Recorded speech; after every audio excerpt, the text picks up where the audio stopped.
Olympic Games, Paris 2024. With Chapman. On BBC Radio 5 Live. And we have reached day 14 of Paris 2024, and there's been a climbing gold for Britain to celebrate. It's Toby Roberts of Great Britain with climbing gold, an Olympic medal, Great Britain's first ever climbing Olympic medal.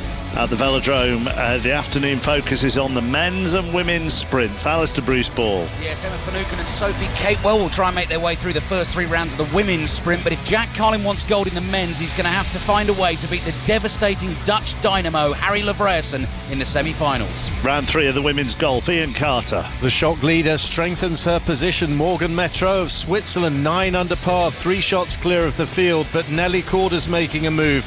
Back-to-back birdies, including holing out from 82 yards at the 7th. And they're fighting for bronze in the women's hockey. Argentina, Belgium. Sarah Orchard.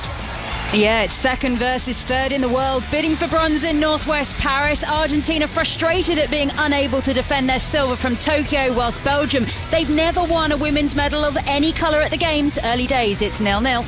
And earlier today, Katarina Johnson-Thompson slips to second in the heptathlon. The conclusion to come tonight. The Olympic Games, Paris 2024. With Chapman. On BBC Radio 5 Live. Yeah, so Katarina Johnson-Thompson concludes her bid for a gold medal here in Paris tonight. You will hear that with us, of course, here on 5 Live. You'll be able to watch it on BBC television. We also have the sprint relays tonight, the 4x100 metres. Both men and women are in the final as far as Britain is concerned. As far as this afternoon lines up here on 5 Live as the sun just tries to break through the Parisian cloud overhead. We've got cycling, we've got modern pentathlon, we've got diving, we've got gold, we've got football as well, on a day where Britain have taken climbing gold through Tony Roberts. I'm sure we'll have more reaction to that as well throughout the course of the afternoon. But we're going to start in the velodrome with Alistair Bruce Ball and Victoria Pendleton. I know you're on with Adrian 10-15 minutes ago, but just set up what you have for us this afternoon. Yeah, this afternoon then, Mark, is all about the sprinters, as we were just saying. So what's going on right in front of us at the moment is the first round of the women's individual sprint. This is flying lap time, so they're not racing each other head-to-head yet. They're trying to set the quickest time possible over 200 metres to seed themselves for the first knockout round. Emma Finucane and Sophie Capewell, who both won gold in the women's team sprint. We commentated on Emma Finucane winning bronze yesterday in the Keirin. I'm sure you'll have heard as well, Mark, her conversation with Victoria Pendleton, which made Emma Finucane very emotional after winning the bronze medal yesterday. And Victoria, you met her. You saw her today, didn't you? Actually, yeah. You were actually able to give her a hug today and say well done. I just spied her out the car window as we were approaching the velodrome. So I got out and we had a little photo together. So that was nice, yeah. Yeah. And so they're qualifying, Mark. So the first 3 rounds of that, you'd expect them to get through, certainly Emma Finucane, because Emma Finucane is a hope for gold in that. And then the big one really are the men's sprint semi-finals, best of 3. And as I was just saying in the opener there, Jack Carlin against Harry Livesey. It's so difficult to see how Carlin can win that head-to-head, because Livesey is just so quick, so dominant, and he can win a race any way he likes, really. Right, I'll come on to the men and that particular race in a little while. But come on, Victoria, you can't just leave it at that. You got out of the car and had a selfie. But what did you talk about? Oh, I just told her that I thought she was amazing, and she had done a tremendous job. And yeah, good luck for today. Just a short chat. She was going in to go and get warmed up, so we weren't going to hang about. So it was just a brief. Yeah, just showing a bit of love there. I was just showing a bit of love and appreciation. Good. I mean, your emotional chat with her. Yes. And also her post-race interview with television yesterday, where she was so pumped up after the bronze. I mean, so pumped up. But that's probably an insight as well into how I'm guessing this is all mentally exhausting for her as well as her first Olympics. It's a lot of adrenaline. There's a lot of emotion. There's a lot of excitement. It's in the velodrome. The atmosphere is. You've experienced it. There's a lot going on. It's like a whirlwind down here. So it does take a while to actually wind down afterwards when you're so geared up to a race. excuse the pun. But you know, it's just it does take time to sort of just settle. I mean, I doubt she slept very well. I never slept very well after big competitions. Well, I mean, it's also warm in there, isn't it? warm. I know. Myself and Alistair had a men of a certain age conversation about how a couple of times this week we've occasionally nearly nodded off in very warm venues here in Paris. You nearly nodded off. I tend to go slightly delirious. That's what happens to me. Just it all seems a bit sort of blurry and dreamlike sometimes, and then snap your fingers and you're back in. What I would say though, Mark, about the women's individual sprint, I mean, Emma Finucane took bronze yesterday in the Keirin.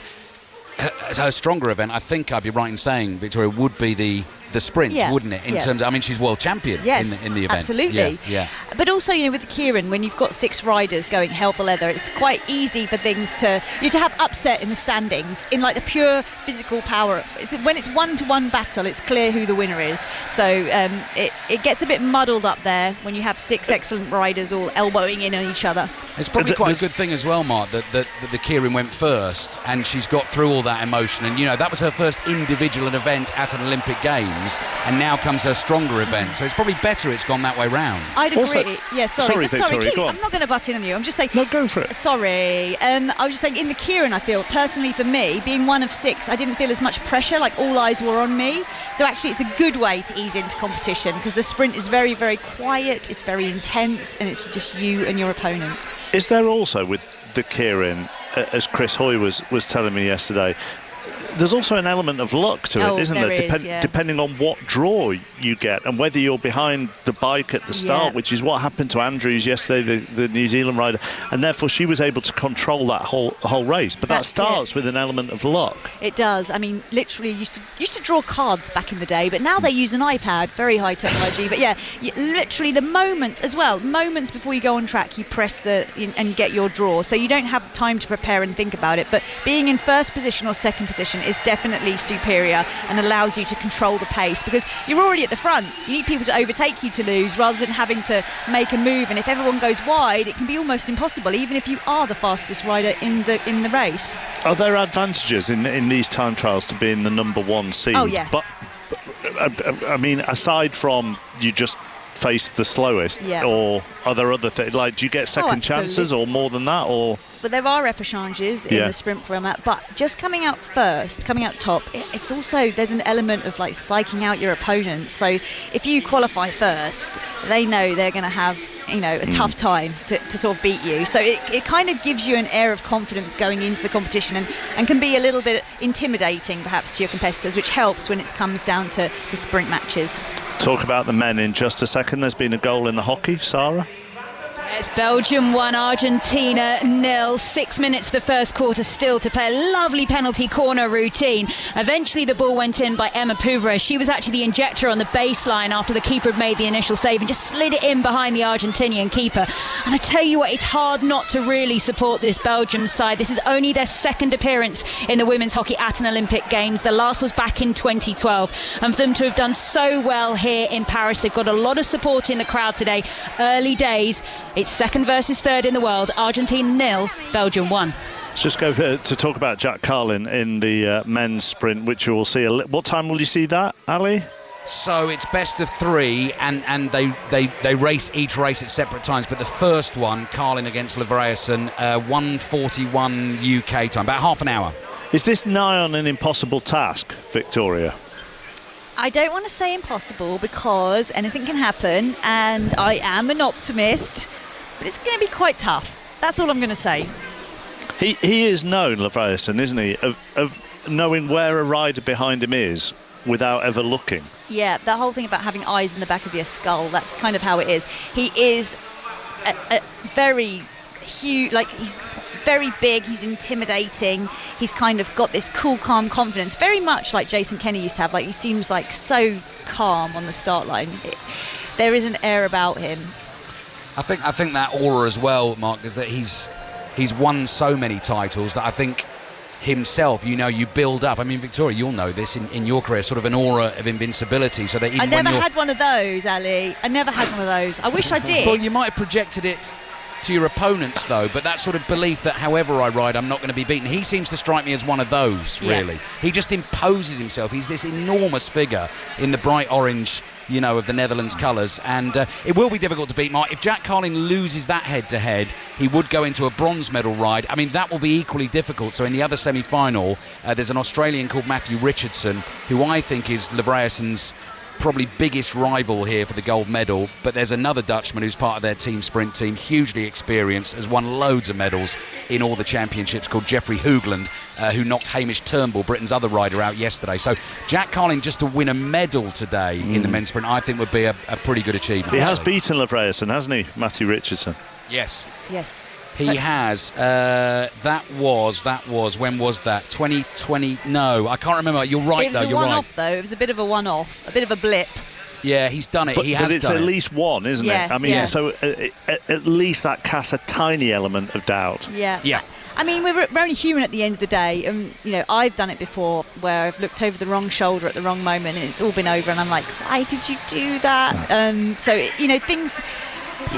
We can't always put in a perfect performance. Yeah, they raced on this track actually, Mark, Richardson and Livreyson, in the World Championship final here 2 years ago, and Livreyson won that, and Livreyson beat Richardson in the quarterfinals of the World Championships last year in Glasgow. But you're right, there was another meeting. I don't think it was a Worlds, but yes, you're right. Richardson has beaten him, so has that knowledge in the bank that he can do it. I wasn't trying to test you. I promise. Put that pressure on. Can you feel me scrambling? Right at the beginning of the session. I just read this morning that he'd beaten him. That was all. Yeah, I'm trying to get the date and time for you, Mark. Just one on Jack Carlin. Is he a bit lucky to be here? I mean, that was the other discussion I was having with Chris Hoy last night about he had a few shenanigans yesterday, didn't he?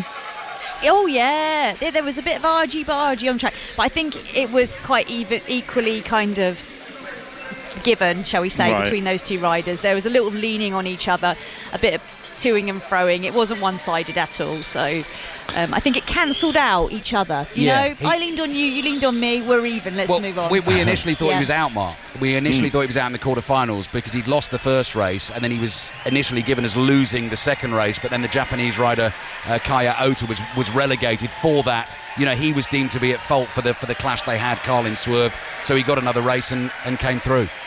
Ali and Vic, thank you. We'll be back with them a little bit later on. Julien Laurent is alongside me in our Parisian cafe this afternoon. He's arrived with a copy of L'Équipe, just to emphasise that he is French.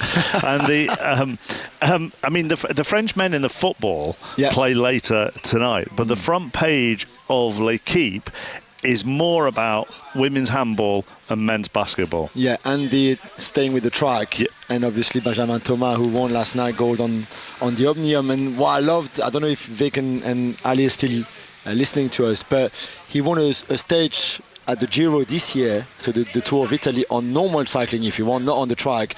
And I just love the fact that the guy is almost as good on the track and on the road, and maybe others are doing both and they're kind of sharing, etc. But for him to go and win a tour on the stage on the Giro, such a massive race on the road, and then come here and win gold is just what an incredible few months. Well, we are seeing that, Ali, aren't we? I mean, we saw it with the American women. They had a couple of their road medalists in their was it in their pursuit? Oh, it's very common. Jennifer Valenta, yeah, very common. Yeah. I mean, you think about gold medals that Great Britain have won in the men's team pursuit, the likes of Geraint Thomas and Bradley Wiggins, and all those guys who can do both. I think what was so striking about Thomas yesterday was he'd recognised his moment. He had clearly targeted this, and he rode super. I mean, he came off his bike late in the race. He fell off, yeah. That's right, which made it even more dramatic, because I think a lot of people in here wondered, I mean, myself included, right, what does that mean? And you've got 3 laps, haven't you, Victoria, to get yourself back in the race. So he managed to recover from that.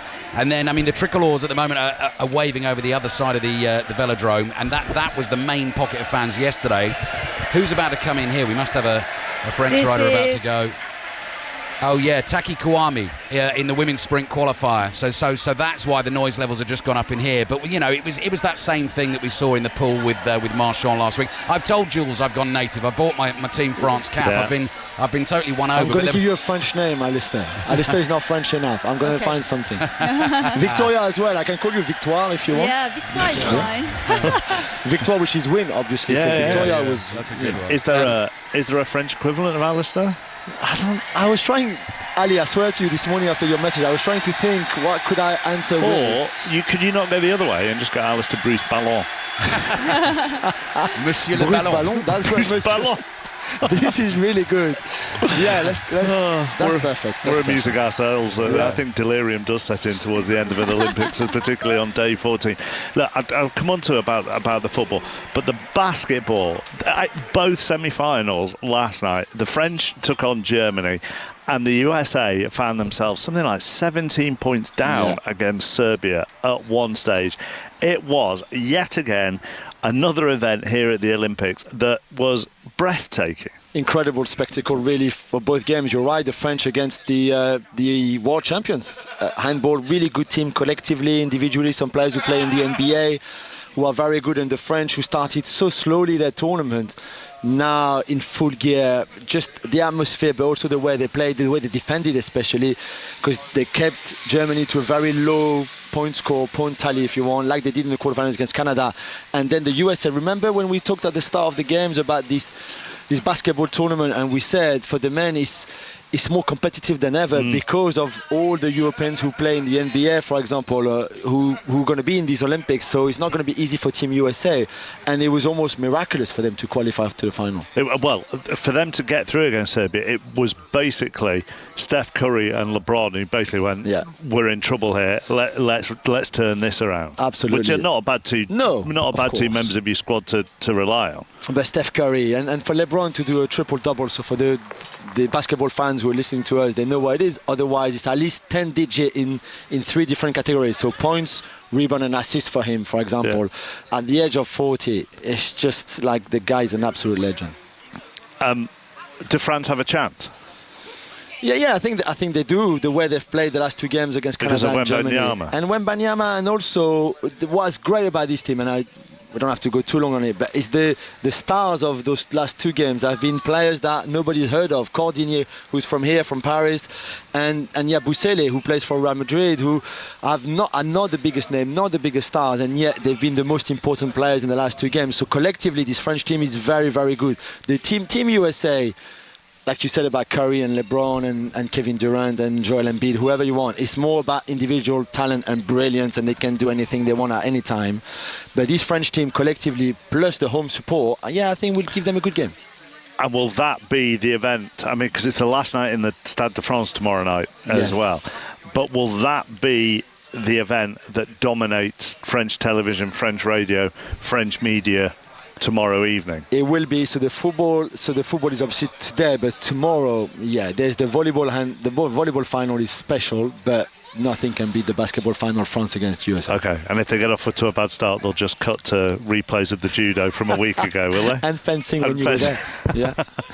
Well, let's move on to because there's an element of that we're going to talk about next, really. Modern pentathlon semi-finals are underway. GB have defending champions in both events. That's Jo Chung and Kate French, both going again in a team of 4. Men's final tomorrow, women's final on Sunday. Former Olympic champion in the modern pentathlon, Steph Cook, is with us. It always comes right towards the end, but it is a very, very good watch, is the modern pentathlon, Steph. Good afternoon. Thank you for having me. Yes, it is. It's a very exciting sport to be involved with. Obviously, with 5 different, very diverse events, you never quite know what's going to happen. There's so many different factors that can come into play with it. How important do you think this event is, bearing in mind it is not going to be there in 4 years' time? When you say it's not going to be there, it'll still be there, but in a slightly different format. And, we've seen over the last few Olympic cycles, modern pentathlon has changed and evolved sort of with the times. When I competed in Sydney back in 2000, it was a 1-day format. We had the shooting as a separate sort of event, and it's now combined with the running as the laser run event. So we've seen a lot of sort of changes and the evolution of the sport over the years. Obviously, modern pentathlon is still in LA, but it will be a different format involving obstacle course racing instead of the horse riding. Yeah, I mean, we were talking earlier this week, actually, about the historical nature of some of these sports and tracing them back to the military and how a lot of those traditions have continued throughout. And obviously this would be another one of those. Do you embrace change, you personally, within your event? I mean, I think change happens through many different sports. I mean, in LA there won't be the lightweight rowing. No. In many ways it's no different to that. A lot of the sports need to evolve. The IOC want to see sort of new sports coming in as well. So it is part of a sort of an evolution process of the sport. I mean, from a personal point of view, obviously I am very sad to see the riding go in and be changed. Obviously, that changes it a lot from the sport that I knew and loved growing up and competed in Sydney. But, it's important for sports to evolve, in that way. But, this as the modern pentathlon event at the Olympics, it is what it is for this event, and we want to make sure, this is the best possible event, particularly for those athletes who are competing in Paris. There may well be a lot of athletes who don't continue forward to LA because of the changes that are occurring, and we will probably see, a younger generation of athletes coming through for LA. But, it is what it is for this. We've got two, defending Olympic champions, Olympic champions trying to defend their titles in the form of Jo Chung and Kate French. And that's a really exciting position to be in for Paris. Jo Chung didn't have a great day at the fencing yesterday. If you, I suppose it depends relatively how bad a day you have, but is catching up difficult within the modern pentathlon? So obviously yesterday was the fencing ranking round. So that's where each athlete fences every other person in the competition. So it's an épée fence. It's to one hit to every other person. And that score for your fence will go forward to count for your semi-final and then also for your final if you qualify through to the final. So it is really important to get a good start in the fencing because that is the score that will count going forward to the final. And obviously, it's important to get a good start. It's also every hit that you get is obviously taking hits off your opponents as well. So it is really important. But it isn't, it certainly isn't impossible to catch up and to still qualify through the semi-finals. So the issue yesterday, we've also got Jo Chung. So Jo Chung has ended up, he was down in 29th position, so not a position that he would be expecting to be in. He has struggled with injuries and so on this year and probably isn't in the best place sort of mentally that he could be going into an Olympic Games. We've also got Charles Brown come in to replace Miles Pillage, who unfortunately is injured. So after the selection, he did have a calf injury that he thought was going to be okay, but then unfortunately we've had to bring in the reserve in terms of Charlie Brown. But he, this is a fantastic opportunity for him, and he's done really everything that's being expected of him. He's gaining the experience that he needs. He has, so Charlie Brown has a very strong swim and run, and also he's a good shot. So he stands a good chance from his position of still being able to make the final. So in order to qualify, the 36 athletes are split into sort of 18 and 18 for the semi-finals, and it's the top 9 from each semi-final that then qualify through to the final the following day. So, Charles Brown could, from his position, still make the semi-final. Jo also, could still make the semi-final. All is not lost with it yet. There's, you've still got all the other phases to come. You've still got a fencing bonus round. You've still got the riding, the swimming, and obviously the laser run to come. So, fencing, although it wasn't the start that they wanted, it's certainly not irretrievable in terms of them making that final. Fingers crossed for them both. Yeah, just a final one, Steph. How hard an event is this to train for when you're trying to divide up your time between wildly differing events and techniques? Yeah, I mean, it is. in some ways it's very difficult. You've obviously got to do a lot of training sessions for all of the different events, but it's a very good mix of skill events as well as the physical events. You've got the running and you've got the swimming as the physicals, and then you've got the skill events as well with the riding and the fencing and the shooting. So, you can balance your training fairly well, but yes, it's tough, and you have to train very hard for it. There's no doubt about that at all. But that's what we're used to doing as athletes. That's what you do going into a sport like that. And you have to take the rough with the smooth sometimes. And everything's not always going to go your way on the day. It's about dealing with that, and potentially trying to make up for it in the other events as well. So everyone's got their sort of stronger events, and you want to kind of work on your weaker events more to be able to bring them up to the same level to be competitive at as well. And that's what we've got in the girls. Kate French and Karenza Bryson. We saw in the fencing ranking round yesterday, they're both up there. Kate in third, Karenza Bryson in fifth. They've had it's Karenza's debut Olympics. I think she did a fantastic job. She was very nervous at the start, and yet she managed to pull it back to be able to come out with a really credible fencing score. And they've really put themselves into a competitive position. So, fingers crossed both of our women will go through to the final. Nothing said and done yet. Anything can happen. But they've certainly given themselves the best chance of that, as opposed to the men who are really sort of chasing from behind now. Lovely to talk to you, Steph. Thank you very much for coming on. Thank you so much. Thank you. See you soon. Steph Cook, Olympic champion in the modern pentathlon, with us on 5 Live. Back to the velodrome where the women's sprint time trials are underway. This is all to sort out the seedings. Alistair Bruce-Paul. That's right. First round of qualifying. The riders build up speed over a couple of laps. Then the bell goes that you just heard, and then they go whizzing round for 200 metres to try and set the quickest time. Bit of excitement here. 30 seconds or so ago, we had the words record olympique come up on the big screen, and that now belongs to a French rider, Mathilde Gros, setting the Olympic record. That's gone because Elise Andrews of New Zealand, who won the Keirin yesterday, has just set a new world record for the flying lap. Now, that in itself, it is not an event, the flying lap. You can't win a gold medal doing that, Victoria, but it just shows the speed that she has. So Elise Andrews has gone flying around there in a world record time. Sophie Catewell and Emma Finucane-Mark will go in the next few minutes. Get you. So she's just gone around there in a world record, and you described it as not an event. Well, unfortunately it's not.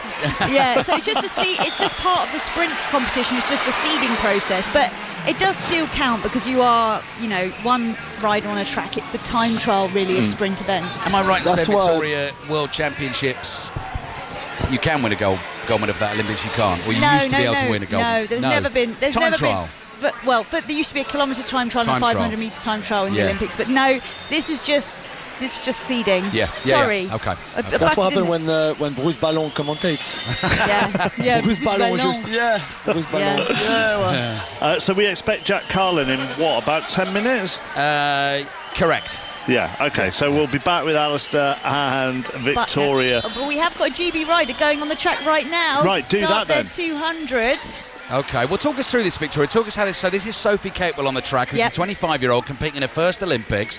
Very emotional after the gold medal win in the women's team sprint. So just in terms of what she's doing at the moment, because the bell isn't going to go anytime soon, she's just slowly building up speed here. So you start in the back straight and usually get a coach to give you a bit of a push to get you going on the track, and then you have a couple of laps just rolling around, building your speed, getting to the very, very top of the track so that you can use the downhill and really accelerate down to hit the fastest time possible when you hit the 200 metre line, and then the time starts to do your time trial timing to the finish line. So that was a very weird way of saying it. Apologies. No, that's bang on. So at the moment she's away to our left-hand side and she's right up at the top of the banking. So in terms of getting that speed, you want to come from steep and drive down. Yeah. And it takes, they give you a couple of laps to get up there just so you can do it economically. Right. So she's at the balustrade now at the top of the track, rolling round, building some speed. Yeah, so steep. Right, ooh, little wobble there. Now the speed is starting to build, and this is where the British fans will get excited in the back straight. So at the moment, Elise Andrews is the fastest qualifier in that world record time, and now Sophie Capewell appears to our left. There goes the bell, and she is at full gas in the dark blue skin suit of Great Britain. Into that sprinters lane, down into the back straight with the Union flags waving, crouched over the handlebars. Good. She's gone fast. Yeah. She's going quickly. Yeah. This could be a new world record if she can keep it going. Not quite. Second fastest in qualification, but again showing good speed in qualification. That is Sophie Capewell. We have got Emma Finucane to go in a few riders' time. Okay, straight to the hockey, Sarah. Yeah, there's been a goal in this bronze medal match in the women's hockey tournament. It's now Argentina 1, Belgium 1. 7 minutes to go until the half-time hooter. And Argentina just kept on being awarded penalty corner after penalty corner. You knew the goal was coming, and it was a sixth goal at the game. So Augustina Gorzolani, who actually got the ball in from that routine, really well worked from them. The crowd is predominantly going for Belgium. That's obviously for geographical reasons more than anything, but a really tight contest. It's Argentina 1, Belgium 1. 7 minutes to go till half-time. Lovely sunny afternoon in the French capital. Julien Laurent still alongside us. Delighted to say as well, for the next 20 minutes, half an hour or so, Etienne Taubois has joined as CEO of Paris 2024. How are you feeling? Tired? A little bit, but very exciting still. Do you feel a sense of relief as well? Or will that come once everything is over? I think we keep concentrating until the finish line, which will be on the 9th of September, after the last Paralympian will be on the plane or on the train. We are happy so far, obviously. It's been a fantastic journey, but it's at the end of the ball that you pay the musicians, as we say. It is. It has been an absolutely joyous experience so far. It has. It's been a long journey. Again, I've been working on this thing for 11 years, but to see the things, coming to life. You had the vision, then you work on things and the concept, and slowly you start building things. So you got in 3Ds, and then you start putting people into it, and you have those athletes that are doing incredible performances in front of crowds that go berserk, and that it's the enthusiasm of the crowd has been fantastic, and it's the magic of the games. Is there something that makes you more proud than other? The fact that the atmospheres are great, or the fact that the scenes and the scenery with all those monuments is special? Is it just a global thing? It's been 100 years for France to welcome the games in Paris, and we knew we had a fantastic asset, which is Paris, and you have the best competition in the world with the best athletes, so the expectations were high, and we set the ambition quite high, but we knew that this country, when everybody's working together, there's when you have what France at its best, it's just a fantastic, and then we needed the people to get there and to enjoy, the Olympic Games are not immune of what's happening in the world, and it's been quite a tough time, and the COVID with Tokyo, etc. So the biggest satisfaction is to see that everything that we've planned is actually being delivered, and that the athletes are performing under. We wanted our games to be spectacular. You always want your games to be special, huh? So, having those venues, Versailles, the Eiffel Tower, La Concorde for the urban games, all this. The Grand Palais. You loved it. That was going to be my next question, really. Right from the very start, did you decide as a group that your existing buildings, your existing landmarks, this is one of the most beautiful cities on earth, that they were all going to be the centerpiece of your games? Because it's been so clever and so sympathetic to your landmarks and your architecture, how you've done this. We wanted these games to be both spectacular and also sustainable. I think that was also part of the IOC journey to say, the Agenda 2020, the fact that, we need to be careful with the resources, etc. So the whole thing was, how do you meet the ambition of spectacular games while being responsible sustainability-wise and financially-wise. And what came out quite quickly is that we would only build what is absolutely necessary, an Olympic village, because there is a need for the next 50 years in housing in this area of Paris. Then a couple of infrastructure, sports infrastructure, an aquatic center, and an 8,000-seater, which are absolutely, beautiful. Yeah. And then the rest, we said, okay, it's going to be temporary. So since it's temporary, why don't we bring the games into the city, leveraging on the fantastic architectural and cultural heritage that the city has? And we kind of, we did that in a scale that has never been done before. And Paris city centre has become an Olympic park. And that's just amazing. But I mean, that is exactly it, isn't it, Jules? You know, I was going around yesterday, and I went out to Bastille yesterday for some food last night, and you're sort of looking at it and thinking, do you know what, one of the it's only then when you think about it, you go, actually, they don't have an Olympic park. That was one, but it's only taken me until about now for that to dawn on me. But as Etienne says, it is an Olympic park. You got the river in the middle. We got 57 bridges in Paris, which is quite particular. It's different from the Thames or the other rivers, but so it's not an obstacle. And we could actually use Paris city centre as an Olympic park. And then we've also had a few innovations there, because that vision was to have the games wide open, to connect as much as possible with the general public, to allow the athletes to meet the public as much as possible, so that, obviously the opening ceremony on the Seine River, which was, particular and spectacular, but that means 200,000, more than 300,000 people around the riverbanks to be part of it. The Champions Park, that is packed every day, with fans cheering the athletes that kind of continue their podium experience from all country, and the friends and family can come. They love that, the athletes. It's a fantastic moment. We'll have the marathon for all in a couple of days. There's going to be another incredible experience. So it's the road events in the middle of Paris. You saw the cycling in Montmartre. It was just unbelievable. So it's how you connect people to the games and have those games wide open, and it works. And it's a fantastic relief. And then, and I'll stop with that because we got so many examples. The cauldron, that, every night that kind of rises into the air, lighting up the city of light. I mean, there's an emotion there that is almost, it's almost religious. When you were sitting, were you in the room when somebody said, "Tell you what, let's do the opening ceremony on the river"? Actually, yes, it was. No, but the thing, if you look at even in the bid book, we're talking about 11 years ago, or 10 years ago, it was the idea of doing the opening ceremony not in the stadium, in the open air in the city. And then Thierry Roboul, who is our creative director, just came with, it has to be on the river. I mean, there is no. It's it was like something just normal. Yeah. Then we started to think, is that feasible? And then there's been a lot of work behind. And but I think the politicians, whether it's the mayor of Paris, Lucie Tony-Estanguet was a big advocate, the President Bach, everybody thought, if we can pull this off, this is going to be special. And we did it. What makes the games great as well is what we see the athletes do. And every Olympics has some iconic moments, obviously. We were together when Teddy Riner won his medal. And I said to Chappers, we have to go there. Okay, he's the legend now. Judo for... One of the most special afternoons of being at any sport that I've ever had that. And I know nothing about judo, but to see that, it was really emotional. 5 gold, huh? Yeah. And that's because judo is not in the British culture, really. This is not a main sport for you and for us, for the radio as well.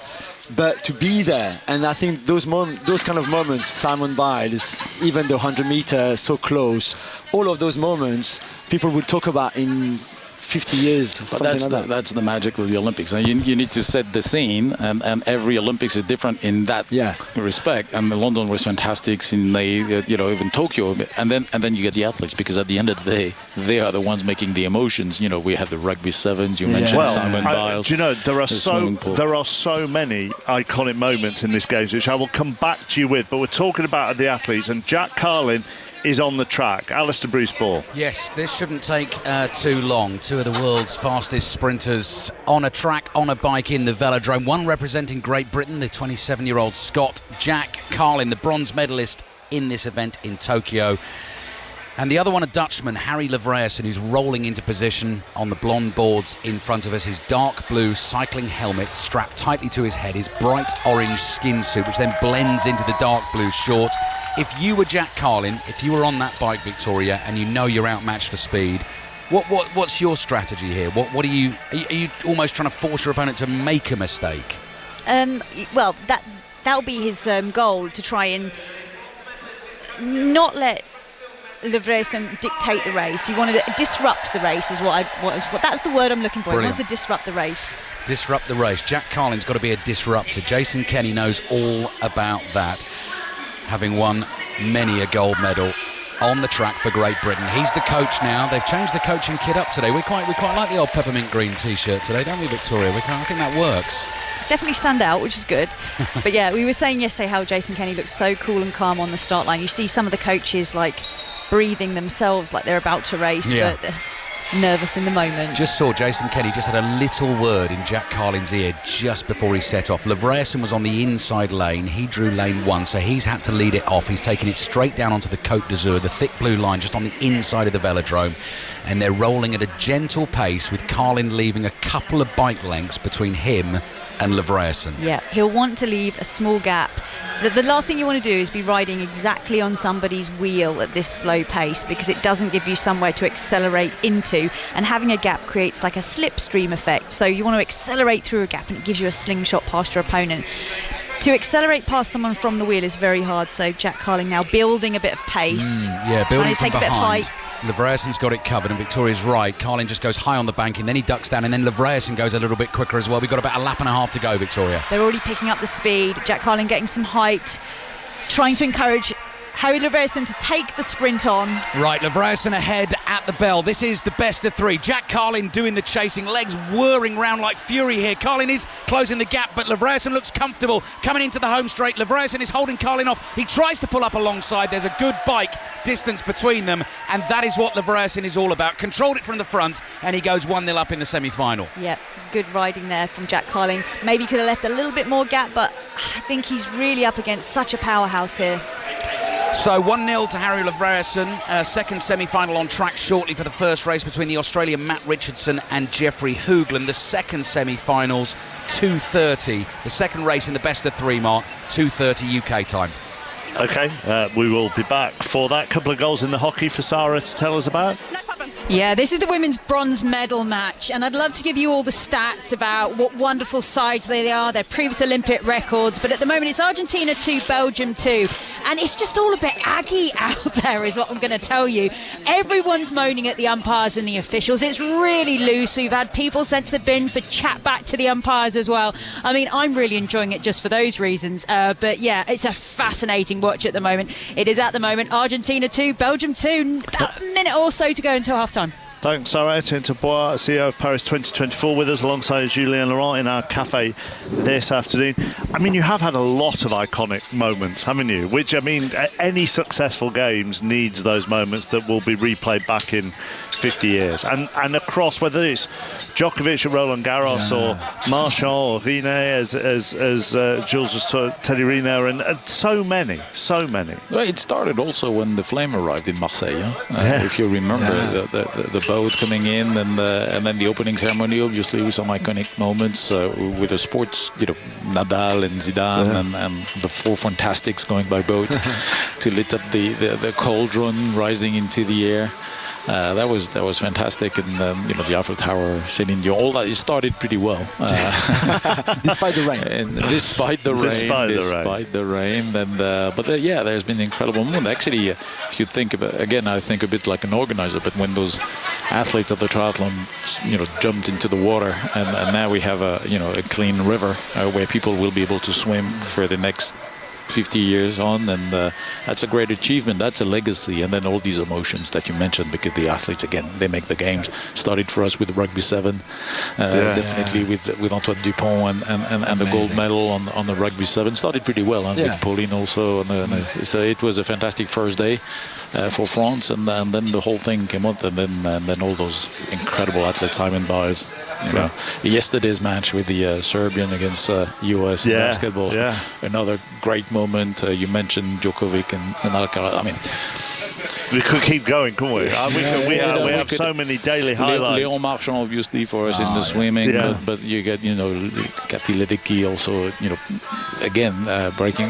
There's so many legends, legends and new moments with all the urban sports also, with those new champions in skating, and it gives also a fresh look to the games, and that's a good thing, because that's one of the things that the Olympic Games are able to do, is to reinvent themselves all the time.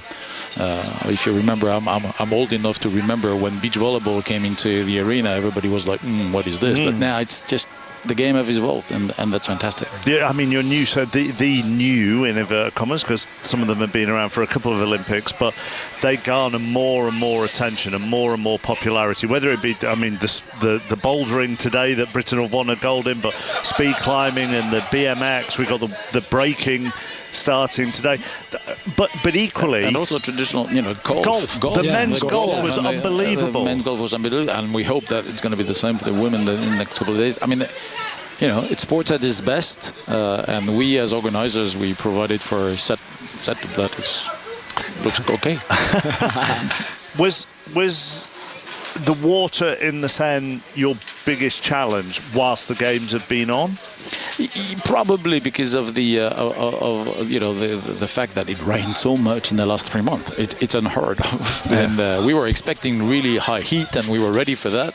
But then, as the Seine kept on being really high, it became something that we started to worry about. And now, if you look at the quality of the water today, this morning for the marathon swimming, it's never been as good in the history of the last 100 years. The water is now structurally clean, and if we don't have huge rain right before a competition, we can say proudly that now people can swim in the Seine, and that's a fantastic achievement and a great legacy. So that is the plan going forward. I mean, if you come to, if people come from Britain to Paris for a long weekend or whatever, they will be able to swim. There will be 3 areas, because you have securities issue and current, etc. But there will be like 3 open air swimming pool in the center of Paris, but 25 throughout the whole Paris region, where people will be able to swim, and with climate change and everything, being able to get back on the river is a fantastic achievement. I mean, you've been involved in bringing a variety of events to France over the years. Rugby World Cup in 2007. Rugby World Cup. Athletic World Championships in 2003. Now everybody knows I'm getting old. Thank you. What has changed in the demands and requirements from governing bodies in putting on big sporting events? I think you're more and more, or less and less, immune to what's happening outside the world, in the real world, if you say, with social media and everything. Everybody's got a word to say, and there are things in society you need to address when you organize a big sport event. Sustainability being one of them, obviously, but we also address things like gender parity here. Very proud to be the first Olympic Games, thanks to the IF, to the IOC, to be able to have as many women and men as athletes. But we pushed that with as many women or men volunteers. The bibs for the Marathon for All, same, it's 50-50 parity, full parity. That's one of the things, and one of the way we addressed. We had a program of naming sports infrastructure after women's. 97 were men's name. Now it's we try to go to the 50-50, etc. So there's one thing we addressed. Then obviously. Accessibility and the way people with disability, and London did a fantastic job with the Paralympic Games. We are trying also here to use this fantastic opportunity of welcoming the best para-athlete of the world to show people with disability how you include them in more inclusive society. Obviously sustainable development. We committed to half the carbon footprint of these games compared to London to Rio. So in everything we did, we tried to commit of using reusable energy. We didn't construct much. Everything has a second life, a short circuit for food, etc. So we really try to address some of the issues that society is dealing with through these games, to make sure that we stay relevant. What was the day like of the CEO of the Games today? What's a normal day for you? Do you still have meetings? Do you still have a lot of emails saying there's a problem there? Or starts at 6 a.m. Starts at 6 a.m. Then first report 6:30. First meeting with the whole team at 7. Then we align with the IOC at 8. We don't have a Games delivery meeting at 8:30 anymore. It looks like the IOC is quite satisfied. But then it's with the public authorities, the police at 10 a.m. Okay. Then I do a bit of media normally, and then the day really starts, and I can start working, and going around venues. I was saying, do you get to see stuff? Yeah, I do. I actually try to meet with the staff, to the suppliers, to the volunteers. They're doing an incredible job. The staff has been doing an incredible job. The volunteers are just magnificent, and it's good to see them and to see the smiles and to see the people. I think public authorities, the security. We talked so much about security and transport before these games. You think if I could be ready, blah blah. Now we see that the plans are working. I think public transport has been nothing but amazing. I completely agree. Having done the Euros in Germany, where it was an absolute shambles 2 months ago, it was terrible. I know. Terrible. This has been frankly, these guys have been. It's been for them. It's a pride also to be able to welcome the world and to show that our public transport system is working fine. I think the security has been also second to none, and in a way that the party was still there, and you cannot really have a party without security. But you don't want security to take over the party, and here I think we find the right balance. So there's a lot of forces around, but everybody's having a good time, including them, which is fantastic. And that's why we so a day is, and also I like to see a bit of sport. And what's the best thing? What's the best thing you've seen in person in this Olympics? I was. I think the rugby sevens was a special moment because it was very early. You needed that. I think you needed that as a game, and I think everyone was. It's also because it's related to Bernard Lapassé. I don't know which was our founding father, if you wish, who passed away a couple of years ago. So it was it was emotional also. So. But that has been special. Then the 2 gold medals in 2 hours from Léon Marchand was also a hell of a challenge, and he came up. Simon Biles definitely, and also it's there is always the success, but also the failures. Nicolas Karabatic and the handball team, and that was obviously something a bit sad for us Frenchmen, but that's sport, and that's also part of the emotions. When you look at the global landscape, just on bidding for these kind of things now, that has evidently changed, hasn't it? I think more and more countries are reluctant, maybe, to go for something as big as this on the scale that it is. Do you sense that? And you were also part of the 2012 bid that we obviously lost to London. So you had the winning one and the losing one. And before you answer it, I'm just going to take more sport, and then you can answer. First. Athletes first, absolutely. Alistair Bruce Ball. More sprinting, it doesn't take long. We have moved back to the women's individual sprint. This is the first knockout round. This is where we go from 24 riders down to a last 16. When we were last talking to you about this competition, Emma Finucane, she eventually finished as the second fastest qualifier. The German Leah Friedrich was fastest round the flying lap in a new world record time, and Sophie Capewell of Great Britain was fourth fastest, which bodes well for both British riders as we now move, Victoria, into the head-to-head sprinting. And again, I'm looking forward to you watching Emma Finucane live and her tactics and strategy and how she uses her pace. She's taken this one out in front, she's had to, and she's just steadily rolling down the back straight at the moment. Yeah, I think she can be quite relaxed about this. At this stage in the competition, the times between the riders are so massive that if she rides conservatively but smartly, she should do enough to go through. She's racing against a Polish rider, Marlena Karwacka, who is in the white and red. She's a couple of bike lengths behind Finucane. The velodrome is relatively silent. You can hear the music banging away in the background as it always does. And Finucane's, she's not looked ahead of her here for 100 metres, constantly cycling, but with her head turned towards her opponent. Yeah, this is important, just to keep a visual on your opponent and to not give them an opportunity to jump you. So you kind of flick your eyes backwards and forwards, but keep your head turned over your right shoulder, picking up some speed in the back straight now. Yeah, lap and a half to go. Finucane in control in front, just following Karvatska's moves, high up on the banking. Karvatska darts down low. Finucane's got that covered as well. The bell goes, and Finucane still looking over her shoulder, moving at good speed now, though. They're shoulder to shoulder, heading into the back straight, and Finucane just in front by the front wheel, but you sense she's got it all under control here. No danger at all. Comes flying around that final bend into the home straight and coast clear by a country mile. Yeah, very cool and calm there in the first round. So Emma Finucane is through at this point in the competition, Mark. It is just not best of three. It's just a straight win. She goes through to the next round. Sophie Capewell for Great Britain is on track in the next race, but won.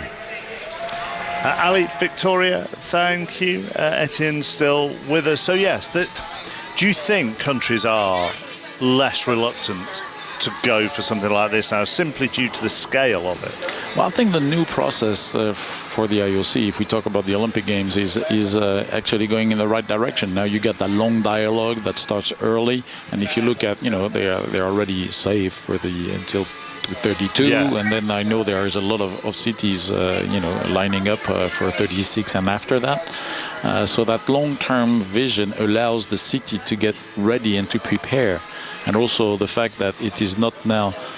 It's the Olympic Games that do adapt to the cities and to the infrastructure, and not the other way around. I think it's changed completely the equation for cities to actually get interested into.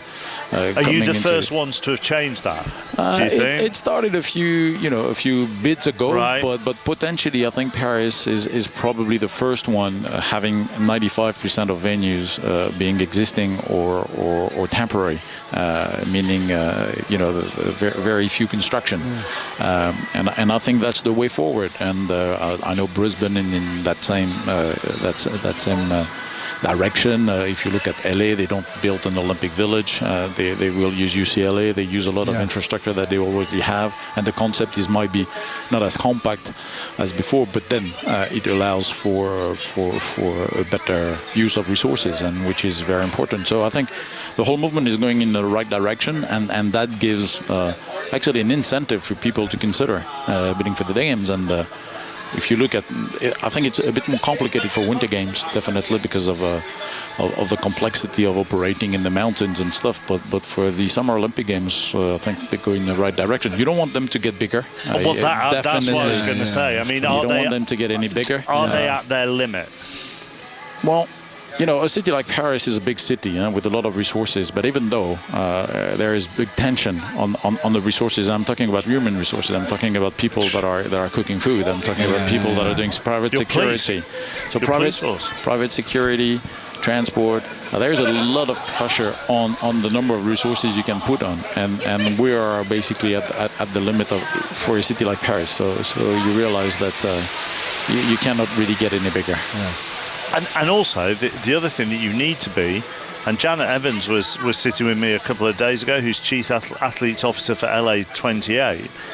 Fantastic athlete. Fantastic athlete. I mean, unbelievable. Four Olympic golds, 5 Olympic medals in total. Handed the torch to Muhammad Ali at the 96. Oh my God. I was there. Yeah, and you were there. As an athlete. Yeah.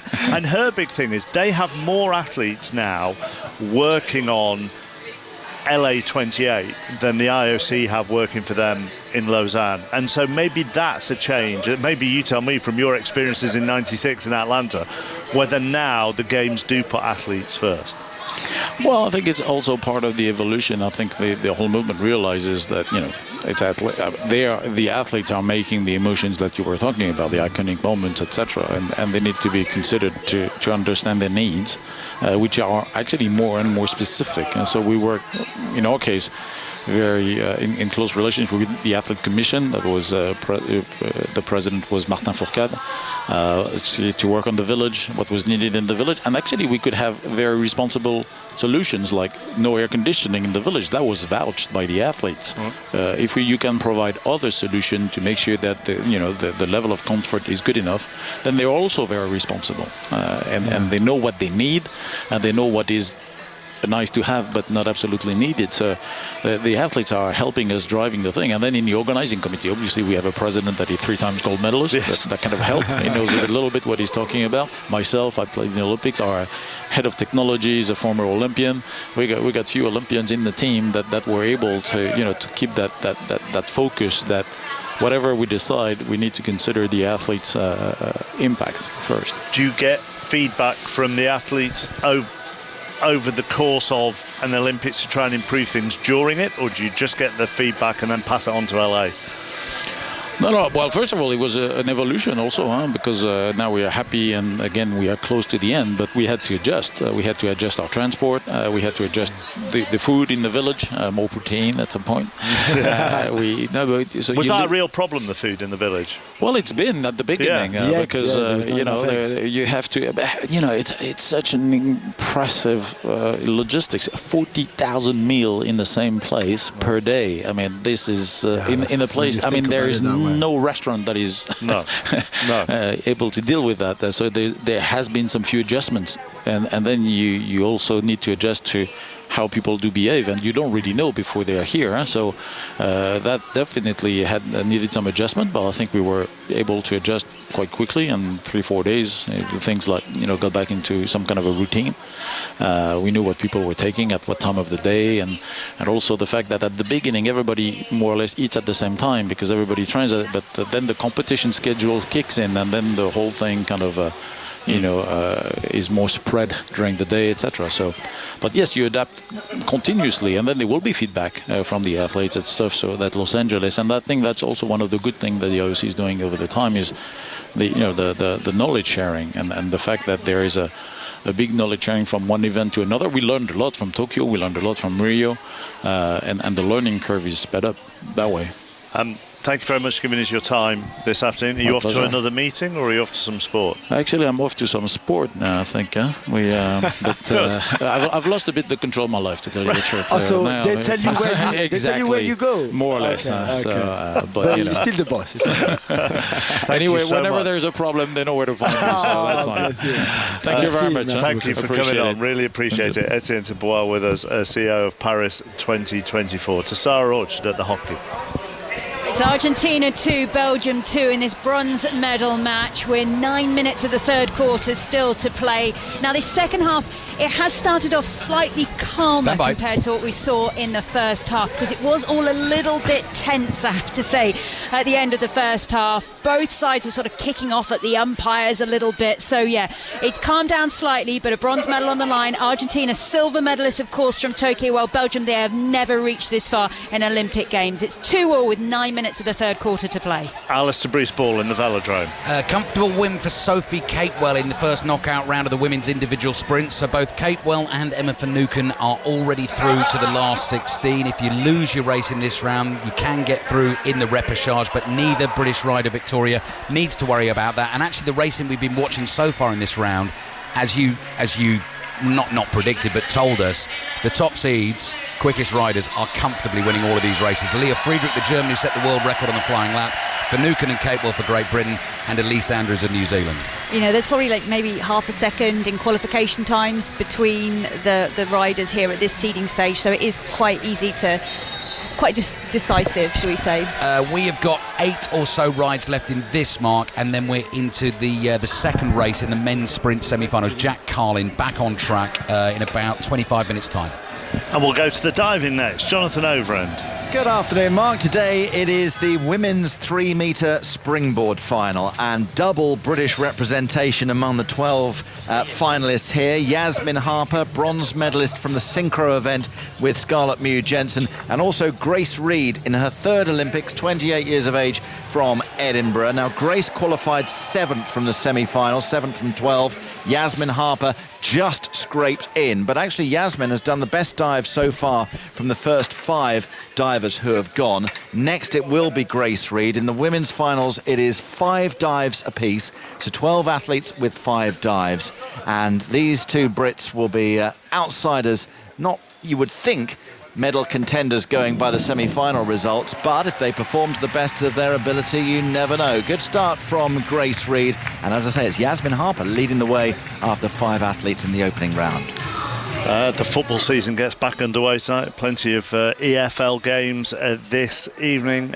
Tomorrow you've got the Community Shield and a full EFL programme, so we'll start to bring you our usual Saturday afternoon football service, goal service tomorrow. And on the football, the FA have just released a statement saying that Lee Carsley has been appointed interim head coach of the England men's team, so he'll step up from his role in charge of the under-21s initially for the games in September, which are away to the Republic of Ireland and at home to Finland, but with a view to remaining in the position throughout the autumn while the FA's recruitment process for a new permanent head coach continues. So Lee Carsley is now the interim head coach of the England men's team. 6 minutes past 2, here's the latest BBC News. The voice of the UK. This is BBC Radio 5 Live. With the 5 Live News, I'm Jill Mackenzie. The BBC's asked Hugh Edwards to repay more than £200,000 of the salary he was paid after he was arrested last November for possessing indecent images of children. The former newsreader resigned in April and pleaded guilty in July. David Sillito reports. The BBC was told in November of last year that Hugh Edwards had been arrested in connection with images of child sexual abuse. He was at the time suspended on full pay of more than £475,000. The chairman of the BBC, Samir Shah, says the decision to keep paying him was reasonable based on what was known at the time, but says he feels Hugh Edwards acted in bad faith. He knew he was going to plead guilty, yet continued to take his salary. The BBC's also announced it'll be carrying out an independent review of its workplace culture. 4 more men have been jailed in connection with the violent disorder across the UK last week. Last night, police dealt with several race-related hate crimes in Belfast. Rioters damaged property and threw bricks at officers. Sir Keir Starmer says there are plans in place to crack down on any potential unrest this weekend. A 4th person's been arrested over the planned terrorist attacks on the Taylor Swift concerts in Vienna. The Austrian Interior Minister says the 18-year-old Iraqi man swore an oath of allegiance to the Islamic State. It's believed he was an acquaintance of the main suspect, a 19-year-old Austrian man who's admitted planning the attack. Ukraine says 11 people have died and more than 30 were injured in a Russian attack on a supermarket and post office. Moscow hasn't commented. Elsewhere, Kyiv's attacked an airbase deep inside Russia. The Ukrainian security services told the BBC the site was home to several dozen fighter jets and helicopters, as well as warehouses storing more than 700 bombs. And Katie Price has been arrested at Heathrow Airport for failing to attend court. The former glamour model missed a hearing relating to her bankruptcies. She's due before a judge at the Royal Courts of Justice this afternoon.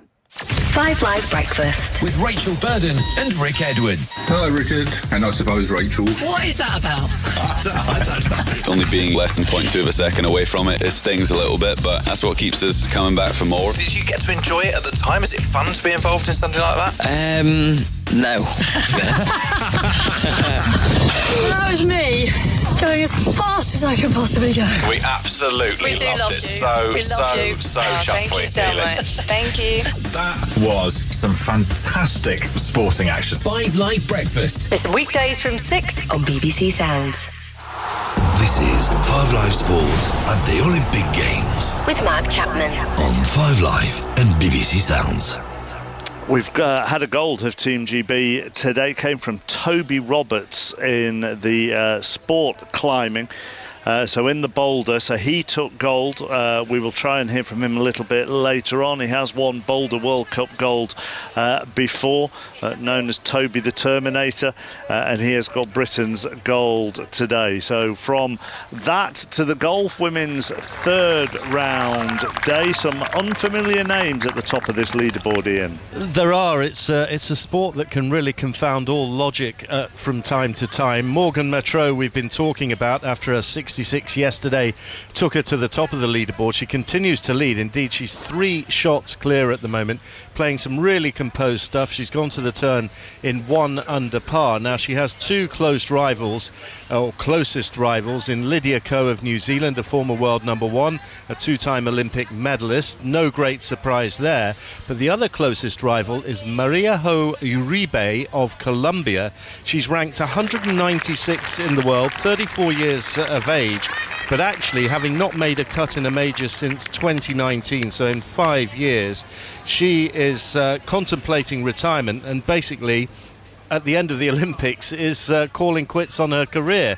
So she is playing some magnificent golf at the moment. 2 under par for the 9 holes she's played so far. She's at 6 under par.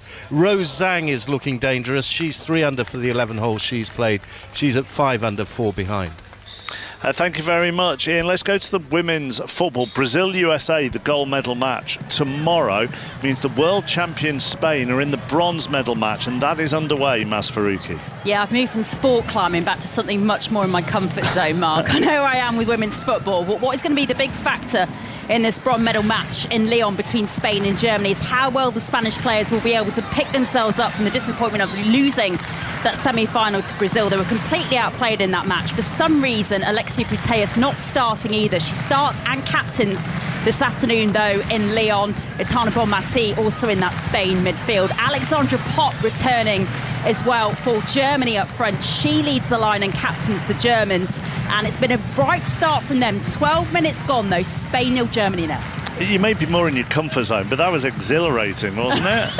It was, but I described the climb at the top as being smooth like a button, which doesn't really make much sense to anyone. But I mean, it's when they kind of climb and hang upside down and go 360 on their heads. I mean, the core strength was absolutely amazing, and they're 19-year-old to have that much, resilience and mental strength. It was really impressive from Toby. Maz, thank you. Let's go to the diving. Jonathan Overend.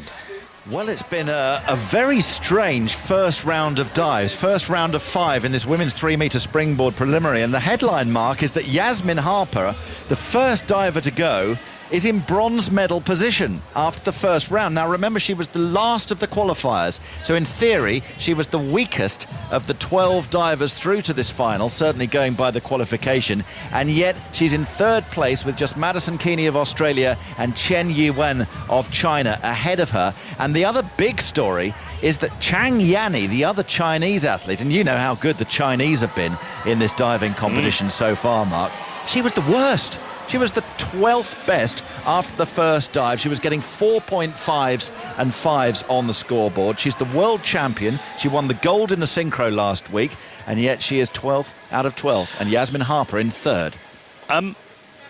Whilst you wouldn't wish ill on anybody, it's quite refreshing after recent days to see a diving competition maybe not following the script, though, isn't it? Absolutely, and more than just one medal basically up for grabs among the rest of the world. We're looking at Yasmin Harper now, who reaches the end of this 3-metre springboard for her 2nd dive.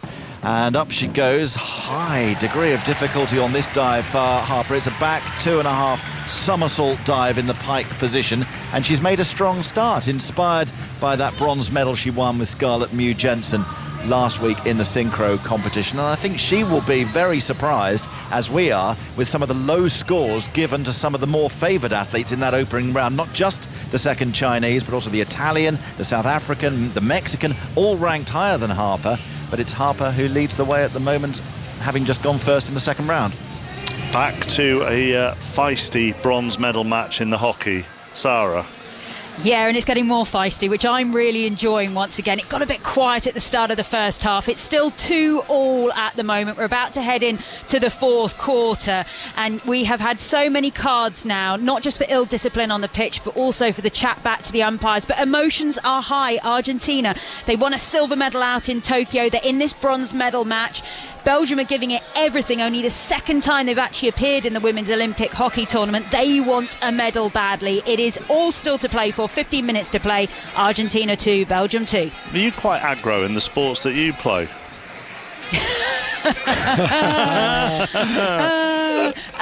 Do you know what? I actually actively avoid sports, Mark Chapman, because I think all of us on this team, we're all a little bit competitive deep down. And therefore, if you don't engage, you can't be accused of being over-competitive. But yeah, unsportswomanlike behaviour has been thrown my way occasionally. Sarah Orchard watching the hockey for us. 5 Live, it is a Friday afternoon, 2:15. We're basing ourselves at the cafe this afternoon in Paris. And rather disappointingly, next we're going to talk about Australia's success at these games. Matt Hill joins us, Channel 9 Australia commentator. It has been going well, hasn't it? It has been going very well, Mark Chapman. In fact, the last time I worked with you was at the Grand National at Aintree, just after Sandpaper Gate, and of course you didn't remind me much about that. Oh, the glory days of Australian sport. That's right, exactly. Oh dear, but it has been a very successful games. It has been, and usually with the swimming we get off to a flying start and then it fizzles off, but we've still got a lot going on in the second week. Obviously Ariana Titmus was our focus, and she did what she had to do by going back to back in the 400 free, and she's won the 2 gold and 2 silver, and we've had a stack of gold medals there. But now we're going a lot better on the track. We won our first female field gold medal the other night with Nina Kennedy, which was fantastic, the 27-year-old pole vaulter. We've got a finalist in the 1500 metre women's tomorrow night, Jess Hull, who's an out-and-out medal chance. I'm not sure if she can beat Faith Kipyegon, but she's definitely a chance. And all of a sudden, we've become a skateboarding nation. We've won 2 gold medals. I'm still a little, I don't know about you guys, I'm a little bit on the fence of a 14-year-old winning a gold medal. I mean, she's going to probably take it back to show and tell when she gets home. And we've become a canoe kayaking nation as well, with Jess Fox and her sister Naomi Fox. So our team sport's battling a bit, though. Rowing was a calamity. Hockey's been a calamity. But overall, we've had the most successful Olympics ever. Was it expected? Sorry, Chapman. Did you expect, when you did before the start, like a prediction type of medal thing, was that what you expected, or is it much bigger? Or I wouldn't say it's absolutely blown out much bigger, because we've just got past what we achieved in Tokyo, but we've won the most gold medals we've ever won, which is already, 18. So we levelled up with 17, and now we're on 18. And as I say, a few different sports have crept in that we never thought we would get, and particularly athletics. Fielded even before the start of this. Nina Kennedy was a medal chance, and has won the gold medal, which was a surprise. And as I say, Jess Hull was probably our best chance, and she's a medal hope tomorrow night. Why has athletics not been traditionally strong for you? We've had our moments. Obviously, Kathy Freeman. Women's 400's on tonight, and that means a lot to us after Kathy Freeman won in Sydney.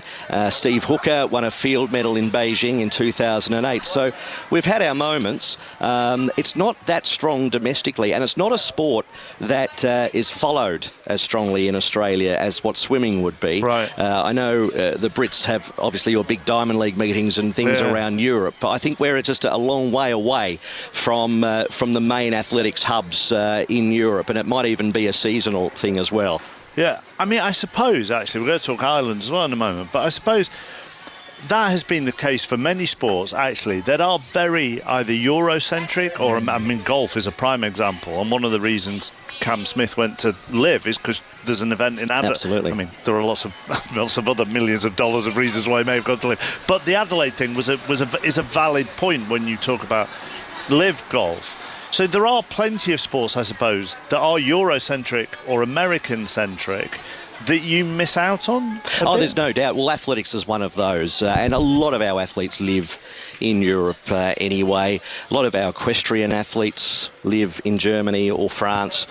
So it is very much a seasonal issue for Australia. In the end, we bat we're just above our weight in everything, really. To think we're the 3rd best country at the Olympic Games at the moment is extraordinary per capita as well. Can you catch them? So we're on 14 now, you're on 18, so it's still possible with the team sports. You're not bothered about them, are you? You're bothered about just beating us, aren't you? They're too far away, right? And there's nobody really that I work with daily, almost like you, that I can, take the mickey on if I beat them. I mean, Ireland have had plenty of success as well at these Olympic Games, so we're going to bring in Damien O'Mara from RTE as well this afternoon. Most ever medals, Damien, and gold, so that's 4 golds, 3 bronze, 7 medals overall. That goes past Ireland's previous best of 6. Yeah, and listen, I've listened to yourself, Mark, and Matt on various broadcasts over the years. I know you're 2 honourable men who will concede that per capita, lowly Ireland in 14th place on the medal table. I think the New Zealand, one of their newspaper outlets, had us top of the medal table per capita earlier this week. But like we've had a ludicrous situation of 7 consecutive days where we won 7 consecutive medals, and we were slightly worried it was a bank holiday at home last Monday that the country would plunge into recession because we had a day that without a medal. So it has been the most phenomenal of games. Like we came here with our largest team, 133 athletes across 15 sports. It's the centenary of Ireland competing in the Olympics as an independent nation. So there's a lot of focus, but realistically, there probably is a conversation to say that we are only going home as it stands with 7 medals, that such was the expectation and the confidence, and I think credible confidence that existed beforehand. But it has been the most brilliant of Olympic Games from our perspective so far. So are there some areas where, even despite the record haul, that Ireland are feeling they could have done better? Yeah, like listen, to build on what Matt was saying from an Australian perspective, like we came here with expectations of medals in boxing, and obviously Kelly Harrington defended her title from Tokyo. I think there would have been a hope or an expectation of perhaps 3 medals in boxing. Now, I know there are issues around some of the judging and the refereeing perhaps, so we won't get into that too much, but I think Aoife O'Rourke and Dana Morehouse in particular were 2 boxers who were highly fancied. It's a very, very young boxing team. In sailing, Sean Wadilove, Robert Dixon were second in advance of the medal race. Our show jumpers have performed really well over the last year. Rory McIlroy hit the water twice, wasn't it, on the closing stretch in the golf, and was there or thereabouts. So like we have 7 medals, and we're delighted with the 7 medals, but we've also got a number of athletes that will say by their own admission that they probably hit the crossbar or lip the cup along the way. How do you explain, is there something that has changed in Irish sport in the last few years to explain this record? Is it something in the structure of the way you do, I don't know, grassroots sports? Is it something in the mentality? Is something that has been put in place, or is it just this generation is just very talented in many different sports?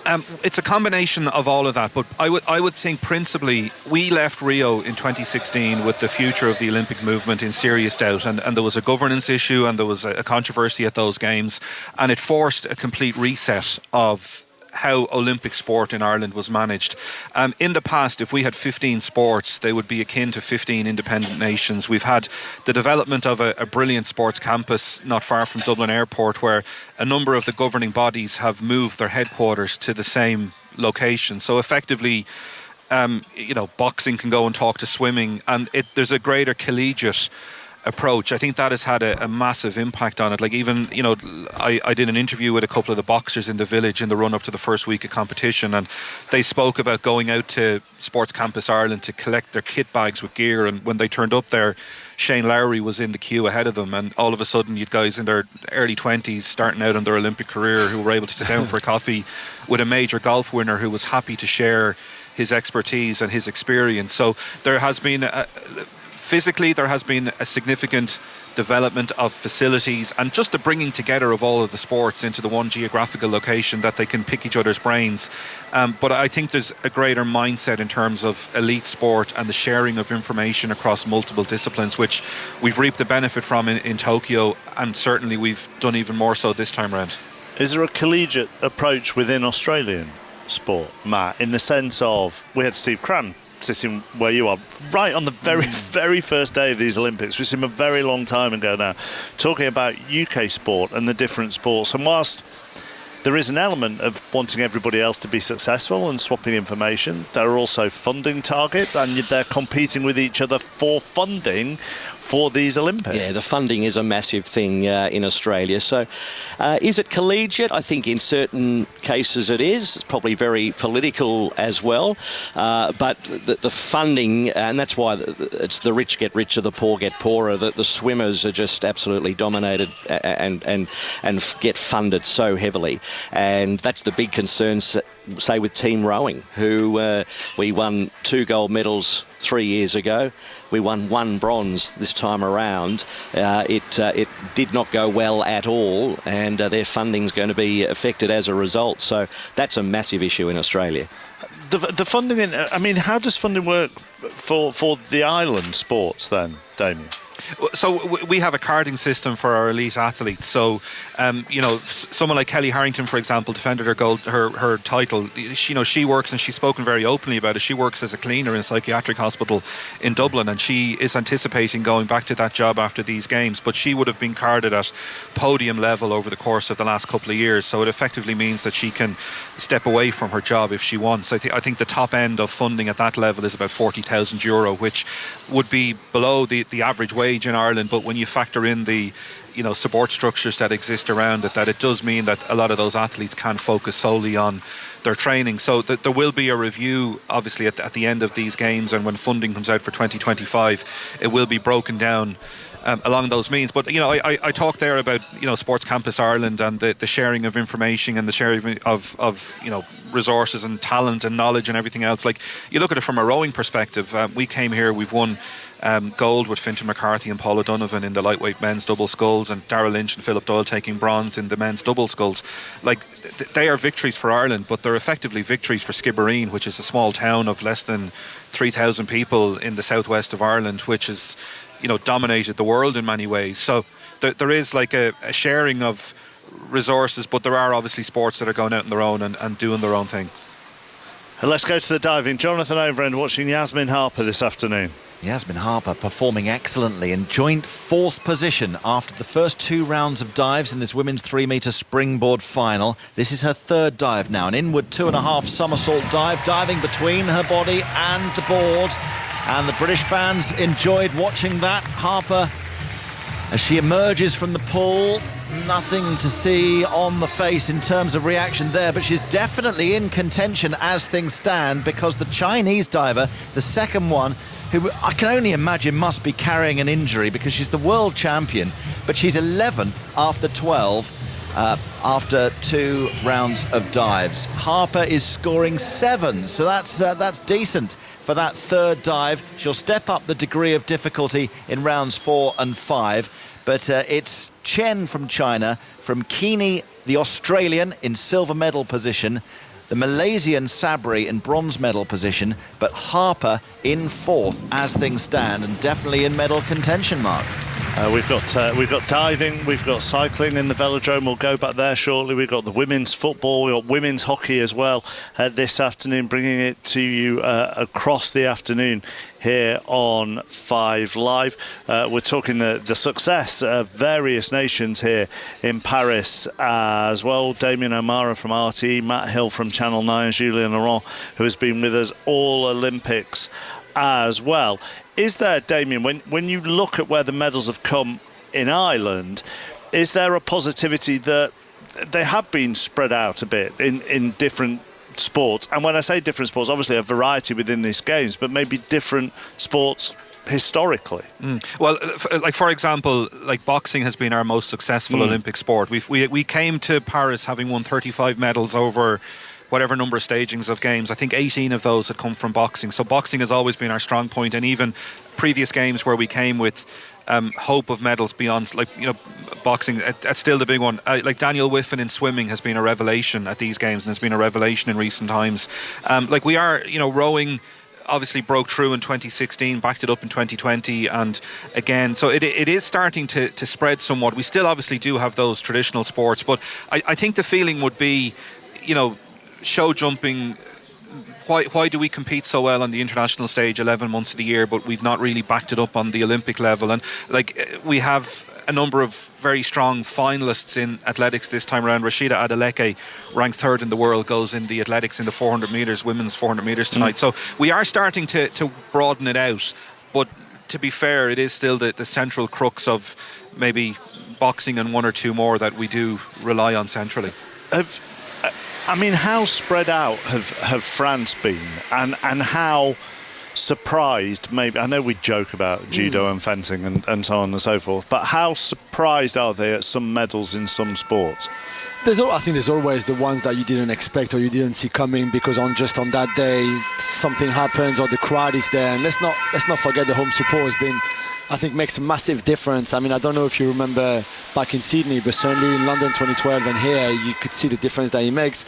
But again, a bit like what Damien was saying in terms of fencing, judo, and swimming for the French, especially.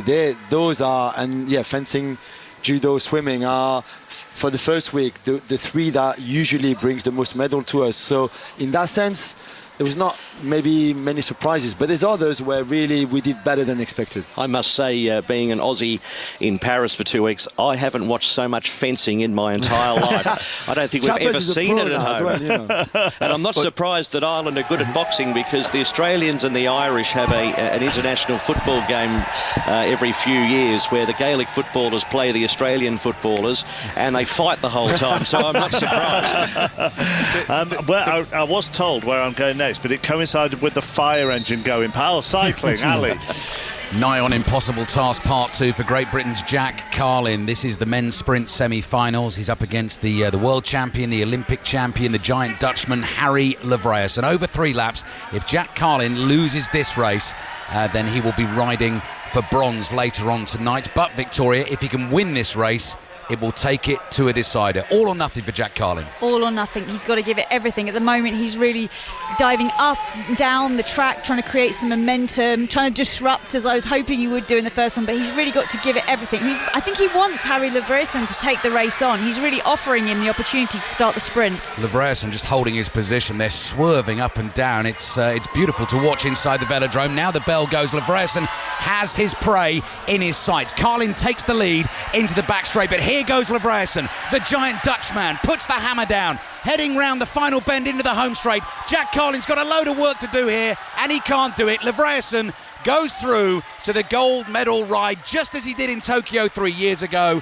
and just as Jack Carlin did in Tokyo 3 years ago, he will race for bronze this evening, either against Matt Richardson of Australia or another Dutchman, Jeffrey Hoogland. And the 2 riders there just hold hands as they start to slow down and do their lap of the velodrome. Yeah, just shake hands and show their respect. Yeah. So, Mark, Jack Carlin won't be racing for gold tonight. I mean, we teed that up right at the start of the show. He's nigh on. I know he is nigh on unbeatable. He's nigh on unbeatable. So let's see what he does in the gold medal race tonight. I think that could be up against the Australian Matt Richardson, but Carlin still has a chance of a medal. Back to Jonathan Overend. Midway through the third round of dives in the women's 3-metre springboard final, and of the 6 who've gone so far, Yasmin Harper is the best. She is top of the pile. She remains in medal contention. There are stronger divers still to come, but this has been an error-strewn final so far. The nerves are telling, not least for the reigning world champion Chen Yuwen from China, who is right down the list, surprisingly so, but also the Italian and the Mexican, who you were feeling should be in the medal contention and going by the semi-final scores. They've underperformed so far as well. So it's looking good for Chang of China and Madison Keeney of Australia, which will please Matt. But Yasmin Harper, as things stand, Mark, potentially going into the penultimate round of dives, has an unlikely shot at a second medal of these games. Oh, it'd be some achievement for her, wouldn't it, if she comes away with 2 medals from these Olympics.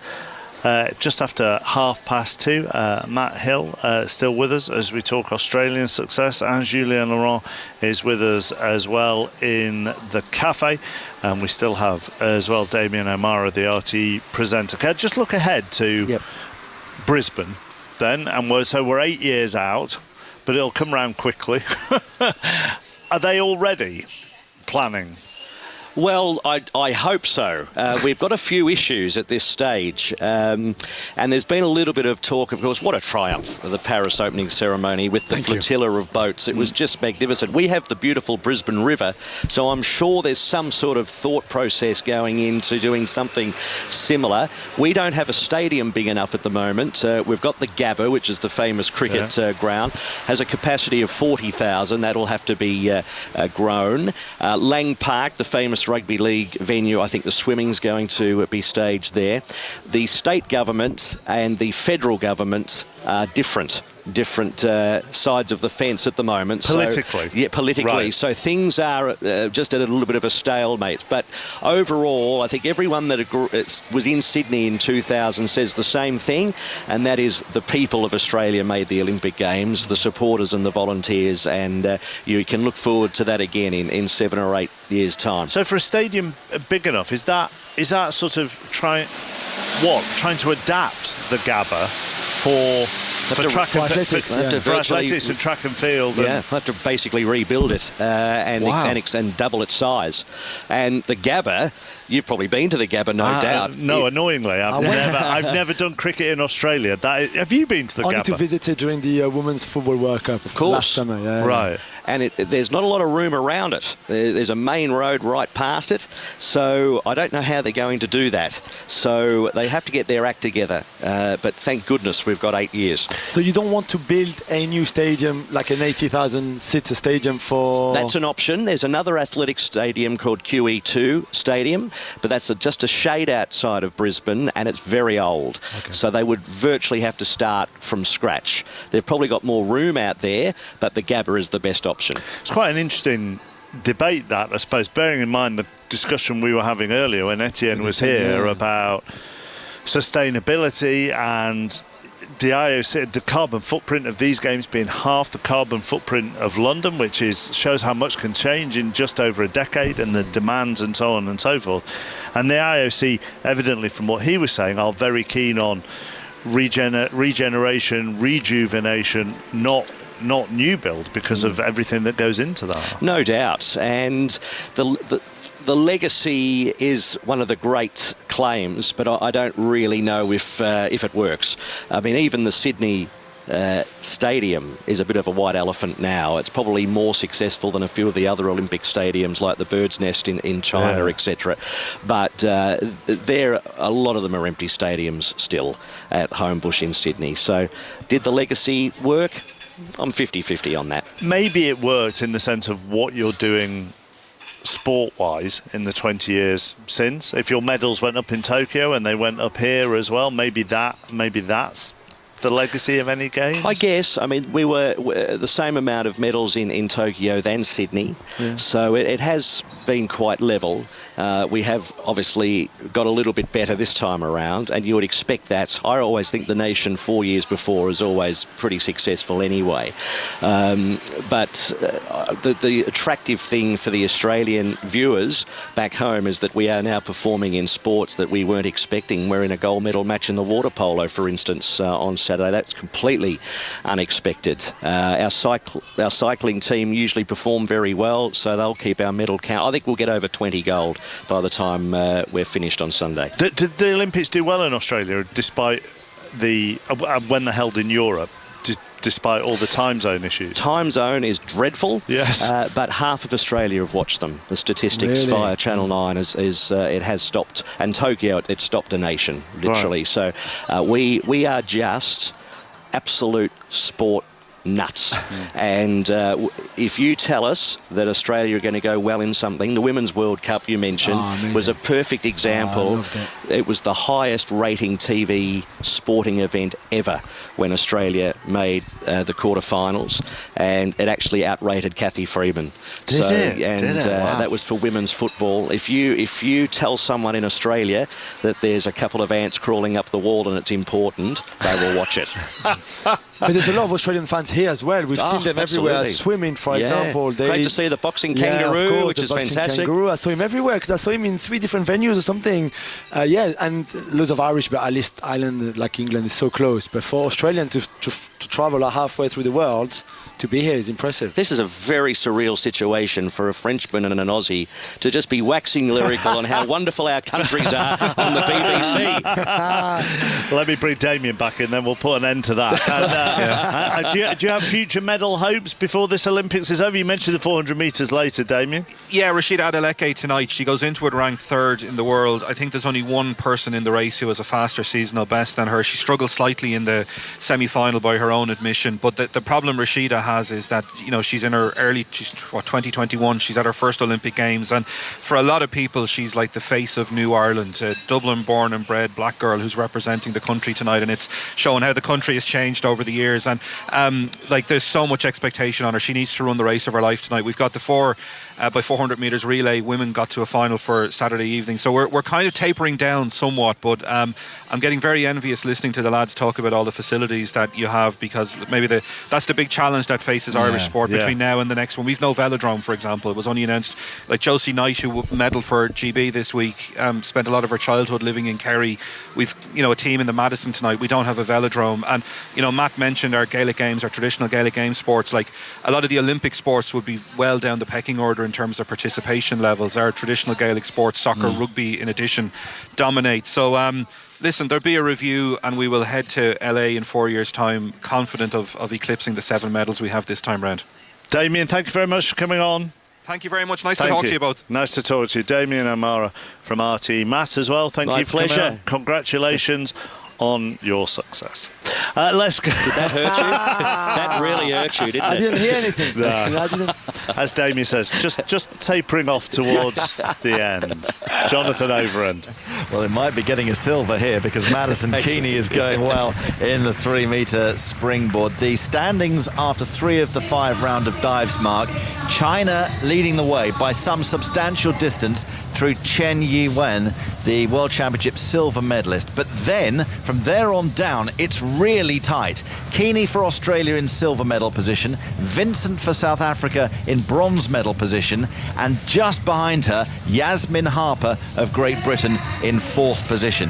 Now, Harper has gone. She's just gone with her 4th dive, and it's one of her less impressive dives of the final. She cut a frustrated figure when she emerged from the pool, a few shakes of the head as she reviewed it on the screen. She was scoring 6.5s, but she has to feel that she's got a chance of a medal here. But maybe with that 4th dive, depending on how the others go later in this round, Mark, maybe that chance has now gone. She's still up there challenging, unlike Grace Reed, who sadly has the weakest score of the 12 finalists so far. But it really is very tight. The first Chinese aside, everybody else tightly bunched. Anything could still happen.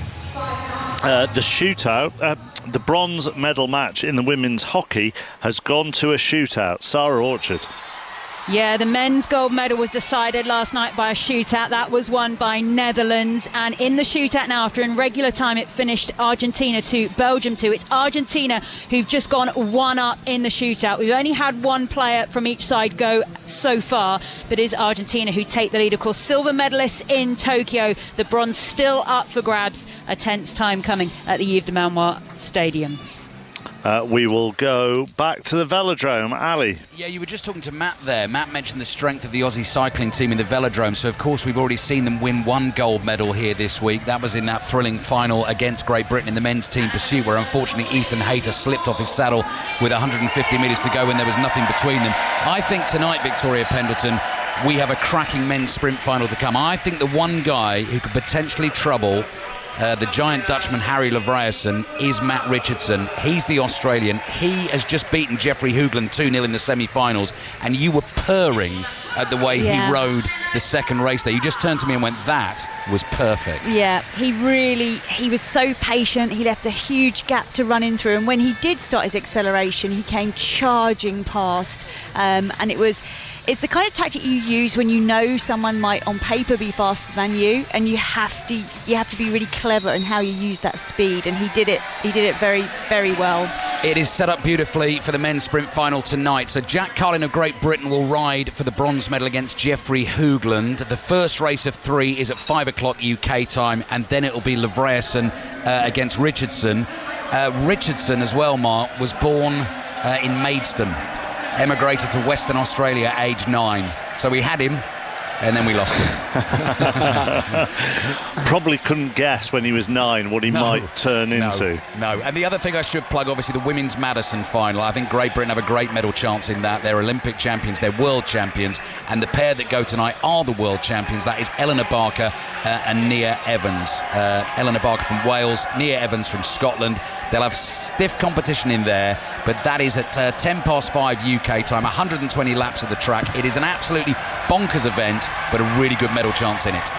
It is. And then you finish off tomorrow, do you? Are they the final events tomorrow? No, Sunday. We're here all the way. Yeah. Committed right the way through, Mark. All the way through. Back with Ali and Victoria a little bit later on. Jonathan Overend, am I coming back to you at the diving? Most welcome, because it's getting very exciting. We're in the second half of the penultimate round of dives for all these divers. There are nerves. There are definitely nerves around the aquatic centre today. For example, the Malaysian Nur Sabri was in silver medal position early in this competition, but she's just been scored threes for her penultimate dive, and now she's right down in 8th. So we've seen 8 of the 12 competitors. Yasmin Harper is the best so far, with Julia Vincent to come. Now, Vincent of South Africa was in the bronze medal position after the penultimate round of dives, but only just. Harper wasn't far behind her. So let's watch this dive to see if there are any slips, because there's no margin for error, and there's over-rotation there from Vincent. Oh, this is tense, because we've got so used to seeing perfection, Mark, in so many of the competitions we've seen. We've seen more errors today, more over-rotation, more dives that are out of alignment. They're slightly skew with either to the left or to the right or up and down. And this is an opportunity for Yasmin Harper that we did not see coming, because remember, she qualified only just as the 12th of the qualifiers from the semi-final, and yet she remains, as things stand, top of the leaderboard with how many still to come? 5 still to come in this round of dives, Mark. And what round are you on again? Just remind me, 4th? 3rd? Yeah, we're on the fourth out of 5, right. So the penultimate round. Right. Yeah. Okay. Jonathan, thank you. Back to the hockey shootout. Sarah? Are Argentina about to win the bronze medal? The women, yes, they've got the goal. They've taken it in the shootout. A wonderful goal in the end comes in by Sofia Caro to win it for the Argentinians. It was silver for them, of course, in Tokyo, but this time they take the bronze. Belgium are absolutely devastated, down on their knees. This is only the second time that Belgium have qualified for the Olympic hockey tournament. The funding just hasn't been there for the women, but it's risen in recent years. They've got to this point, but they settle for that cruelest of positions at the Olympics of 4th place. It's Argentina who take their bronze, and you could just tell the experience really told in the shootout. Argentina so calm, so composed. They take the bronze medal later tonight, 7 o'clock, Netherlands against China for the gold. Okay, Sarah, thank you. In about 12-13 minutes time, breaking makes its debut at these Olympic Games, gets underway at 3 o'clock. Hooch is the president of Breaking GB and joins us now. It's taken a while to get to this point, Hooch, but we're nearly ready to get going.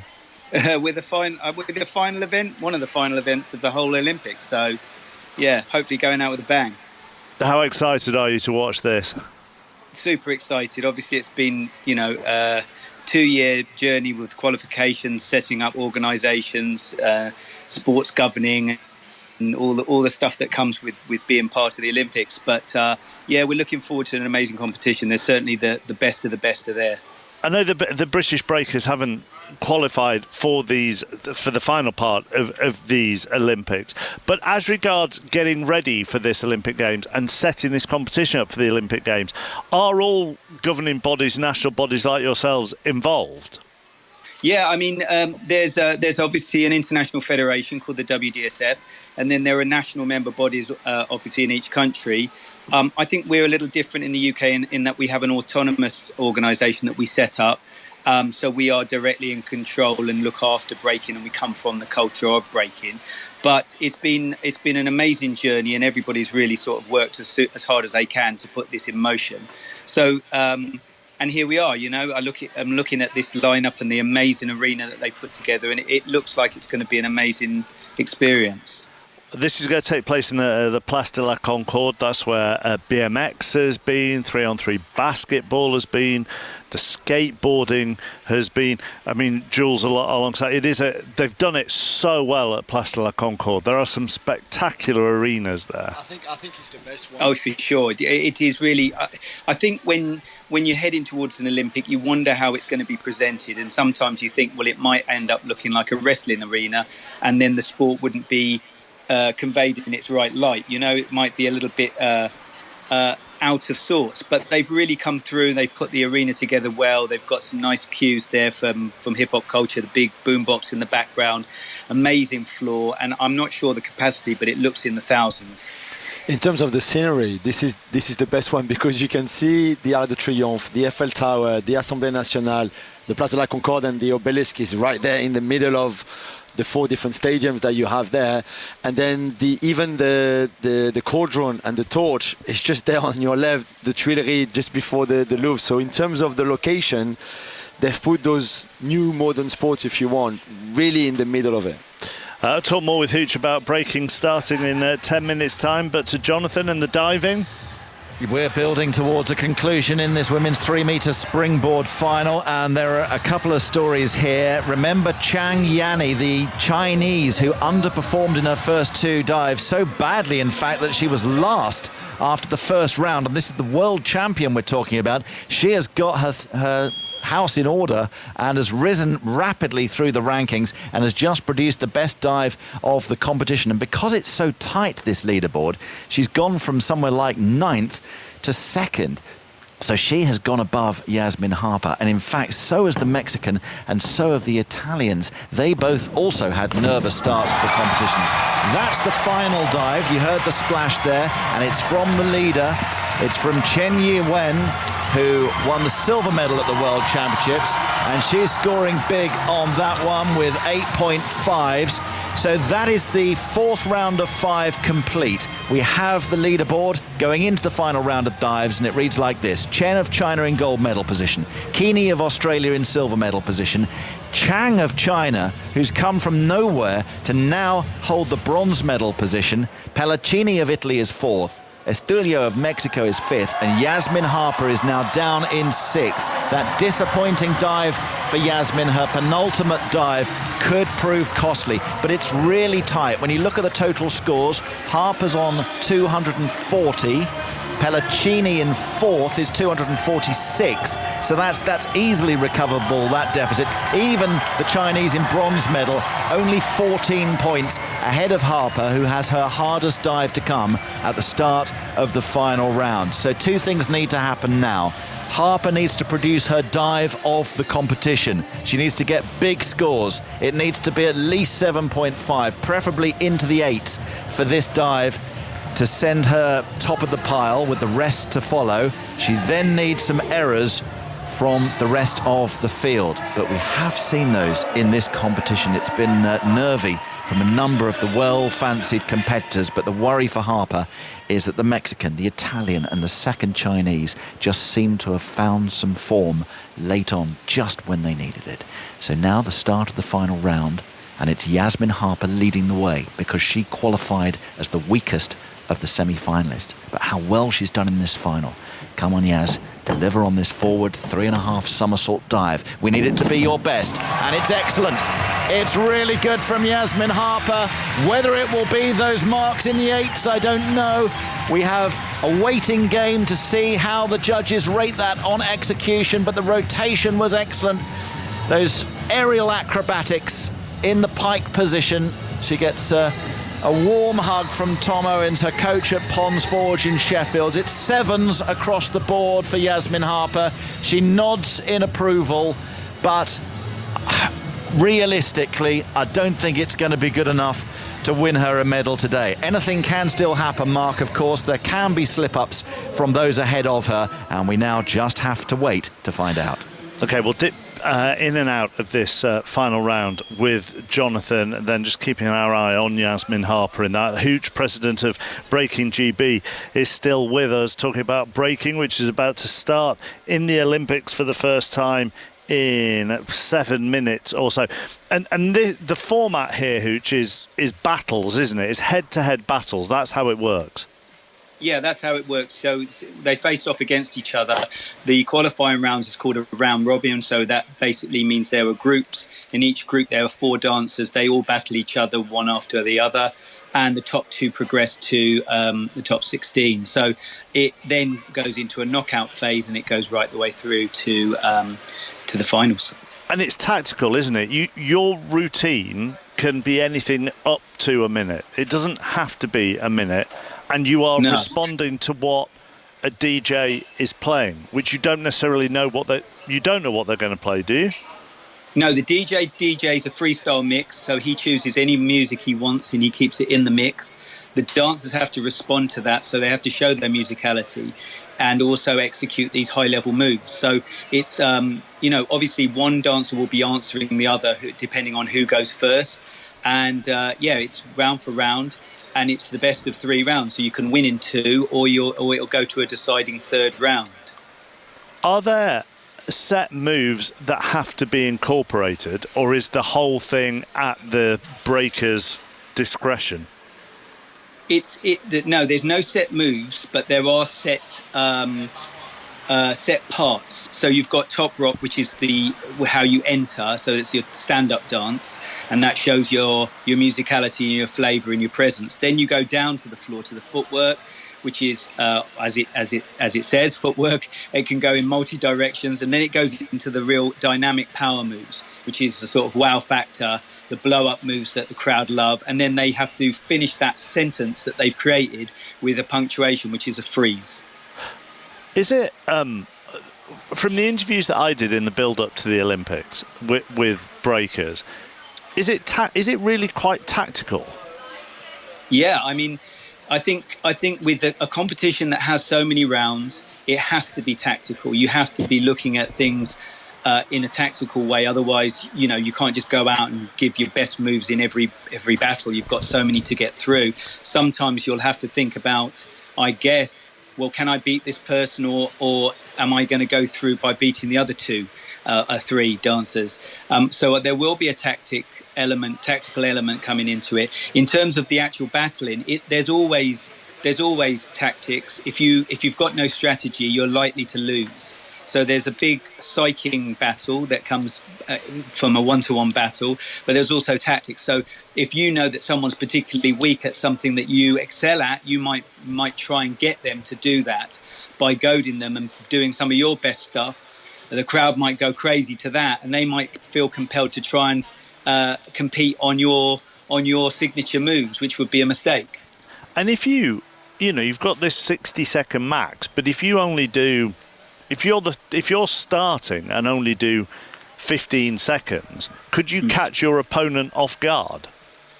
I mean, I think a short round is not favourable. It would have to be something incredible and you'd have to be pretty confident to do a short round. I think what you're going to find is that the rounds are long, because no dancer wants to leave it.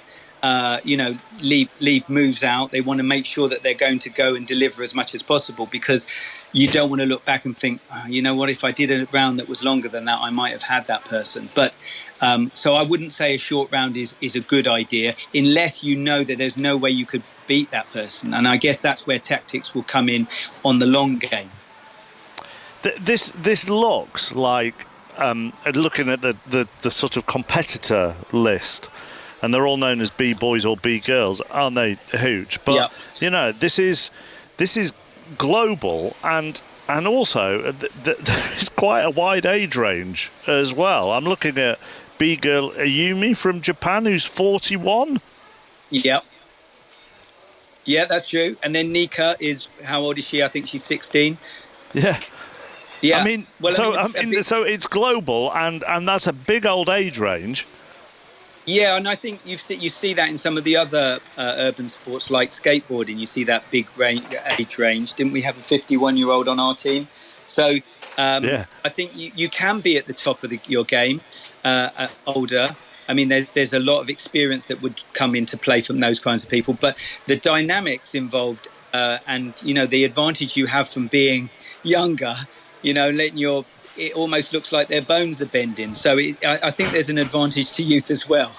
I think there's always an advantage to youth, Hooch, to be honest with you. But thank you very much for coming on, President of Breaking GB, Hooch, with us on 5 Live this afternoon. Jonathan Overend with news of Yasmin Harper in the 3-metre springboard. Every moment's an education on your show, Chappers, isn't it? Great stuff. Looking forward to that later. So we are halfway through the final round of dives. Yasmin Harper is top of the board among the first 6. Now her big rivals go. First of all, Julia Vincent from South Africa, who I make it 80 points behind Harper in total. So what's she going to register as we wait for the judges' score. Grace Reed, by the way, just finished her final dive, and it was her best dive of the competition. So well done, Grace, delivering right at the end, but she will finish down the list, quite possibly in last.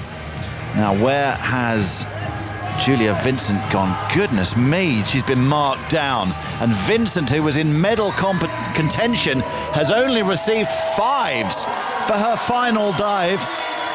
And she's even gone beneath Grace Reed. Well, there's the first surprise. And when we say anything can happen in diving, it really can. Because all these divers who are going now have a chance of a medal. But all of them can underperform. Anything can happen. There can be a slip, there can be nerves that adjust the angle of rotation or entry into the pool. It's the Mexican next. Yasmin Harper still leads the way for Great Britain. And we're at the stage where we're ticking off these divers one by one. Alejandro Estudillo Torres from Mexico. Here she comes to the end of this 16-foot-long 3-meter springboard. There's a lot of splash on entry there. You hear the Mexicans in the arena. Thumbs up from the coach. The Mexicans have absolutely loved the diving over the fortnight here at Paris 2024.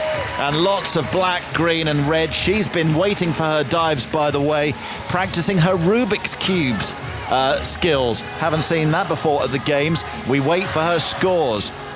How are the judges going to rank that, and where is she going to go in the overall shakedown? 6.5s mainly, and there is a 7 from the Mexican. So that's impressive. But it's not good enough to go above Yasmin Harper. Wow! So that's the South African and the Mexican who are beneath Harper. And how many have we got to go? Only 4. So this is now genuinely exciting, because this was not an expected medal for Great Britain, and it may well not be a medal for Great Britain because there are 4 exceptional divers still to go. But any error, and you never know. She's waiting very patiently in this sort of holding position down by the side of the pool. It's effectively like a hot seat where you have to stand if you're in medal contention. So she has to stand there as the clubhouse leader, if you like, waiting for her rivals. Chang Yanni next from China, who almost inexplicably produced two poor dives in the first 2 rounds, then got herself back into contention. She produced the best dive of the last round. Now what's that going to be for Chang? How are the judges going to mark that one? She's got all this taping over her right shoulder, the world champion. I wondered early in the competition whether she might be bringing that injury, maybe aggravating that injury into the final. We wait for the scores. There were somersaults, there were twists. Will she be going above Yasmin Harper, who is currently in the gold medal position? But with the best divers, the 3 best divers of the competition to come. Oh, only 7s. Only 7s.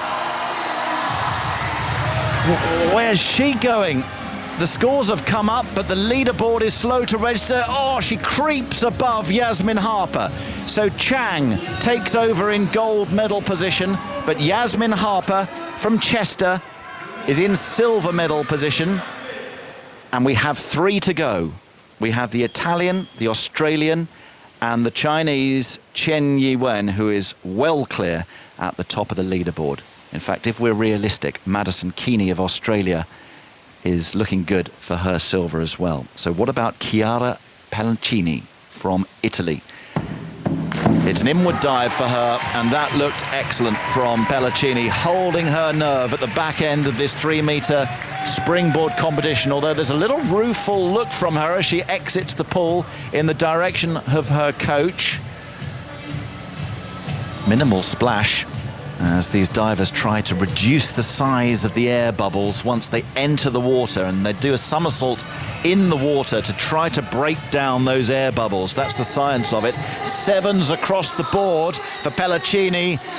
And again, she just creeps above Harper. Oh, that's so close. And you have to feel now that the chance of a medal has gone for Harper. But only 4 points divides Palacini on a total of 309 from Harper on 305. Great effort from Yasmin Harper, but she's going to come close, but surely not close enough. It's still possible, however, if Keeney and the leader get their final dives wrong. But Madison Keeney from Australia has been exceptional. 28 years of age, 4th at the World Championships, 5th in Rio, and it looks like she's going to go better here in Paris. We've been talking about Australia's success on these games over the course of the afternoon, and Madison Keeney is struggling to hold back the tears because she knows that final dive is likely to send her firmly into the medal positions, and who knows, maybe even guarantee herself the silver medal. If she can go ahead of the second Chinese, then she'll be in the lead with only one diver to come. Keeney has been consistent, and the Australians in the stand were absolutely celebrating that final round. That final round dives. 7.5s and an 8 in there, but it is enough to take her top of the clubhouse lead. So congratulations, Madison Keeney. It will be another medal for Australia, and it will be at least a silver medal. But now we have the leader, Chen Yi-wen, who, having held such a substantial lead after the penultimate round, really only needs to enter the pool with a couple of twists.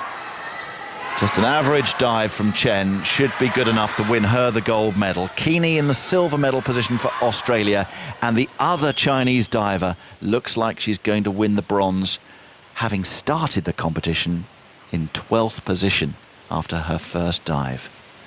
Harper is in 4th as things stand, but is surely about to be pushed down to 5th. Here comes Chen Yi-wen then, silver at the World Championships. She's going to upgrade that to gold.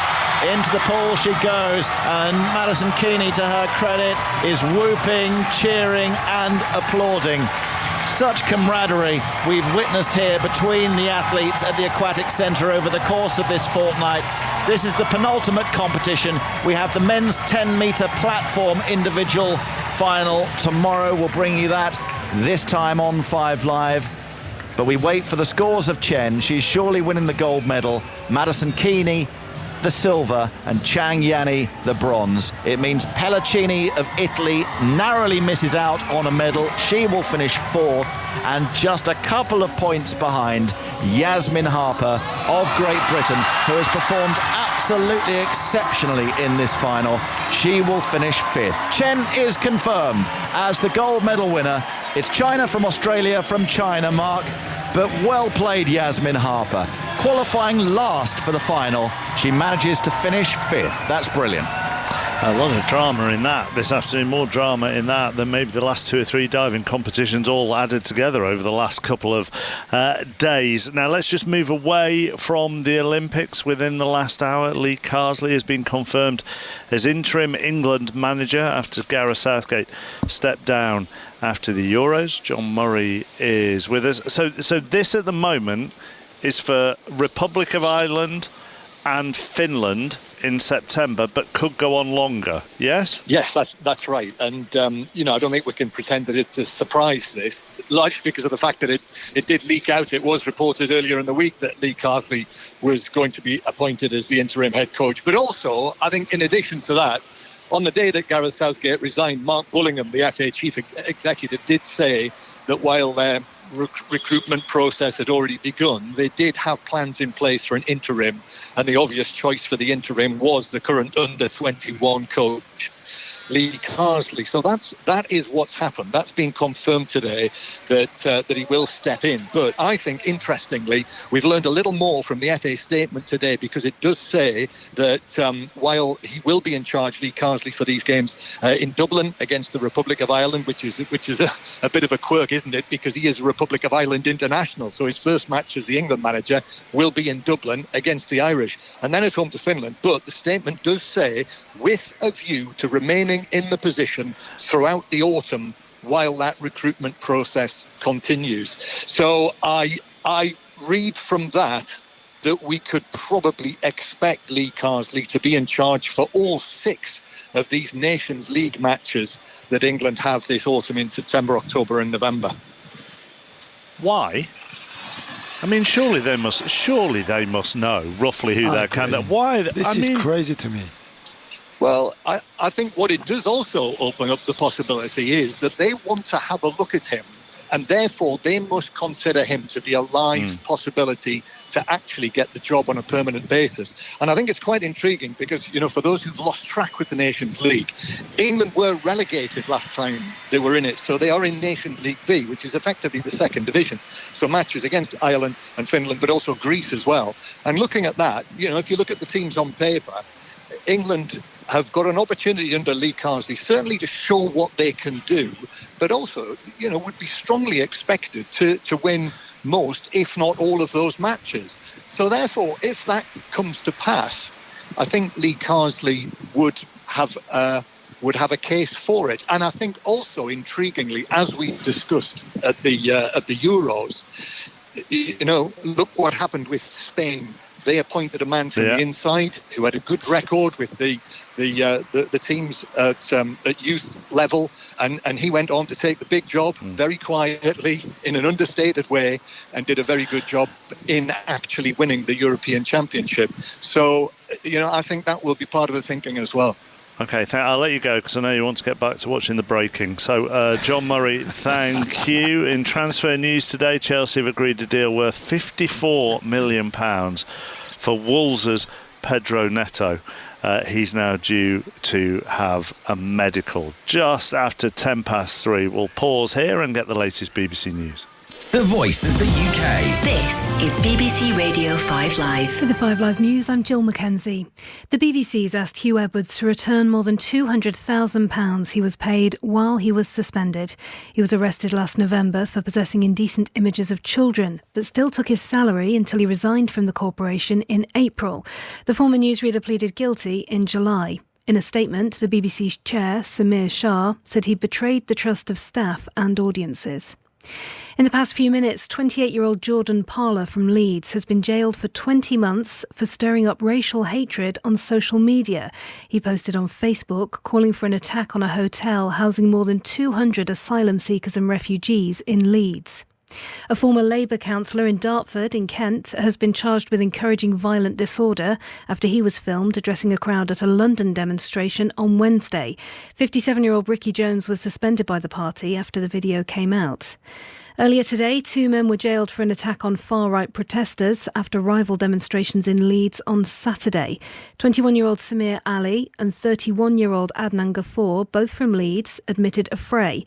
They've been jailed for 20 months and 18 months, respectively. Judge Guy Curl, QC, sentenced them. Not only did you violently attack others in the street, but this was witnessed by people in a nearby bar, on the pavement, and in their cars.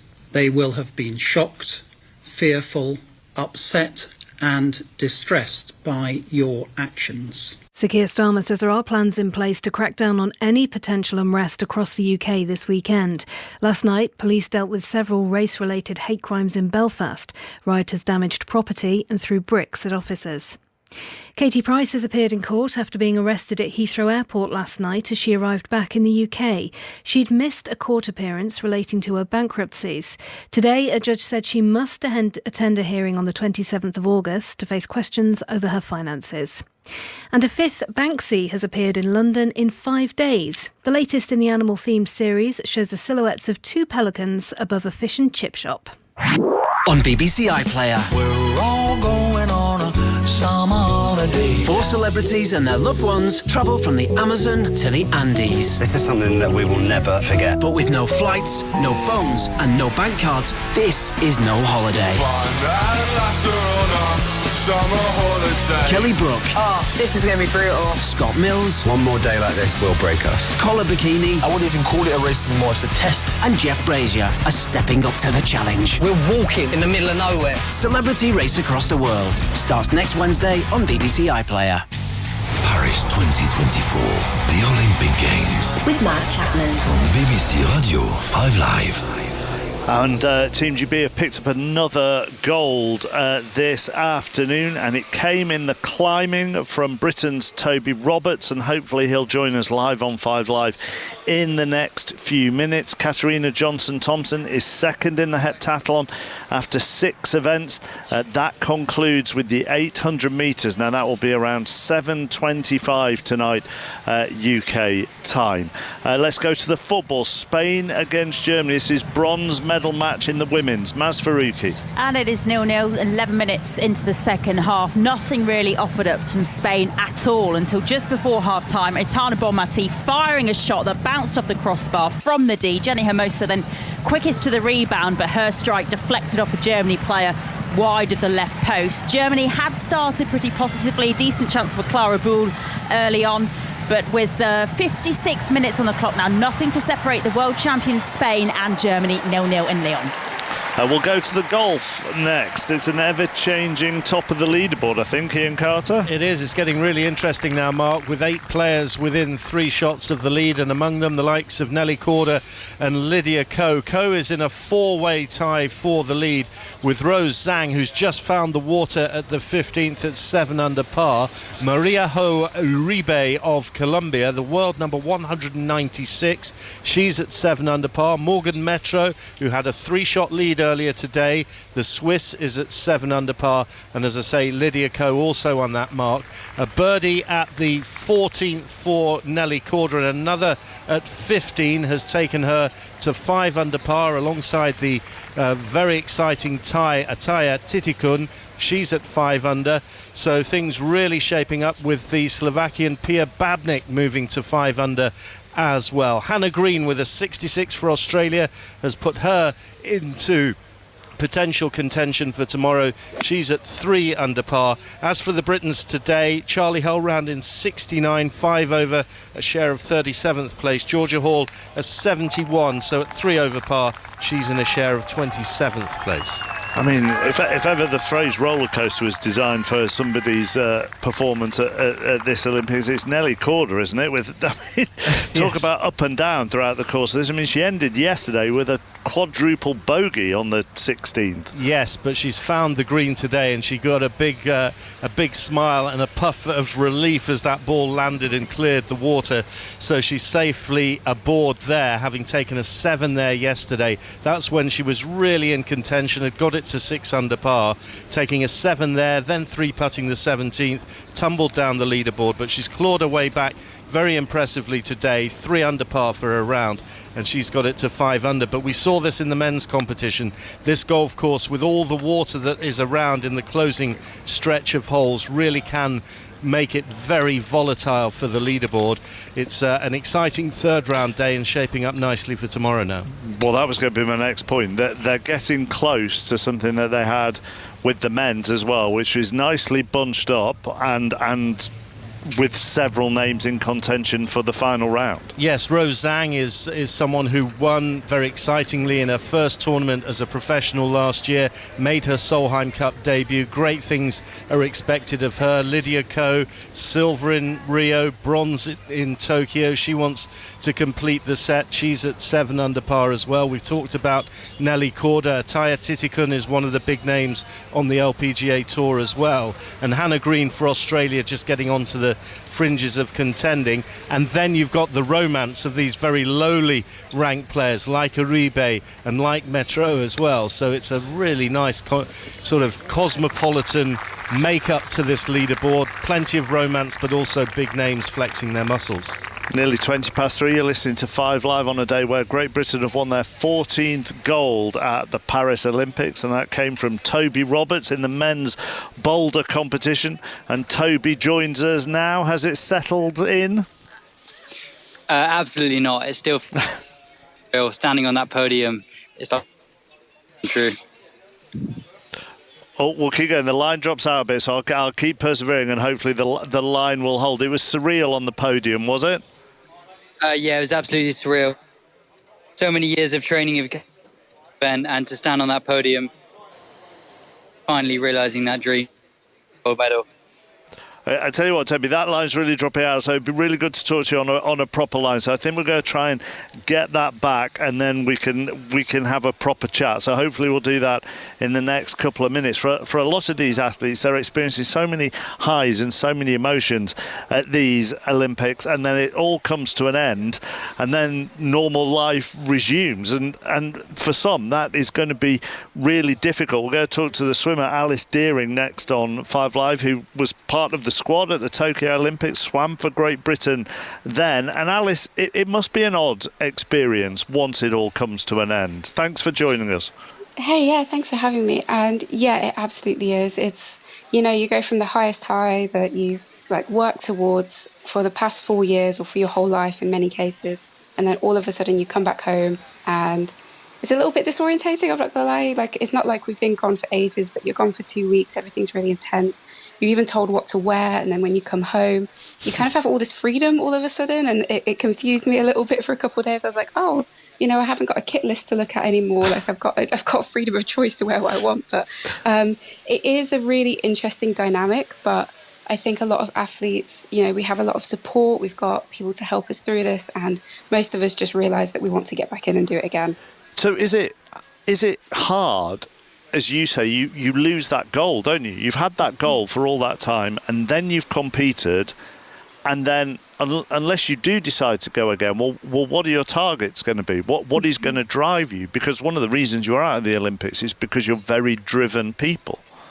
Yes, yeah, absolutely. And this is so personal to each athlete. This is the thing. So after Tokyo, I was like, okay, well, I'm going to Paris. But before going to Tokyo, I had pretty much every intention of retiring that year. So I had my race and I was like, actually, no, I'm going to try and qualify for Paris. Didn't happen for me, but I've moved on to other things now. However, for each athlete, it is so individual, that drive and that passion. And eventually one day your career in sport will end. It's like a sad truth, but it can also be a very happy truth, because that's when you can discover that there is so much more to the world than just your sport. And that's something that I really want to encourage more athletes to try and look into as much as possible. Find out what else are you interested in, because your value as a person goes far beyond the field of play and your value as a competitor. There's so much more that you have to give the world. You're an ambassador for the British Elite Athletes Association as well. You talk about the support and help that is given for the competitors once an Olympic Games comes to an end. Is that for a significant period of time? Because there are plenty of athletes who are here and competing who maybe took a year out after Tokyo and then all of a sudden thought, whoa, do you know what? I do want to give it a go in Paris. So is that support continuous? Yes, it is. Yeah, that support's there for a minimum of 3 months if you're no longer on your programme. However, for a lot of the top level athletes and for the people competing at the Olympics, this support goes on for a very long time. Even myself, last time I competed at an Olympics, or my first time and only time, was in Tokyo. And I know there are a number of people that I could reach out to from my national governing body, from the British Elite Athlete Association, from UK Sport. There are people here to help us through these feelings, and just knowing that you're not alone as well. I think having very candid conversations with other athletes and being more public and vocal about this is important, because you do feel like you're the only person going through this, and you're absolutely not, but at the same time no one really talks about it, and everyone seems to come back to training refreshed and excited, and you're sat dwelling on what happened in summer. So it can be a really challenging time, and especially as we come to the close of the games, I want to give a shout out to obviously all of the Team GB athletes. We put on an incredible show, and I really hope that we get the rest and recovery that we need, and of course the support from our teams that they deserve. So after Tokyo, when did you feel ready to go again, or when did you feel like you'd moved on from any withdrawal symptoms from Tokyo? It took me a long time, to be truthful. Even in April of 2022, so just under a year on, I was still really holding feelings from Tokyo. Just wanted to get my chance again in Paris, and that's the only thing I cared about. And it actually led me to a point where I was hating swimming, hating training, and I ended up taking about 5 months off from the sport to reset my mind as much as possible. Very thankfully found my way back to it and ended up absolutely loving swimming again, was in a great place, and unfortunately qualification just didn't happen for me. But long story short is these feelings can carry on for months, and in some cases for athletes even years, and you see them carrying over into other Olympics. So it is it's a topic that I think needs a lot of attention, especially athletes who win. It can be so difficult to go from, that gold medal moment where everybody wants to know your name, and then things change quite drastically a few years later. Absolutely, and we'll talk to Alistair Brownlee next on 5 Live along similar themes. Afternoon, Alistair, how are you? Very well, thank you. Yeah, Thank you for having me. That's all right. Thank you very much for coming on. Are you enjoying these Olympics? I am very much. I've been lucky enough to be able to go and watch loads of different events around Paris, events that I probably wouldn't otherwise normally watch, and it's been brilliant, amazing sport, great venues, brilliant spectators. It's been a lot of fun.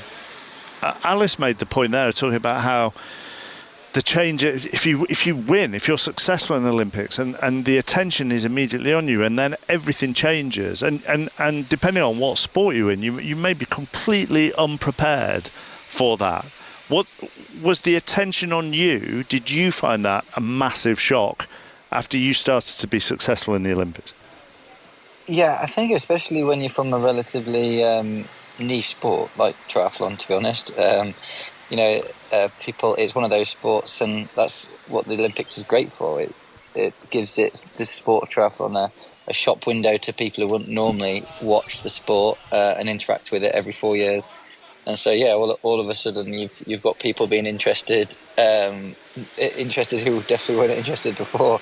I think for me, it probably happened a bit more gradually with in the lead up to the Olympics in London, just because I think the kind of build up around it at home in the UK was probably a little bit bigger, and all of a sudden I remember thinking, it's ridiculous. I've just popped out to buy a pint of milk and I've got some local old lady in the shop asking me if I'm going to beat the Spanish guy, and these people wouldn't normally know about triathlon.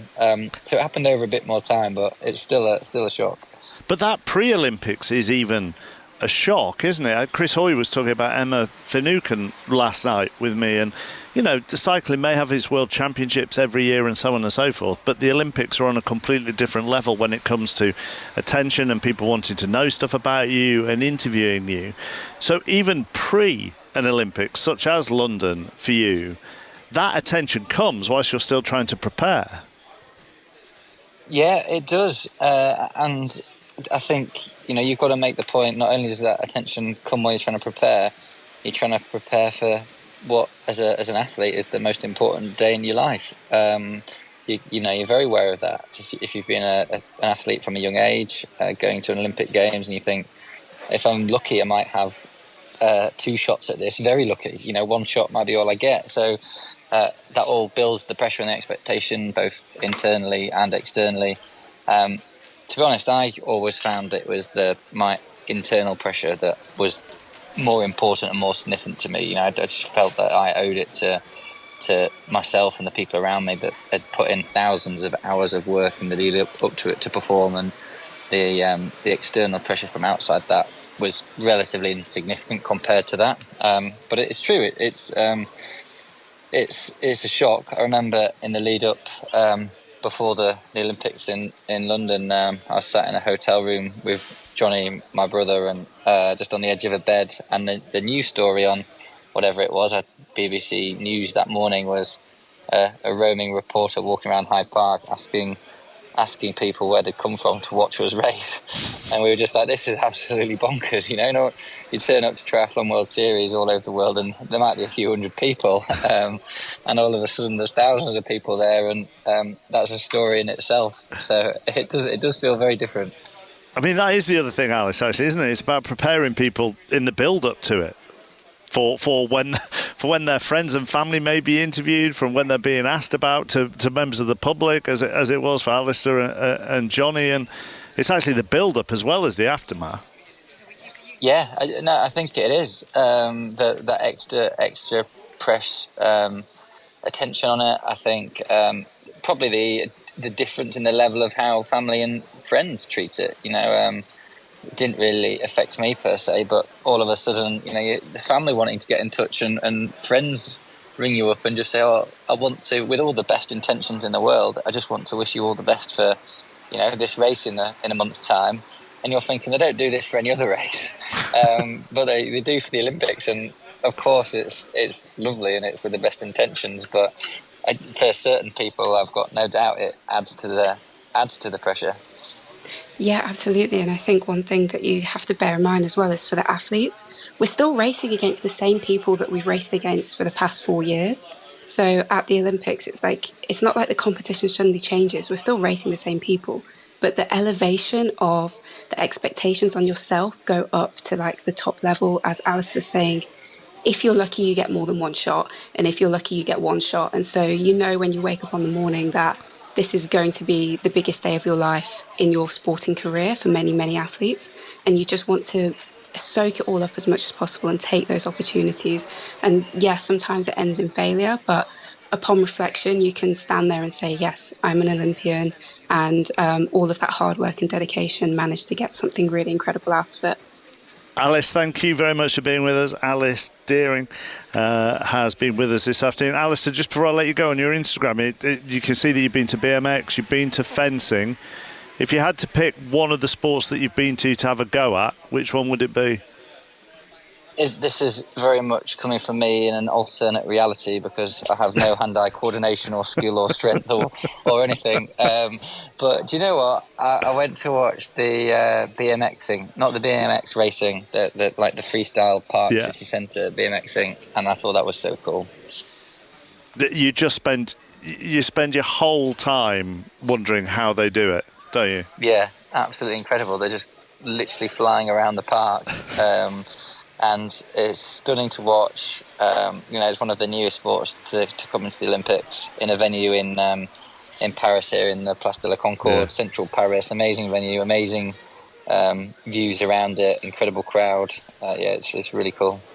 Good to have you on. Thank you, Alistair. Talk to you soon. Alistair Brownlee with us on 5 Live Sport. Goal for Maz in the football. Yeah, for Germany, Mark. Julia Gwynn putting them ahead from the penalty spot with a spot kick she herself won after she was brought down by the Spanish keeper. Some rash challenges coming in from Spain now, who, remember, had a brilliant chance to go ahead with Altana Bonmatí hitting the crossbar just before half-time. But the world champions are trailing in this bronze medal match, and Leah Schuller has just wasted a brilliant chance to put Germany further ahead with 18 minutes plus stoppage time to play, though. It is Spain 0, Germany 1. So that is us done here at the cafe. You may have heard them in the background having an impromptu production meeting. Ellie and Tony. Well, you're suggesting this programme is actually planned? Well, and not just kind of thrown together. He's telling us we disturbed him while he was on air. No, no. Sorry. You may have a gold medalist to talk to because it didn't work for us with the line, so you may have him in a little while. That'd be very good. That would be very nice. I don't know about you, chappers. There are points, I think, in any Olympic Games where you just kind of reach the point, and I was listening to you earlier on saying something along these lines where actually everyone's a bit tired. Was that the conversation me and Alistair Bruce Ball about whether we'd fallen asleep in a venue? Might have been that one. Everyone is just very slightly Olympicked out. And then you get something like Toby Roberts winning that gold medal in the climbing. And because he's so young and fresh-faced as well. He's 19. I mean, my goodness me. And his excitement and his disbelief, it just gives you that boost of adrenaline and energy, doesn't it? It also makes you feel your age because he's 19. He said he's been training all his life for it. As well. And at 60, I'm thinking, what? Anyway, hey, Chappers has packed his bag already. Short of a skateboard, he's nearly out of it. I need to go and have a sleep. Yeah. Yeah. The afternoon nap needs building into the schedule, doesn't it? Anyway, we're back together again. Yes, bonjour. Bonjour, ça va?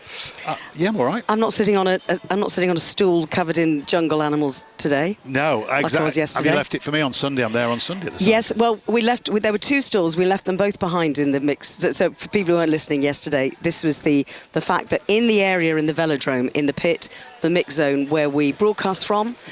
So obviously we've got Ali Bruce Ball and Victoria Pendleton doing the important stuff, but we are down in the mix zone and it's quite hot and it's a little bit uncomfortable and there's nowhere to sit until our chief engineer Tom went to the supermarket next door to where we're staying and bought these 2 little stools to sit on. And then you were very upset because you hadn't had that. I didn't think. But they do look like kind of kindergarten stools. They won't take my weight. But nobody is but they will. But the thing is that nobody's going to nick them. No. From that mix zone, because nobody else is going to be seen dead with a jungle-themed stool. You've talked about us kind of winding down. This is my last day in the cafe, and the waitress, a lovely young girl, has apologised to me today because I asked for the recipe for the house salad last night and they forgot to give it me. So she's going to bring it out to me later on because it's the best salad I've ever had in my life. There you go. So you'll be making that when you get home. Set, and I should be taking that home. So that's your French is getting better, I must say. Thank you. I've asked for tap water today and the recipe, so I'm all right. I'm massively impressed. Right, good. Right, shall we get on with things? Shall we do that? Yeah, They've I think just told us to go somewhere and I've forgotten already. Is it update on the golf? Oh, it is. Ian Carter. You can tell we're really on it today, Ian. You need to be on it with the golf, I have to tell you, because the leaderboard changing all the time. Just a few moments ago, we had a 4-way tie for the lead. Now it's a 2-way tie for the lead. Quite a story as well. Maria Ojo Uribe of Colombia, who is set to retire after this Olympics, 34 years of age. She's 3 under for her round, 7 under overall, and she's sharing the lead now with Lydia Ko at 7 under par. The Colombian ranked 196 in the world. There are players just behind, and they include Nelly Korda, who's at 5 under par. She's on the green on the 17th in 2. Rose Zhang was in a share of the lead, but ran up a double bogey at the 15th, so she's back to 5 under par. Ataya Titikun also at 5 under, and Pia Babnik has just found the water at the 15th, the Slovakian in the group at 5 under par. Hannah Green, the clubhouse leader, the Australian, who was round in 66, she's at 3 under. Ian, what can you tell us about Lydia Ko? Lydia Ko is looking for a complete set of Olympic medals. She was a silver medalist in Rio, a bronze medalist in Tokyo, and the New Zealander, former world number 1. If she wins this week, she will have done enough to qualify for the LPGA's Hall of Fame. She is heartily sick of people saying to her at big tournaments, if you win this week, you're getting into the Hall of Fame, and she just wants to end that conversation because it's been going on for quite a while, and the New Zealander is very nicely placed at 7 under par. Seems to be on a mission, having come so close in the previous 2 Olympics, to try and get that full set of medals.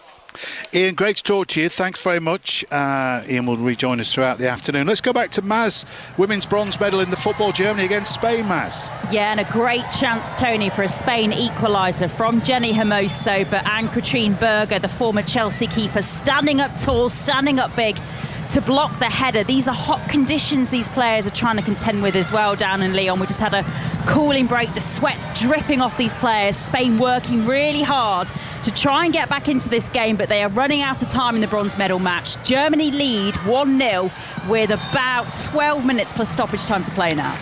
Merci, Maz, thank you. It's been a very busy morning session for British athletics hopes, including Katarina Johnson-Thompson trying for gold in the heptathlon. That is getting very stressful indeed. Kath Mary and Ali Kirbishley can round up the action for us. We arrived at the Stade de France this morning, Alison, with Katarina Johnson-Thompson in the lead overnight in the heptathlon by 48 points. But tonight, she goes 121 points down. She sits in the silver medal position. Where were the points lost this morning in the long jump and the javelin? Yeah, I think Katarina Johnson-Thompson and her coach Aston Moore may be looking at that first event of day 2, the long jump, where she really had the chance to maximise in one of her strong events. It was a real cagey start for her. She only had 3 attempts and she saved her best to last. 6 metres 40 she leapt out to, not quite as far as Thiam, and that's where the gap did not start to appear, because we then went into the javelin, Thiam's better event, and she threw 9 metres further than Katarina Johnson-Thompson. It was a solid throw for her, just shy of her personal best, but that's where the damage has been done, and 121 points is the difference. What does she have to do, therefore, tonight in this 800 metres? Because Kat is still in a silver medal position. She's never won an Olympic medal before, but for the gold, what does she have to do? Well, it really is a cat and mouse, literally. And there's 6 seconds between them, personal best wise. So what we need to see is Katarina Johnson-Thompson leave everything out there in the 800 metres. She ran a personal best to win the World Championships on both occasions, in 2019 and in 2023. Both occasions it came down to the 800 metres and she delivered. Tonight we need to see her run quicker than 2 minutes 5, put the pressure on Nafi Thiam, who is not a very good 800 metre runner, and try and see whether she can get that 8-second gap. But it's much easier to chase than to be the one out there in front. Also this morning, both 4x4 relay teams qualified for the Olympic final. Max Bergin was the only Brit to make it through to the 800 metre final with a lifetime best, and Cindy Sember sadly fell in her 100 metre hurdle semi-final. Tonight, though, we have the women's and men's 4x100 metre relays final, an opportunity for the British team to potentially pick up a medal, maybe from the women more than the men. Very much so, and of course in the heats the women did really well to get us through. But we've got our big guns to bring in. We've got Daryl Neater, who reached both sprint finals here, agonisingly finishing 4th in the 100, and Dina Asher-Smith, the frustration of the 100 and then not quite getting onto the podium. A real opportunity, dropping those two very seasoned relay runners who have got so many global medals combined. I think there's a real opportunity there for the women and of course the men, and particularly with the fact that we know Noah Lyles, having finished in bronze medal position in the 200 metres and then coming out and saying he's got COVID, we obviously don't expect him to line up in the American quartet. So the great British team inside the Americans, they're in lane 4, Americans in lane 5. The French are going to go wild in here tonight. They're in lane 6. A real opportunity for 2 sprint relay medals. British interest in the women's 10,000 metre final as well. But our old event, Alison, it's a women's 400 metre final this evening. Amber Anning just missed Christina Hurigu's British record in the semi-final. 1, can she take the record? 2, can she medal? 1, I do think she can take the record. And 2, I think she's going to need to take the record to get onto the podium. It is a phenomenal lineup. We've got the defending champion in there. We've got it's stacked. There's no one with a season's best over 50 seconds. They're all running 49 and bits. I think it's going to be the podium. You're going to have to run about 48 seconds. It's ridiculous. Nikisha Price missed out the world lead, so it's Rashida Adeleke from Ireland, big Irish hopes because they've not had a great championships. But Amber Anning, lane 5, Paulino, the world champion and Olympic silver medalist, immediately outside her. It's going to be phenomenal. 7 finals tonight in the Stade de France, and a certain Katarina Johnson-Thompson needing the race of her life to win Olympic gold, but hopefully she should win at least her first ever Olympic medal. 7:25 UK time. All that to come tonight, loads more. Ellie's off to the synchronised swimming later. Just watching the breakdancing on the telly. The Japanese breaker's doing it in a flat cap, which I'm finding extraordinary. I don't want to do northern stereotypes, Tony, but you left yours at home, I thought. No, I'm feeling at home, though, watching that. That's fantastic. Right, we have gold medal success today. It's fantastic. It's the 14th gold medal for Team GB. Toby Roberts won it in the men's boulder competition. I'm very pleased to say that JJ Chalmers joins us. Ellie's with us already. Toby, my name's Tony. Ellie's with us. JJ, we're all very delighted for you. Congratulations. Thank you so much. My question is, these two will have more sensible ones, but what was going through your brain when your opponent fell off? In the split second before he did, had you kind of conceded defeat? I think it was just pure disbelief the moment he fell off. I looked at my coaches and they, I wasn't 100% sure of the scoring, so I looked over and then they gave me the signal that I just won. And in that moment, it was just pure shock. What was that signal? He just put his finger up to show that, put one finger up to show that I'd won. Yeah, we saw you doing that. It was this kind of, you put the finger up and you looked around. Yeah. And you said, yeah, and then he gave me the nod. Does that mean I've won? Yeah, and then once I received that confirmation, it was just so much adrenaline, disbelief. Like I trained for so long for that moment, and for it to finally come true in that scenario, just felt incredible. Toby, we saw such beautiful scenes of you with your family. I know your dad has been a massive part of your journey in particular. He's travelled everywhere with you, been your taxi driver, you name it, your rope handler. He's got you through this. What was it like to be able to see your family in that moment? Yeah, I'm just hugely grateful for my family, and especially my parents. They've supported me throughout the whole way. They've always been there for me. Even when times were harder, they've always been there to support me, and I'm just forever grateful for what they've done to help me achieve my dream. And to see in the crowd just all of my family there supporting, like my grandparents, sisters, brothers, it's just so incredible to see, and an incredible crowd to climb in front of. I don't know if you remember this, Toby, but you actually came on the radio with me and Amy Fuller back in January on the path to Paris with your dad Tristan as well. Do you remember? And I'm so thrilled to see you do this. And actually, Paul, our producer, and I were exchanging messages saying, "Oh my God, he's done it! He's won the gold medal!" And I mean, what did your dad say when you saw him for the first time after that result was confirmed?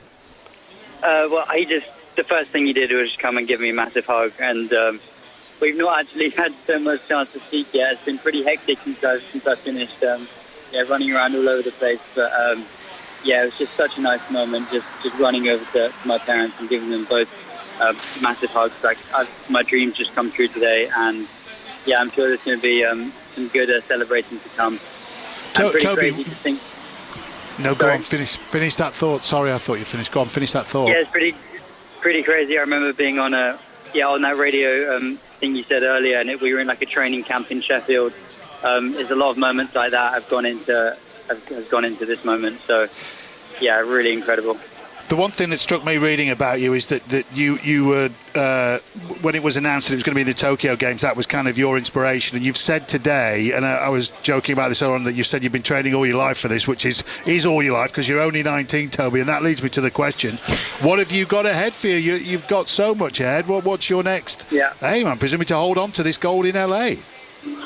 Well, I would definitely be competing or trying to compete in LA.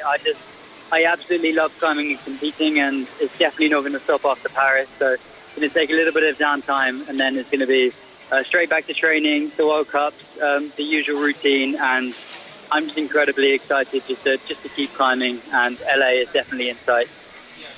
Toby, two teenagers on the podium, and Schubert, the Austrian, sort of bowing out at the end of his career, 33 years of age, and he's had a sensational career. But there was a part of me watching that had this sense of that he's handing the sport over to you guys, and it has such a bright future.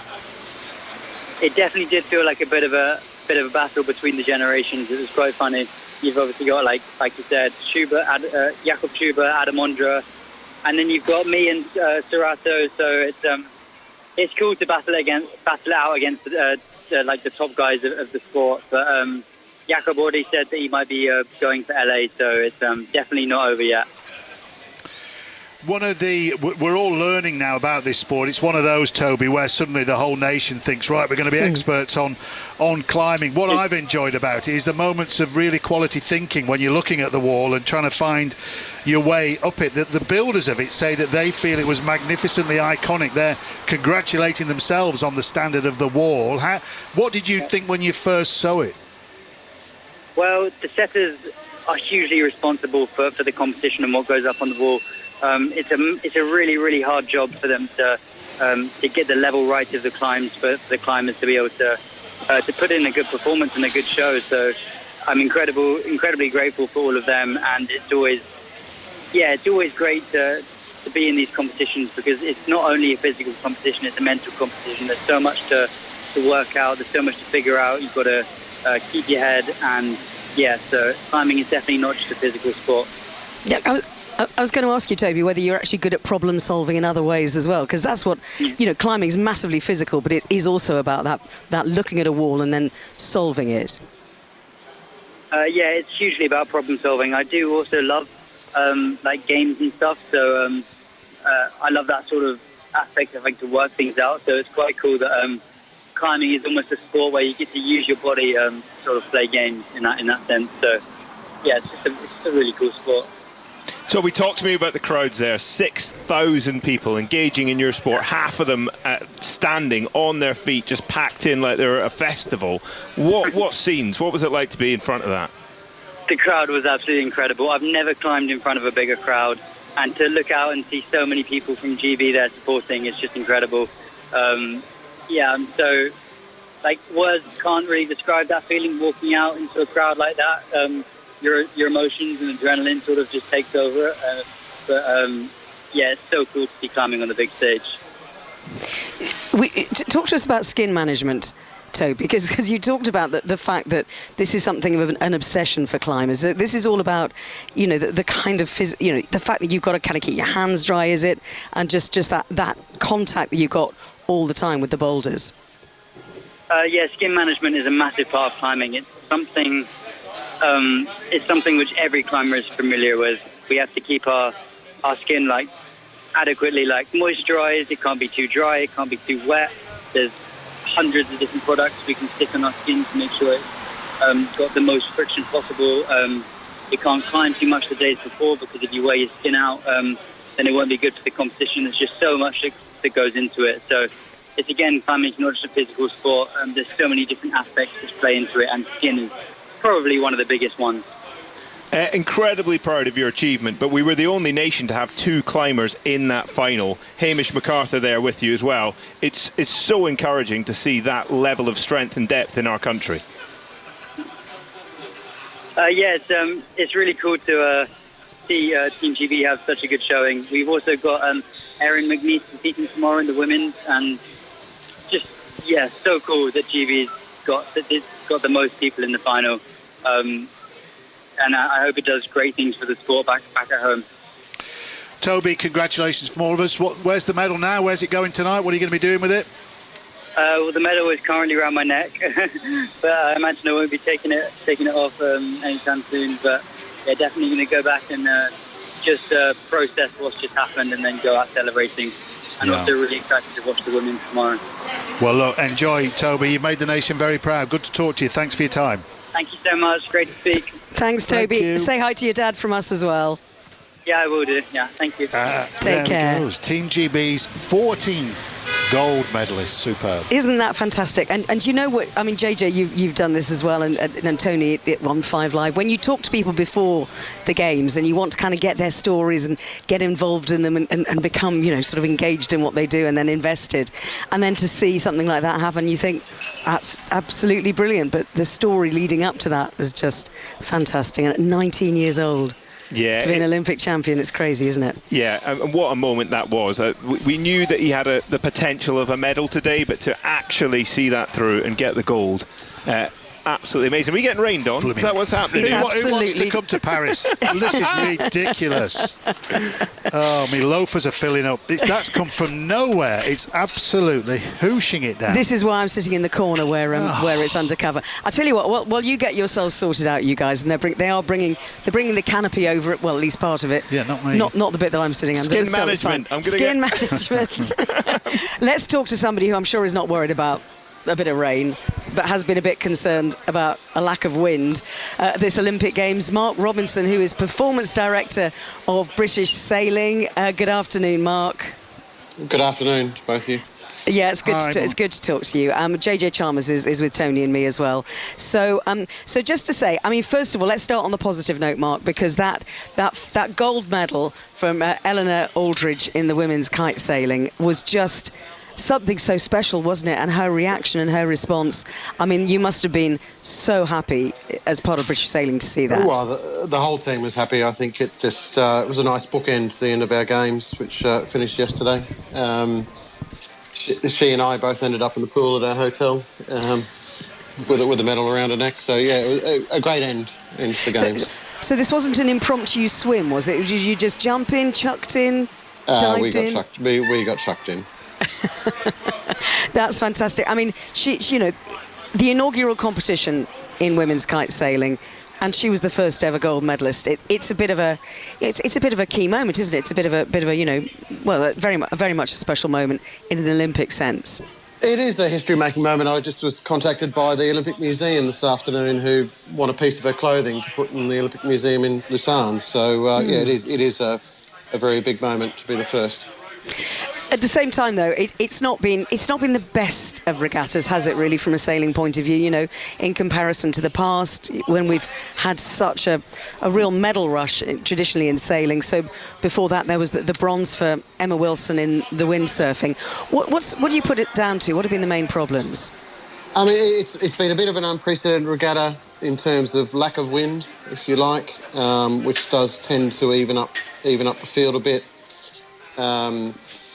I mean, they're just trying to get through the schedule. We've had seven races in some classes when they should have done 20 leading up to the finals. So it's just a bit of the weather is not normally like this, they say. Although it hasn't been raining. It's been over 34 degrees in Marseille every day. I heard Shirley Robertson talking on 5 Live earlier on, saying that maybe in retrospect they could have put it somewhere else. They could have put it somewhere that was a bit more open, that actually Marseille, because it's quite an enclosed bay, that there are more open areas sort of on the north coast, kind of around Brittany and so on. I mean, it's a bit too late to obviously do anything about that now, but in retrospect, could they have done that? They could have. I think La Rochelle was being talked about on the Brittany coast early on, but Marseille is the second biggest city in France. Obviously trying to keep it as a more Paris-dominated games, if you like. And I mean, even a month ago, we were out here training and the wind was fine. So we have these weeks where there's lots of high-pressure systems and the gradient wind won't come. So... Yeah. Very quick final one to you, Mark. I mean, this is the question that we always ask performance directors after a slightly below par games. Any worries about funding? No. I think when you look at how UK sport funds the top sports, they understand the strategy. They understand the way the wind has gone this week. We had 5 top 8 performances. Obviously, a difficult format for Emma, which will certainly change for next cycle. So we had Dame Catherine Granger down with us on Michael Beckett's medal race day, as well as Kate Baker, and they could understand he was in the silver medal position when they cancelled the first medal race, and then obviously the second one didn't quite go his way. So there's lots of talent in the pipeline. Is the short answer. Yeah, there are ways of measuring it, not just in the colour of the medals that you get. But look, really good to talk to you, Mark. Thank you very much indeed. I hope you dried out after being chucked in the pool at the hotel as well. I'm still drying the clothes out. Thank you so much. Thank you, Mark. Mark Robinson, British Sailing Performance Director. Tony's rearranged himself. They've covered you over. You're covered up with. You've got parasols. You've got the canopies. You're going to be dry from now on. They're very hopefully. attentive. I like this kind of... They are. I won't get this when I'm back in Salford. Let's go to the golf, Ian Carter. Still dry at Le Golf National, where Nelly Corder has just finished with a 2 under par 70. She horribly 3-putted the 17th, which means she's down at 4 under par, the defending champion and world number 1. That's 4 shots off the lead, which is now held outright by Lydia Ko, the New Zealander, with a birdie at the 14th. She needs to get up and down from off the back of the 15th to maintain that lead over Morgan Metro of Switzerland. She is at 7 under par. In the group at 6 under, we have Ataya Titikun of Thailand, and Rose Zhang continuing to go nicely. She's playing the 18th at 5 under par, so within 3 shots of the lead. Let's get news of a goal in the football, or a penalty in the football. Maz. Yeah, potentially a goal, Ellie. What a big one this would be as well. Right at the end of 7 minutes of stoppage time, at the end of the 90, for Spain, Lucia Garcia, most recently of Manchester United, brought down in the area. The referee pointed to the spot. Germany and their captain Alexandra Popp really frustrated because they thought it was a very soft penalty to give away, but Alexia Putellas standing over the spot kick against Ann-Katrine Berger on the line in the Germany goal to make it 1-1, to take this game, this bronze medal match, to extra time. Ann-Katrine Berger, formerly the Chelsea keeper, just motionless on the line, trying to make herself big, trying to make herself tall. 2-time Ballon d'Or winner Alexia Putellas taking some steps back towards the edge of the area. Deep breath, and it's saved by Ann-Katrine Berger. It wasn't a particularly powerful penalty from Alexia Putellas, but Ann-Katrine Berger, quick off her line, guessed the right direction, punched that one away, and Germany still lead now. We're into 9 minutes of stoppage time at the end of this bronze medal match. Looks like Germany going to hold on for a podium finish. Maz, thank you very much indeed. Interesting, we were just talking about sailing there, and we were talking about climbing with the gold medal success of Toby Roberts, because we talked about kite sailing, Ellie Oldroyd, climbing Toby Roberts. We've had medals in medal in skateboarding this time around. Talking about kind of handing the baton over to younger events, and I was at the Park Urban the other day. Brilliant to see so many young people, and it's going to be the same, I guess, again today, Betty Glover, because the breakdancing has begun, and it's on the telly in front of us here. It looks fantastic. No Brits, but we have Snoop Dogg in the house. Well, you don't need any Brits when you've got Snoop Dogg, do you? But this is the most Snoop Dogg event, isn't it? Like, if he was going to open any event, it's got to be breaking, hasn't it? He just was in his element. He came out. So just to sort of paint you a little bit of a picture here, we're sort of in the bowls. This is the same arena that the 3x3 basketball was in. So it's sort of a bowl that the music is like reverberating around it. And Snoop Dogg walks out and he is absolutely loving it. So he got off to a really good start. But yeah, breaking is making its debut at the Olympics, and I don't know a huge amount about this sport before I have done my research. I've personally never done breaking before, but I just assumed that it would be full of quite a lot of young people, but it's not. There's loads of competitors here. One of the best B girls, is 41 years old from Japan. She's called B-Girl Ayumi. She is absolutely brilliant. She started at the age of 21. She is a former world champion. She won silver just recently, missing out on gold. But yeah, this is such an exciting event, and it's got the biggest crowd that I've seen at any of the events so far, because there's a queue that is snaking around outside. Loads of people want to catch a look at breaking. Yeah, and when you consider it began in the 70s in New York, then it's no surprise, I guess, Betty, that the older end are still really interested in it. Tell us about the format, because they're dancing off against each other.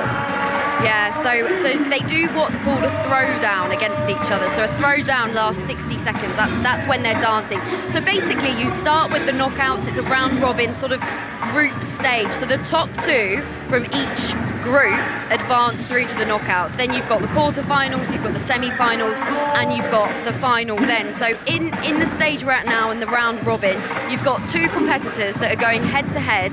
They've got 2 rounds, so they throw down for 60 seconds, and then each round is sort of won by one of the athletes, and they're awarded sort of votes. So there's 9 judges, and they vote, and then whoever gets the most votes eventually wins. So I don't know if that makes sense, but the thing that I thought was amazing about this sport, and I have not seen this anywhere, is that before it all gets started, all of the 9 judges get on the stage and they perform themselves. So they perform this big routine, they do their own throwdowns, and it's so they say to the competitors, look, we're in touch with you, we know what you're doing, we can do it as well, and we're qualified to basically give you the point scoring here. But I've never seen anything like it. But these competitors, they're basically marked on technique, angle, so that's like the angles, the shapes that they throw, the athleticism, because they're doing some amazing things. I've been covering gymnastics the last week or so, and they're doing quite similar moves like handstands, headstands, etc.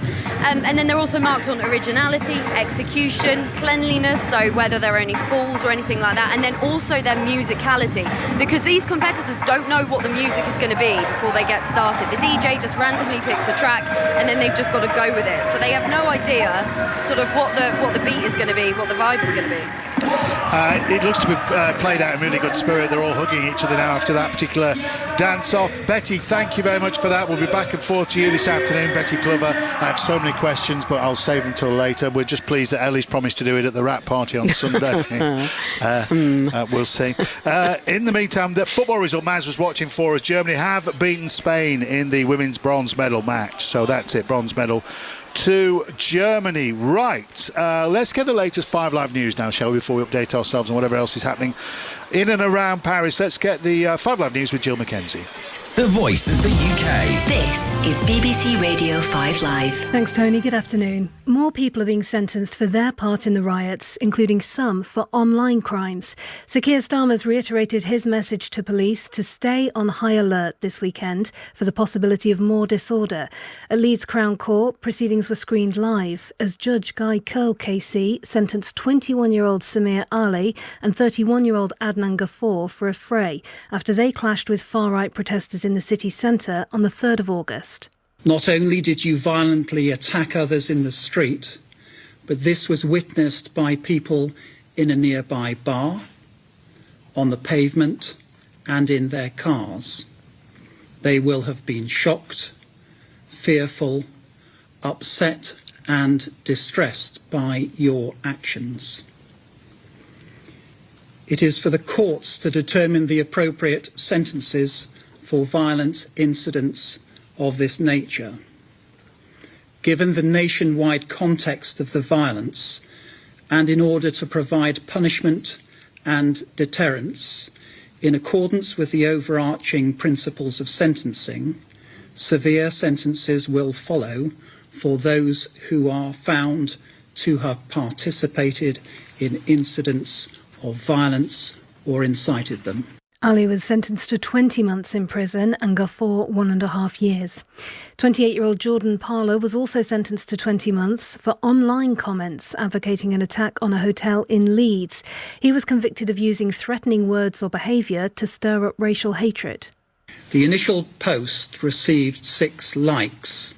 However, it was sent to your 1,500 Facebook friends, and because of your lack of privacy settings, will have been forwarded to friends of your friends. The messages were therefore spread widely, which was plainly your intention. In response to a post questioning why, you wrote, "Because they're over here, given life of Riley, off the tax us hard-working people earn when it could be put to better use. Come over here with no work visa, no trade to their name, and sit down and doss, and then there's more people being put out homeless each year. They get top band priority on housing and many more reasons." You were arrested in the early hours of the 5th of August and then interviewed by the police. Your motivation became clear when you informed the police that you had promoted the idea of attacking the Britannia Hotel as a result of anger and frustration at immigration problems in the country. While cases continue to be heard in courts rapidly, Tana Akin, who's chair of the Criminal Bar Association, told the BBC why sentences are being processed so quickly. At the moment, if a case goes to the Crown Court and is a trial, so if somebody pleads not guilty, they're going to be waiting around 18 months for the trial. Judges are responsible for listing cases, and so judges list cases in a sort of conveyor belt, as it were. As cases come in, they're given the next listing, the next available date for a trial, and that won't change. It's not as if these sorts of cases are being given priority at all.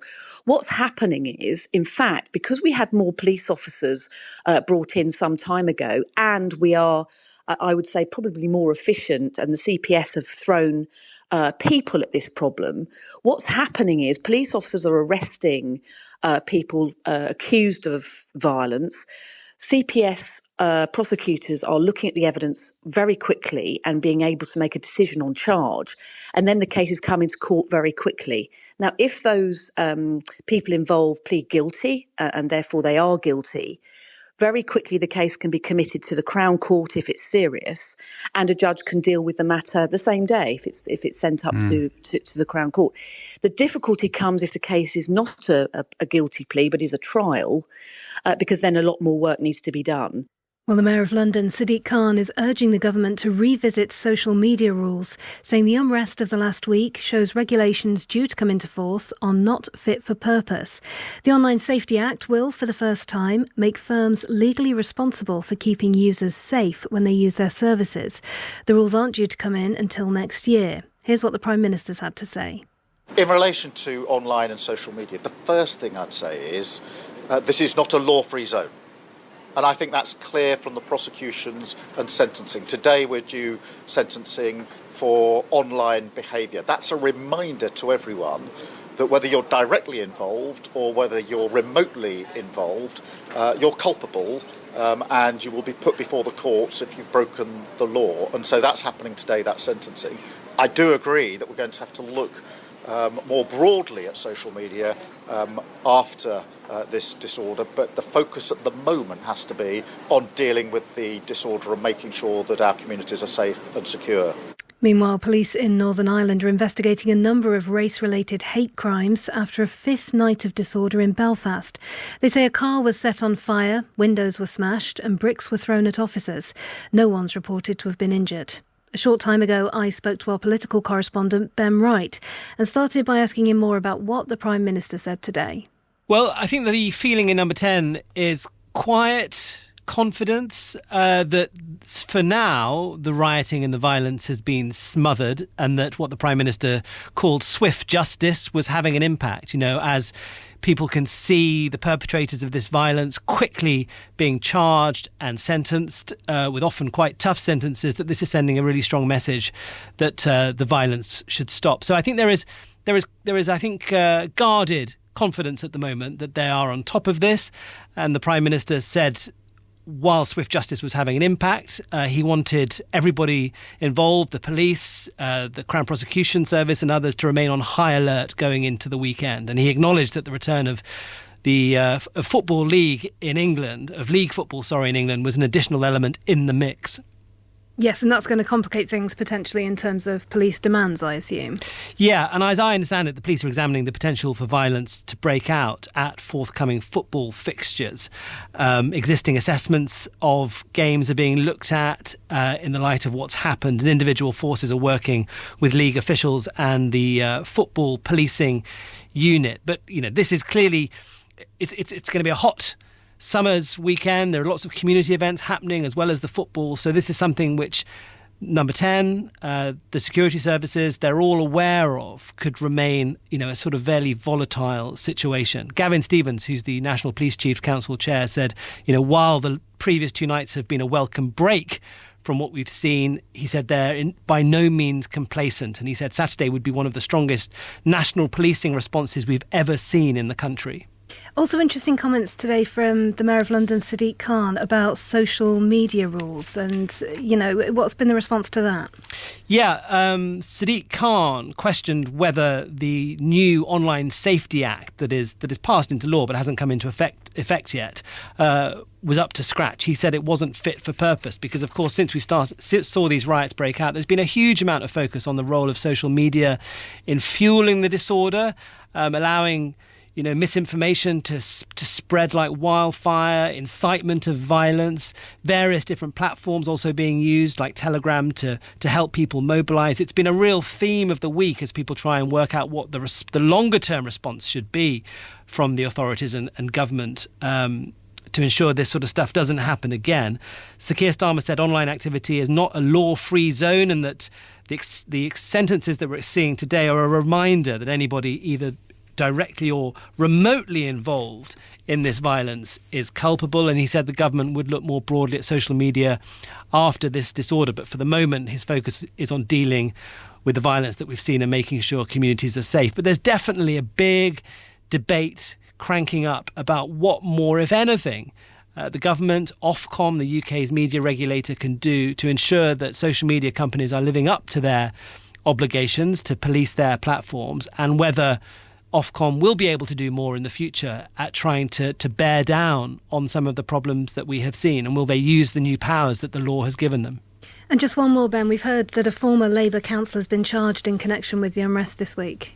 Yeah, Ricky Jones, he was a Labour councillor in Dartford, in Kent. He was among thousands of protesters in Walthamstow, East London, who was on the streets campaigning against racism and violence on Wednesday evening. But video footage posted online showed the 57-year-old telling a crowd in that video that far-right demonstrators needed to have their throats cut. Now, he was arrested by the Met yesterday. Labour suspended him, and now he's been charged with encouraging violent disorder. And in a statement, the CPS said Mr Jones had appeared to make remarks and a gesture to encourage others to act violently towards far-right protesters. And he is due at Westminster Magistrates Court later today. That's our political correspondent, Ben Wright. Hugh Edwards has been asked by the BBC to hand back more than £200,000 in salary he earned after being arrested in November on child abuse image charges. The presenter was suspended in July last year and arrested 4 months later, but he didn't resign from the BBC until April this year. Hugh Edwards continued to earn his salary for 5 months after he was arrested on 3 counts of making indecent images of children. He admitted the charges last month. Just before we came on air, I spoke to our correspondent, Lisa Mazimba. The BBC have said several things. Perhaps the most significant is they've addressed the disquiet over the amount of money that Hugh Edwards was still being paid by the BBC while he was being under investigation by the Metropolitan Police, having been arrested last November. In a statement today, the BBC said, today the BBC board has authorised the executive, that's people like Tim Davie, to seek the return of salary paid to Mr Edwards from the time he was arrested in November last year. Mr Edwards pleaded guilty to an appalling crime. Had he been upfront when asked by the BBC about his arrest, we would never have continued to pay him public money. He's clearly undermined trust in the BBC and brought us into disrepute. Now, the kind of money we're talking about is more than £200,000, and the BBC has now written to Hugh Edwards saying that morally they believe he should pay that back. We also had a very strongly worded letter from the BBC chair, Samir Shah, which went out to all BBC staff and issued publicly as well. He said it was a shock to discover that Hugh Edwards was living a double life. On the face of it, he was a much-admired broadcaster with whom the BBC had entrusted the responsibility of anchoring its flagship news programme and presiding over national events. But he betrayed the trust of staff and our audiences in the most egregious possible way. Let me be clear, Samir Shah went on to say, the villain of this piece is Hugh Edwards. The victims are those children for whose degradation Hugh Edwards provided a market for. Now, the BBC have also gone on to say that this has thrown up issues surrounding how investigations are done into staff and the culture of the workplace. And they say they've now decided to launch an independent review into workplace culture. They say that will make recommendations on practical steps that could strengthen a workplace culture in line with BBC values. And they say they'll set out the terms of reference, i.e. the details of what exactly it will be looking at and what it won't be looking at, and who will be taking on that review in early September. There's also been a response from the government. The Culture Secretary, Lisa Nandy, said she welcomed the BBC's decision to launch an independent review, and also she said public trust in the BBC is essential, so I welcome that decision for a review into the culture of the organisation following the Hugh Edwards case and his abhorrent actions. She said the BBC is a hugely valued, important player in the public service broadcasting landscape. BBC staff must be able to feel safe in the workplace and be confident that if non-editorial complaints, i.e. complaints not about the BBC's journalism but about, say, the BBC staff, if those kind of complaints are raised, they will be acted upon and dealt with fairly and decisively. That's our correspondent Lisa Mazimba speaking to me a short time ago. You're listening to 5 Live at 16 minutes past 4.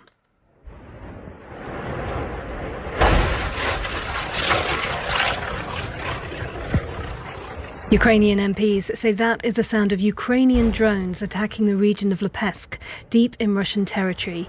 Kyiv says its forces have destroyed dozens of Russian aircraft and warehouses storing glide bombs. Moscow's defence ministry says it managed to destroy 75 drones as they flew in from the Russian border, almost 200 miles away.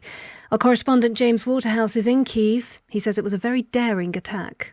This is something that Ukraine clearly is committed to. When you look at the geolocation footage, if you look at what reports are coming out of Russia and you look at the acknowledgement of some Ukrainian officers, we're talking about an assault involving hundreds of soldiers, armoured vehicles and airstrikes to pile on top of that. What Russia is saying is that 75 drones were intercepted overnight, but clearly what they were targeting is significant in the eyes of the Ukrainians. We're told a major airbase in Lipetsk, which is in a neighbouring bordering region, was struck. There is footage of a large fire and some explosions, and what the Ukrainians are saying is that hundreds of glide bombs were stored in a warehouse which has been damaged. Several bombers and fighter jets are based there also. The level of damage is not yet clear, but we're talking about apparatus that Russia routinely uses to terrorise Ukrainian cities close to the border. So that, for now, is a clear objective of Kyiv's.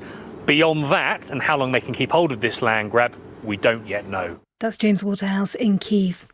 In other news this afternoon, the number of overseas workers, students and their families applying for visas to come to the UK has fallen by a third in the past year. It follows changes to the rules introduced by the Conservative government, which ban most international students and health and social care workers bringing family to the UK. The former Labour leader Jeremy Corbyn is in talks with 4 other independent MPs to form a group which would boost their influence in Parliament. All 5 of them beat Labour candidates in their constituencies, campaigning on a pro-Palestinian platform. Katie Price has appeared in court after she was arrested at Heathrow Airport last night. The former model failed to attend a previous hearing relating to her bankruptcies. She promised the judge today that she'd go to another hearing about her finances on the 27th of August. And Lee Carsley has been named the interim manager of England's men's football team. He's replacing Gareth Southgate, who stepped down last month after 8 years in charge. Carsley's been the manager of the England under-21s since 2021 and won the European Championship last year. That's the latest 5 Live news. Now Ellie Brennan has the travel. In the latest travel news, starting on the roads in North Lanarkshire, the M80 northbound. There was an accident earlier at Junction 6 at the Cumbernauld Old Inns Junction. That has been cleared, but still very slow. You're looking at delays of 25 minutes there. Oxfordshire, the A40 eastbound is closed. There's an overturned lorry between the B4477 to Downs Road. Queuing traffic on the approach to that, so expect delays. Essex, the A12 southbound is closed between Junction 26 at the Tollgate interchange and Junction 25. That is causing severe delays there. Back to Junction 29 at the Crown interchange.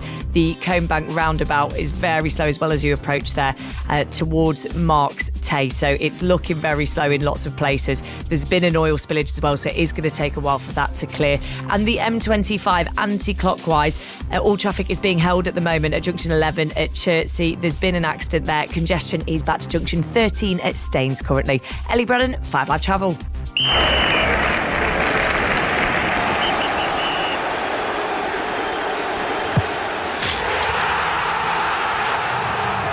Bring the Premier League to life with BBC Radio 5 Live. And a brand new season begins. Oh, that was late. And out comes the red card. What a goal! With more live Premier League football than anywhere else. Long way out. The Premier League, coming soon. On 5 Live and BBC Sounds.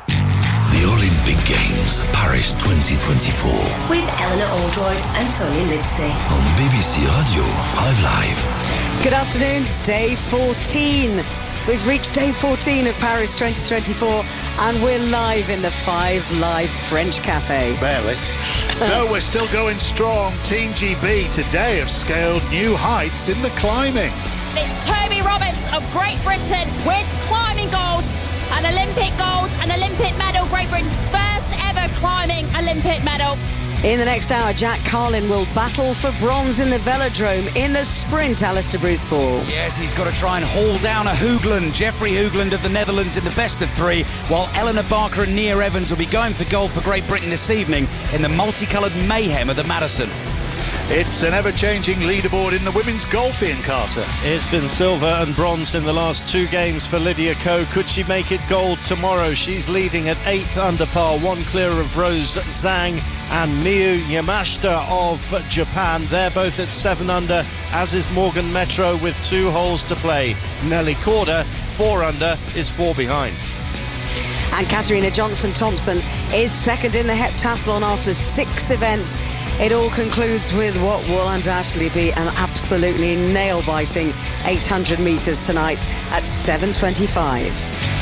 Paris 2024, the Olympic Games. With Eleanor Oldroyd and Tony Livesey. On BBC Radio 5 Live. Yes, welcome back.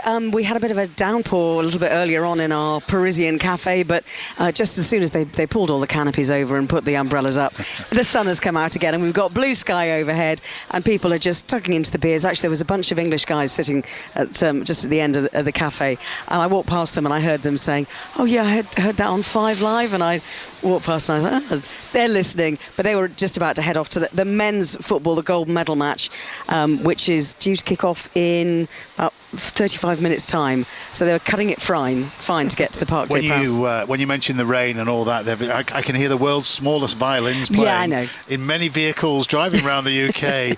right now. No, it's tough out here. We've got to say that. It's not tough. Okay. We have the best job. We feel so lucky, and JJ Chalmers is with us as well. You know, he's been hosting the BBC TV coverage in the morning with Jeanette Quatchy, sitting in that amazing studio overlooking the Eiffel Tower and the Trocadero. Do you still pinch yourself every morning when you get up there? For the first few days, especially with that backdrop, which for the record is real. Many people at home are keep questioning whether that's the Blackpool it's Tower. The real Eiffel Tower. No, if that's a green screen. No, that's the real Eiffel Tower. That is our studio. And certainly for the first couple of days, there was a real sense of, wow, this is the most... The best studio I've ever been in, but also one of the most intimidating studios I've ever been in, because we're really going to go to town on this. Strangely, I've become quite comfortable with it. But no, never take for granted what an unbelievable privilege, as you guys very well know it is, to be able to take the energy and excitement of these games, condense it down and pass it on to other folks. But ultimately, we are just a vehicle that is done through. These moments come because of our competitors, because of our athletes. Absolutely. We should just, on the studio thing, for studio nerds out there, we should say that it's the real Eiffel Tower, it's the real Trocadero, but then the other bits of the studio are unbelievably cleverly created through computer-generated imagery and so on. So we have a green corner where you can sort of create a Paris cafe, very like this. You can sort of turn it into a balcony and all those sorts of things, but equally, yes, in that real space that you see with the Eiffel Tower behind us, the ability to put in graphics and make athletes appear out of nowhere and have fancy screens, those things are not actually there. We're just staring into sort of a green wall. So it's the real Eiffel Tower. It's not the real Katarina Johnson-Thompson. No, it is not. I feel everything should be labelled now because I'm not sure. Yeah.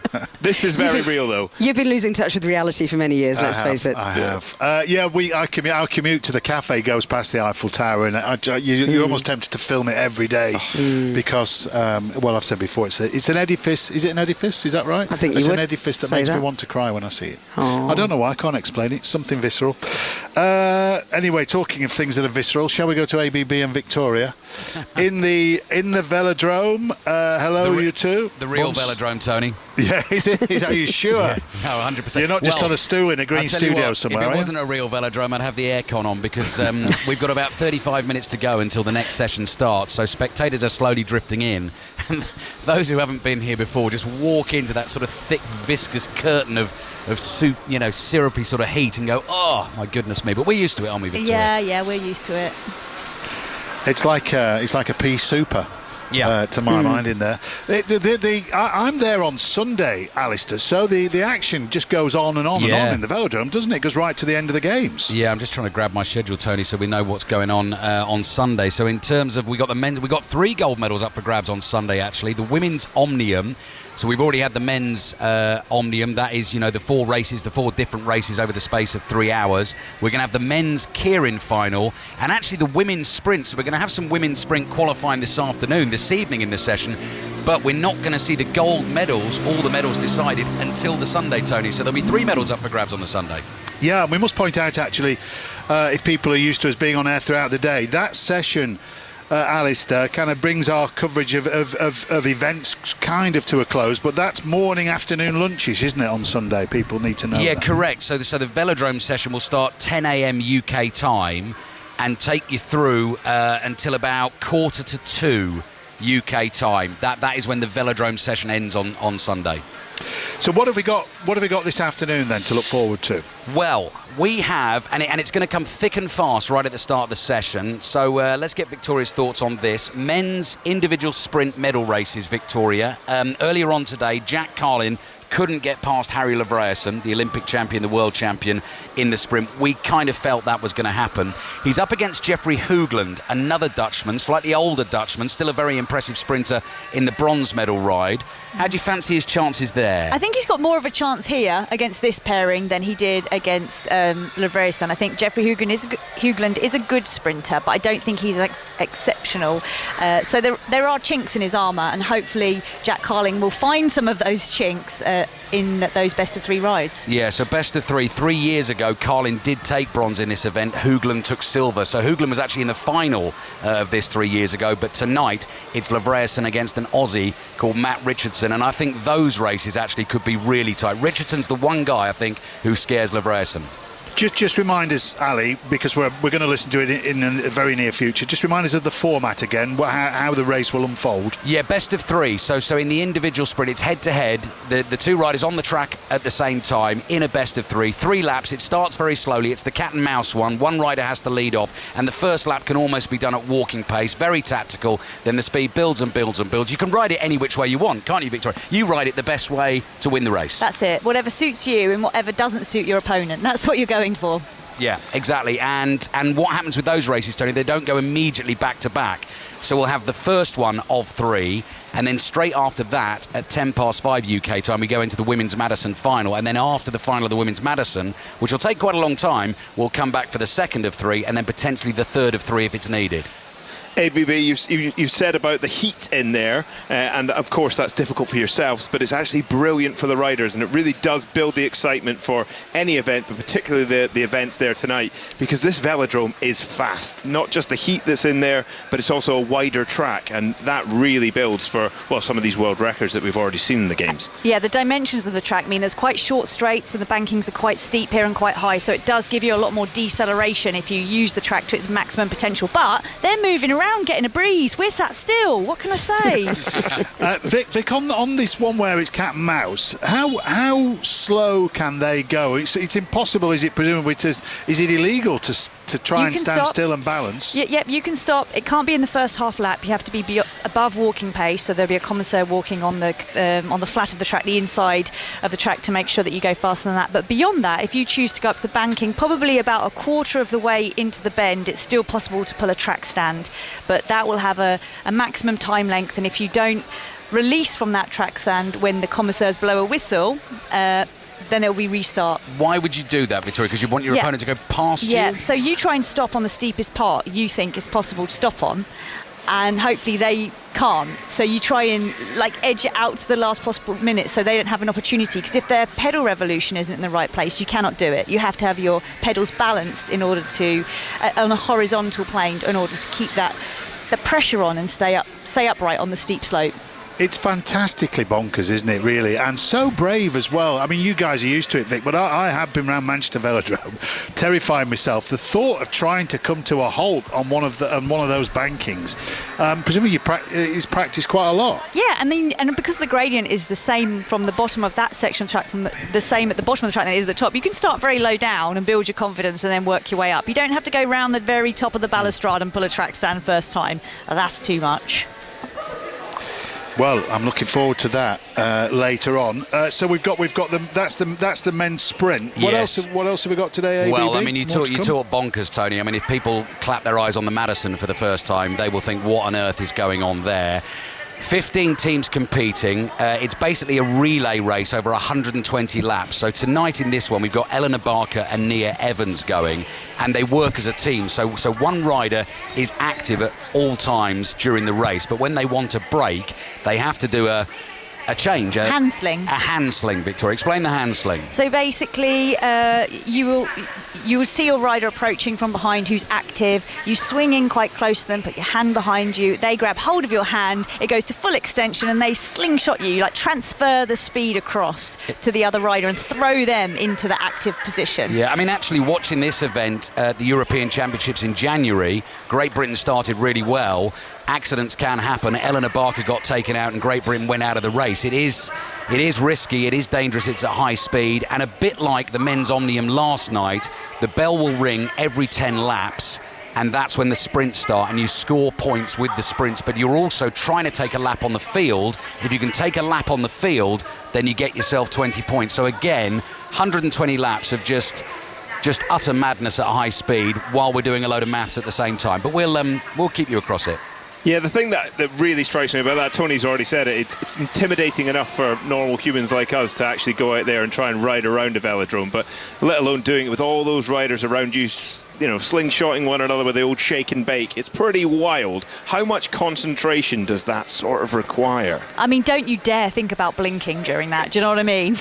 All kinds of stuff can happen. It's like, you have when you ride a lot of bunch races, and you do, growing up, get involved with a lot of bunch races because it's a great way to get everybody doing exercise at the same time, you do learn to to watch people's reactions and react quickly. And if you see something happening, you obviously turn right, ideally, to go up the banking because stuff comes down with gravity. So you kind of have a plan, an escape plan in mind, but you have to keep your eyes on everything happening. Know who's a good wheel, know who's a bad wheel, avoid the bad ones. It takes a lot of experience to get that far. And should say as well, in terms of medal chances, that is a good one. Eleanor Barker and Nia Evans are the world champions. They won that title at the World Championships in Glasgow last year, and Great Britain as a team are defending the Olympic title because 3 years ago in Tokyo, Katie Archibald and Laura Kenny won the Madison, but obviously neither of them are here competing. We found a great cafe here, by the way, near the velodrome that we want to try, don't we, Victoria, where we saw the tall stools. You'll love this, Tony and Lady. Tall stools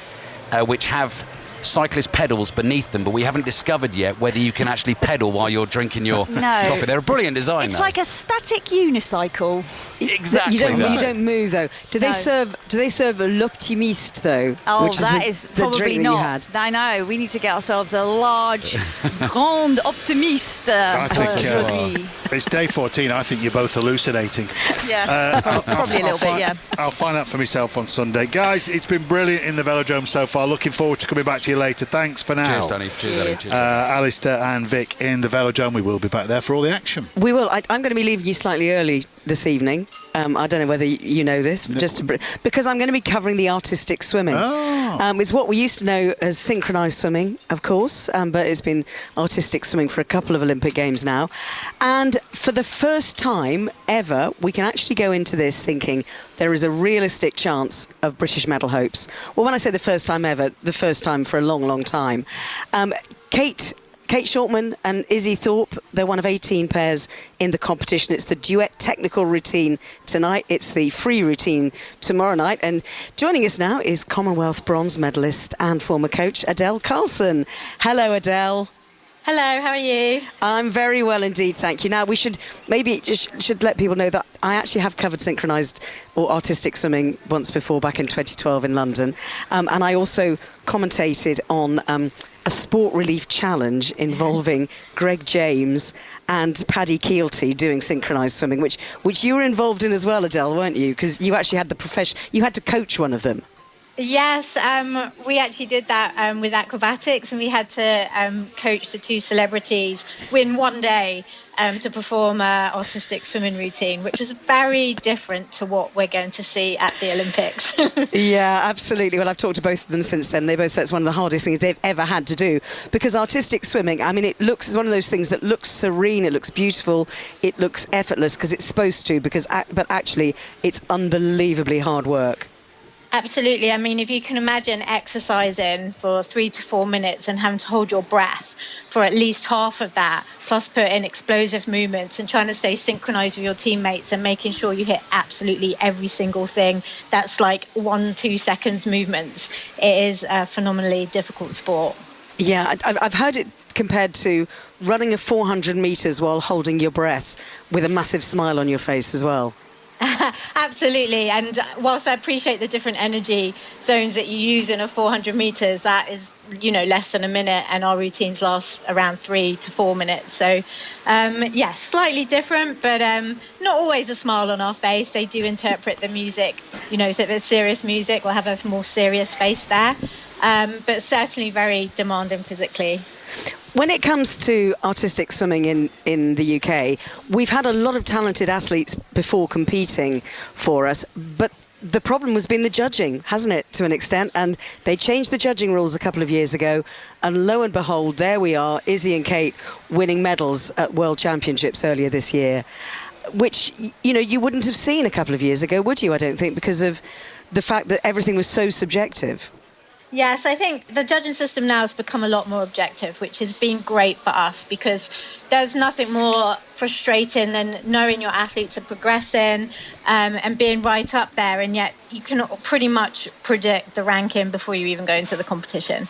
And now it's so much more objective. You've got an elements panel made up of 5 judges. So for the duet technical tonight, they're going to be looking at 5 technical elements, also 2 free hybrids, which will be degree of difficulty depending on the country and what they can do, and plus 1 acrobatic move. So it's become a lot more objective there. Plus, the countries also have to declare their degree of difficulty beforehand. And so you've got someone marking that off. And if they don't execute something correctly or miss something out, there's heavy penalties involved. And you've got 6 technical controllers now looking at all of that. So it has really juggled up the scoring. It's become a little bit more like diving. You can have what used to be a country that perhaps would be almost guaranteed gold before they swam or silver, now might actually not make the finals because they're just one of their athletes happened to not execute a position or a transition correctly, or they've missed out something on the degree of difficulty. Adele, it's Tony here. I'm going to ask the iceberg question as a novice here. Ellie's got to commentate on this stuff tonight, so she'll only see what's above the water. How much is judged on what's above the surface and below? What's the ratio? It's pretty much all above the water. Okay. So, obviously what's going on below is what happens, affects what's going on top. But it's all judged really on the surface because the judges can't really see underneath. You've got someone checking that no one's using the bottom of the pool to push off. But it is pretty much all above the surface what they're looking for. Tell us a little bit more about Kate and Izzy in particular, because obviously the partnership is, you can have, you can't just have one great individual. There has to be true synchronicity. And I believe even as far as saying, I think their mums used to swim together back in the 90s, never got their opportunity at the Olympics. So, yeah, they know each other extremely well. Yeah, so their mums, Maria and Karen, did swim together as club and internationally together. And then Izzy and Kate have been performing a duet since they were really young, sort of under 12s. So they know each other really, really well. They can probably finish each other's sentences. And I think they've just been working so hard, but what they're really good at is the consistency of the difficulty. So they've got quite a difficult routine and they actually will execute it really well, whereas other countries seem to be messing that up a little bit. So that's where they've been scoring really highly and where they won their medals really at the World Championships earlier this year. I was just going to say, just before we move on from there, I did speak to Maria and Karen, I remembered, on Drive. We chatted to them, and they are really close, as are the two youngsters, and the families have now grown together. I think it went as far as they holiday together. So if they can be in simpatico, is that right? Yeah. Well, I was going to say, because I was going to ask you this, Adele, because so Kate and Izzy, describe each other as effectively like sisters, but in this competition there are, I think, 3 pairs of twins and 1 pair of sisters who also have another sister who is a triplet. So they are 2 of triplets, and then there are 3 other sets of twins.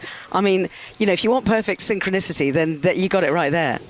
Well, exactly. Countries are always looking for the identical twins because their sort of movement are already going to match each other and they're already so, know each other so well.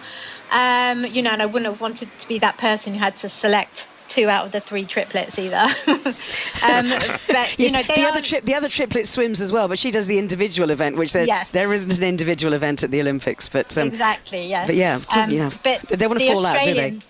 Yes, the Austrians and the triplets, they're going to be really strong contenders tonight. They've been doing really well since the last Olympics. So the GB pair will be looking out for them, as well as the Chinese pair are going to be strong.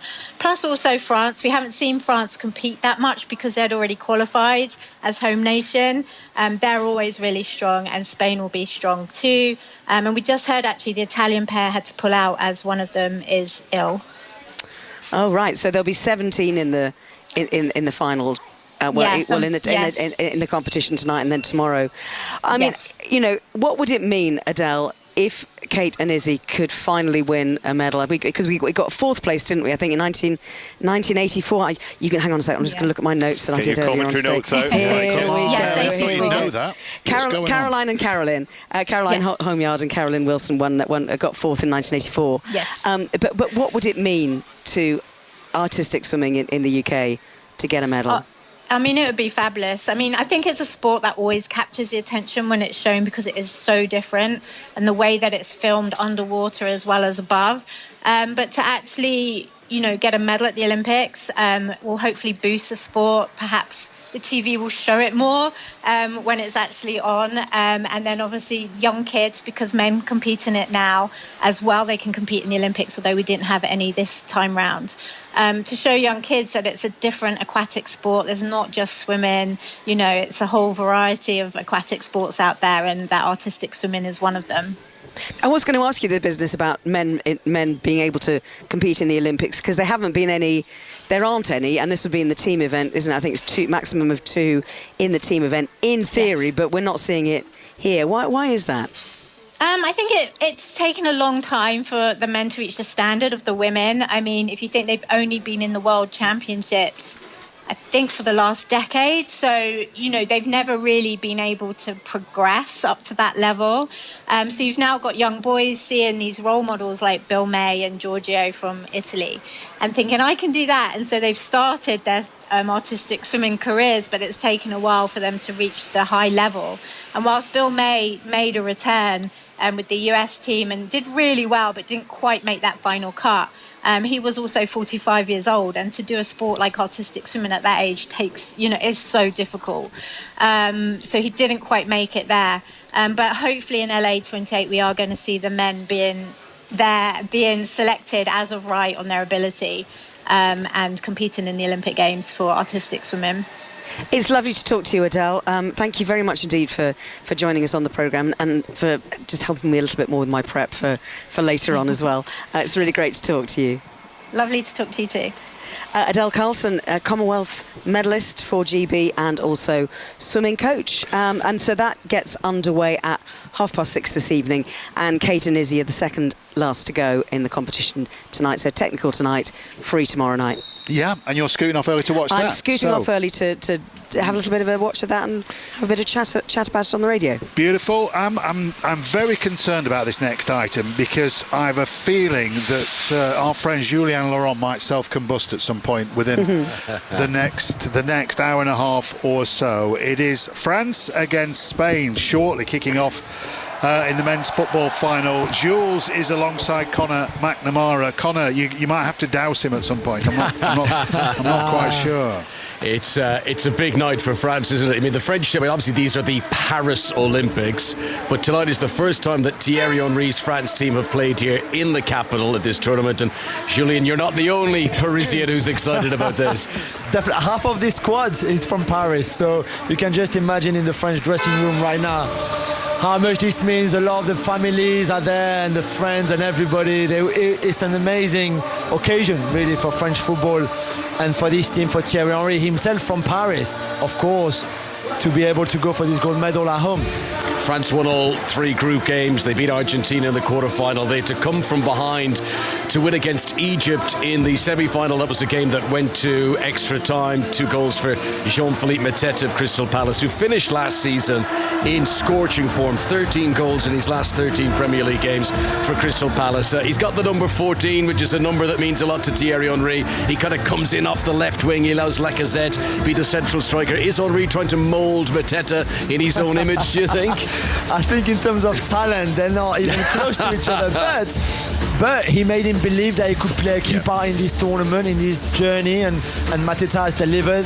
Yeah, he's not the most clinical. We saw that together in the semi-final where he's capable of missing big chances, but also he scored the 2 ones that mattered the most, really, and the one in the quarter-final as well. So he will be one of the leaders of that team. He's 27. He's one of the 3 over 23s in the French squad, and he's got that belief. And again, Mateta is the same. He's Paris born and bred. He's got 50 of his friends and close friend family somewhere in the Parc des Princes tonight, and he'll be playing for them too. Now, we can't just keep this as Radio Jules. There is another team playing, Spain, who are quite good at football, the Spanish. They won Euro 2024 in Germany last month. The Spanish women won their World Cup last year, of course. 2 weeks ago, the Spanish won the under-19 Euros. They would love to win Olympic gold tonight to really complete the set. You're right, absolutely, and they were disappointing in Tokyo when they lost in the final. 2 finals back-to-back is not an easy thing to do, and it's really rare, actually. So yeah, of course they go for it. Fermin Lopez, who won the Euros with the A team. He's there as one of the leaders, one of the best players in this tournament. Really, Alex Baena as well, the number 10, the midfielder, the kind of playmaker and the brain behind this team too. So they are the favourite for me, just slightly over the French, but they are the favourite. They've been the better team. Tony, it's a very good Spanish team. Sergio Gomez, who recently left Manchester City, who never seemed to get a run under Pep Guardiola, but he's a very important part of this Spanish starting 11 tonight.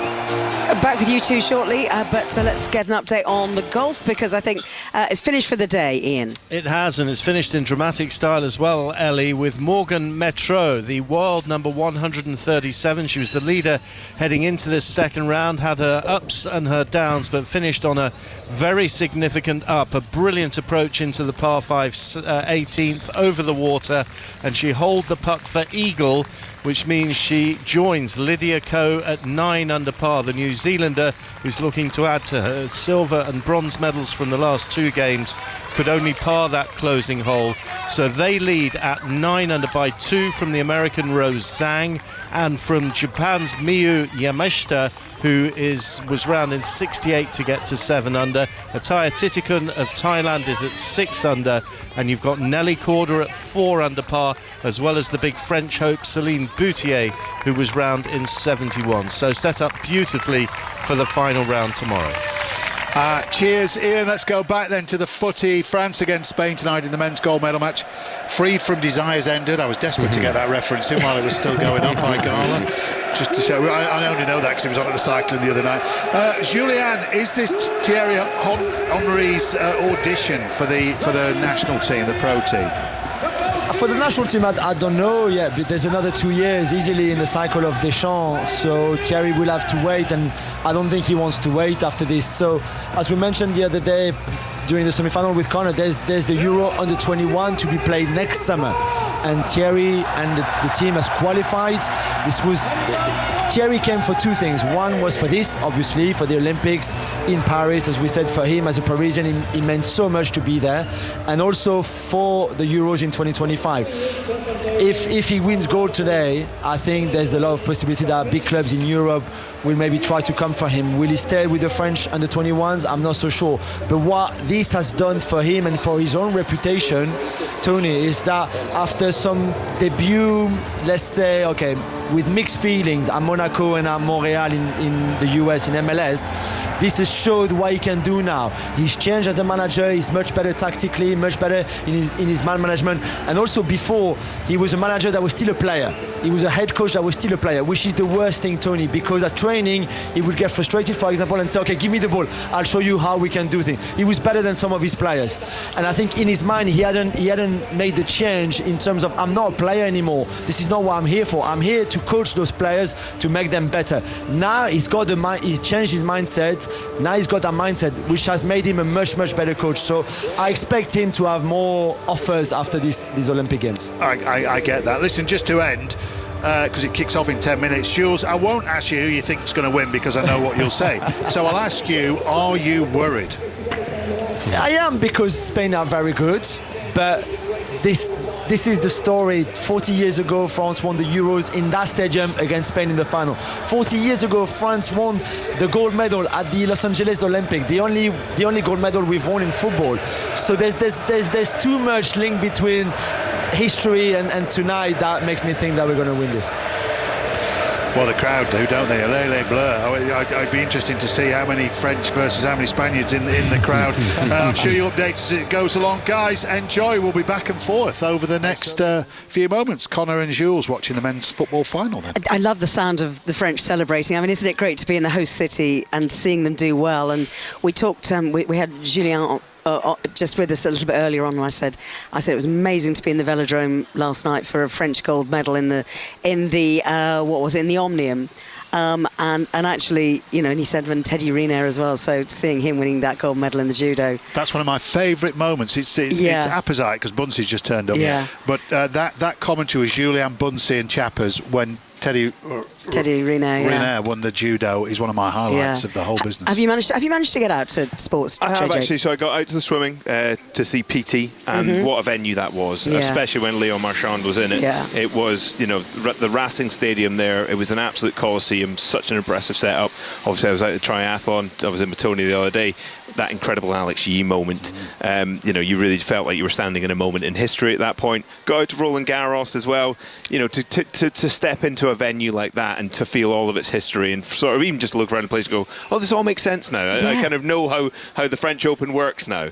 But I've got to say, the venues here have been breathtaking. And the concept of creating temporary venues but putting them into the heart of the city and using these iconic backdrops, I think it's the way forward. Simple as that. Yeah, absolutely. Well, it's been so good. The venues have been, I think, as you say, pretty universally great. Even if there have been some problems with the water.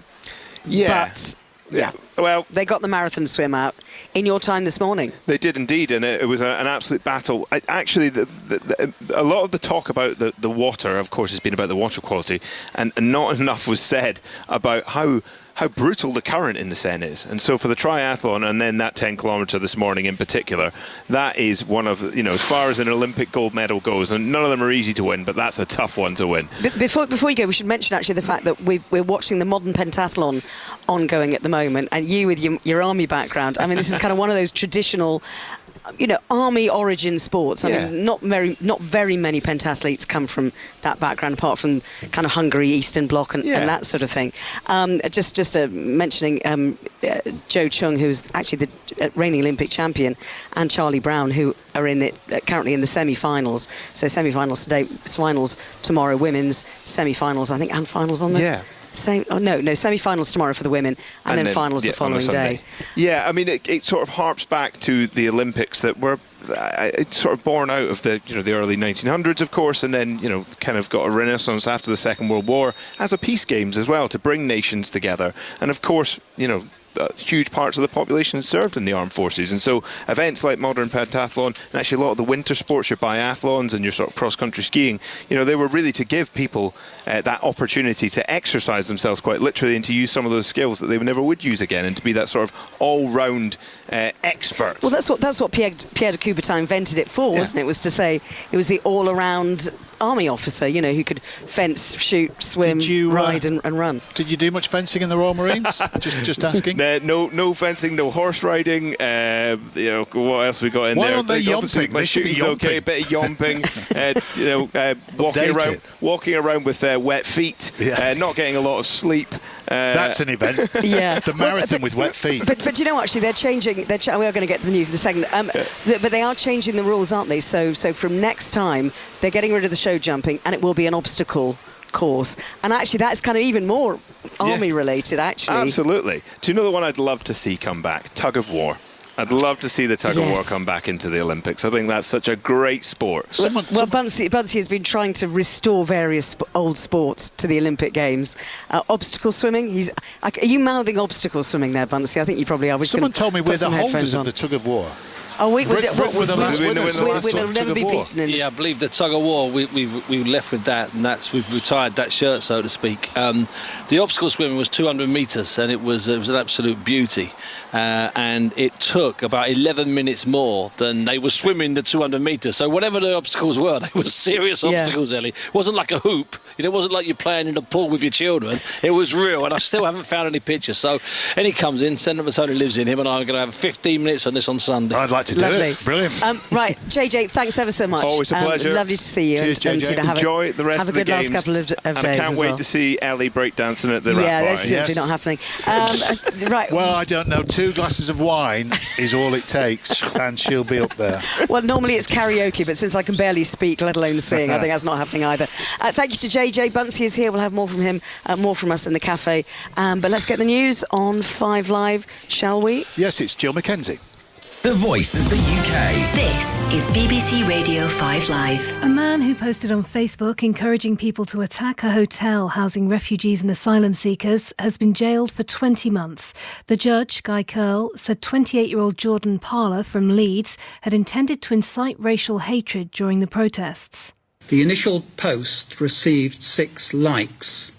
However, it was sent to your 1,500 Facebook friends, and because of your lack of privacy settings, will have been forwarded to friends of your friends. The messages were therefore spread widely, which was plainly your intention. A councillor from Kent's been charged with encouraging violent disorder after comments he made at an anti-fascist rally in East London on Wednesday. The prosecutor said Ricky Jones, who's 57, appeared to make remarks and a gesture that encouraged others to act violently towards far-right protesters. The BBC's asked Hugh Edwards to give back more than £200,000 that he was paid while suspended. The former newsreader was arrested in November last year, but didn't resign from the BBC until April. He pleaded guilty to possessing child abuse images last month. The BBC chair, Samir Shah, said Edwards was the villain of the piece and had betrayed the trust of staff and audiences. The Culture Secretary Lisa Nandy has welcomed the BBC's response. Ukrainian authorities say at least 12 people have been killed in a Russian airstrike on a supermarket and post office in the east of the country. Last night, Kyiv attacked an airbase more than 6 miles inside Russia. It's believed to be the deepest cross-border advance by Ukraine since Moscow launched its invasion in February 2022. And Police Scotland says it seized cannabis plants with a potential street value of £1.26 million. The drugs were found at several locations in and around Dundee. A 27-year-old man's been arrested and charged with drug offences. Travel news. On the roads in North Lanarkshire, the M18 northbound, you've got queuing traffic because of an accident earlier at junction 6 at the Cumbernauld Old Inns junction. It has now been moved, so all lanes are back open, but there's still delays for around 25 minutes there. Greater Manchester, the M61 southbound, one lane is closed between junction 2 and junction 1 at the Swinton interchange. There's been an accident, really heavy traffic. It's moving, but it's looking slow. And a couple of problems on the M25 clockwise. One lane is closed between junction 29 at Romford and junction 30 at Lakeside. There was an accident earlier. Recovery work is underway at the moment, but it's causing some pretty long delays there. Anti-clockwise, 2 lanes are closed at junction 11 at Chertsey. Congestion there is back to junction 13 at Staines. Ellie Brennan, 5 Live Travel. If you're looking for laughs, Lash. BBC iPlayer's got you covered. Our eye was secured. Oh, this is where the magic happens. With over 3,000 episodes of comedy favourites. They make for great entertainers. Including The Office, Gavin and Stacey, Two Doors Down, and many more. Oh, what is that? Whoa. Put my stapler inside the jelly again. Bring on the laughs. What are you laughing at? Watch on BBC iPlayer. The Olympic Games, Paris 2024. With Eleanor Oldroyd and Tony Livesey. On BBC Radio 5 Live. Let's go back to the velodrome. I can see Sir Chris Hoy there with a large stick in his hand. Yeah. Ali Bruce Ball. This is this kind of traditional welcome to every sport, isn't it? Yes. Which I haven't quite got to the bottom of. Well, you get, we saw this in the swimming pool last week. You get a great former Olympian to come out with this staff, and they bash it on the floor 3 times, and that signals the start of the session. Now, Victoria, we saw some quite funny camera shots there where Sir Chris Hoy was sort of mucking around just before he got started, and he was twirling the thing like a sort of Japanese warrior, wasn't he? Yeah, I mean, I did send him a bit of a gift just beforehand. Did you? Yeah, of Gandalf the Grey saying, "You shall not pass." But yeah, it was a bit naughty. Right, we are straight into medal races. The session is getting underway right now. 6 o'clock local time, 5 o'clock in the UK. And this is the men's individual sprint finals. And you couldn't have anyone better, actually, to start this session than Sir Chris Hoy. Gold medalist in this discipline, Beijing 2008. Victoria Pendleton, of course, gold medalist this discipline, Beijing 2008. They're both here. Yeah, we are. Watching. And so, Victoria, we're going to watch Jack Carlin ride for bronze. So he was beaten by Harry Lavraeusson in the semi-finals. This now is a best of 3 against Jeffrey Hoogland. This should be quite well matched, shouldn't it? I think it will be well matched, and I think that it is very possible that Jack Carlin could win this and get the bronze medal. I think that Jeffrey Hoogland, he is an excellent sprinter, but he isn't quite the same calibre as Harry Lavraeusson. So in terms of the Dutch team, I think this is his best chance of getting through and beating them. Jack Carlin was bronze medalist in Tokyo 3 years ago. Jeffrey Hoogland was the silver medalist. Now they go head-to-head for bronze. Those the roars from the British fans for Carlin. I would say, in terms of support here, it's pretty evenly divided. There is plenty of bright orange. There are plenty of Union flags as well. Hoogland is certainly the bigger man, takes a deep breath, just pulls the visor down in the bright orange colours of the Netherlands. Jack Carlin on his right. So Hoogland on the inside of the track, Victoria. He will lead us off in this first race. Best of 3. So the whistle blows and Hoogland very slowly just crawls in front of us, about 10 yards in front of us in our commentary position, and rolls the bike down onto the Côte d'Azur, and Jack Carlin is just going to lurk behind and try and stay out of his vision. Yeah, so this first half lap, they'll just gently cruise around there. What we want to see is like Jack Carlin not closing the gap, not sitting too close to the rear wheel of Jeffrey Hoogland. He wants to give a bit of a gap and maintain that gap, because that's what's required in order to get a slingshot when they build up speed. They're absolutely creeping and crawling down the back straight at the moment. Carlin's having a bit of fun and swinging up a bit higher on the banking, up towards the fans, and just trying to tempt Jeffrey Hoogland into doing something. Hoogland's not going to react. The second semi-final, when Hoogland was beaten by Matt Richardson, that was the kind of ride that Carlin needs to produce now in terms of keeping the distance, Victoria. Keeping the distance, being very active, like encouraging the lead rider to reach full speed so that you've got something to aim for. It's when the lead rider maintains an acceleration throughout the final lap that it's very, very difficult to come past around the outside. Packed velodrome, stiflingly hot, excitement is building, 2 laps to go, the pace is picking up, and Jack Carlin is higher than Hoogland, and Hoogland follows him up the bank in a way to our right-hand side. About a lap and a half to go. Carlin's building the pace now. He's building the pace, but he's not actually just completely committed yet. Ducks down onto the inside, Carlin. Hoogland blocks that. The bell goes, and Hoogland has the lead with 250 metres to go. Now Carlin's giving it everything into the back straight. Work to do, but the gap is nice. Carlin goes hard into the final bend, trying to make up the ground on the outside. Hoogland holds on the inside. Carlin coming fast down the straight. Might have that. Yeah, I think he's got it. Jack Carlin takes the first ride in the best of 3. He timed it perfectly, Victoria. Great ride there by Jack Carlin. He really did. Keep patient and stay out of trouble, and that was a close ride, but great riding. Perfectly timed, I'd say. Perfectly timed is what I'd say. That is exactly what we were talking about. And actually, Victoria, the more you race in a competition during a games or during an event, I guess, does your timing improve? Like you're learning from your mistakes every time? Absolutely. Especially if this isn't your home track as well, because every track can differ slightly, so you want to be able to know what this track offers you and how to use this track. So if you're not local, you have to learn each time. Great start to the session for Great Britain then, Tony and Ellie. Jack Carlin wins that one. He won't appear again in the second race, and if he wins that second race, he takes the bronze medal until after the women's Madison final, which will take quite a while. Next race on track is the first in the best of 3 in the gold medal ride. Just a question about order there. Hoogland went first, and it's best of 3. So is that how it works? Does it flip-flop, Vic? Yes, it will reverse in the next ride, and then it will be reversed again. Who's at a disadvantage? The person who goes off first? Depends. Some riders prefer riding from the front and controlling the pace. Some riders prefer to leave a gap. I prefer to be in second position personally. But yeah, it is luck of the draw, reversed, and then a draw again. So it's. You have to be able to ride from both positions, but some positions suit certain riders better. So Carlin, what's his preference? Well, I mean, he just rode really well.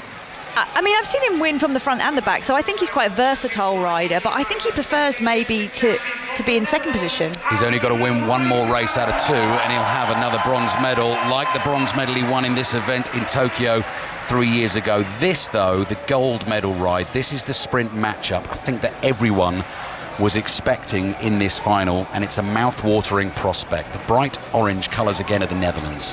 Harry Livesey, Olympic champion, defending his title, the 27-year-old, sets off first, and he's followed by a man who was actually born in Maidstone, emigrated to Western Australia at the age of 9, now riding in the colours of the green and gold, and that is Matt Richardson, who rode superbly in the semi-finals and definitely has the pace, Victoria, to trouble Livesey. Yeah, I think he was the only rider that really has the pace to trouble him in this entire competition, and also he is a great tactician.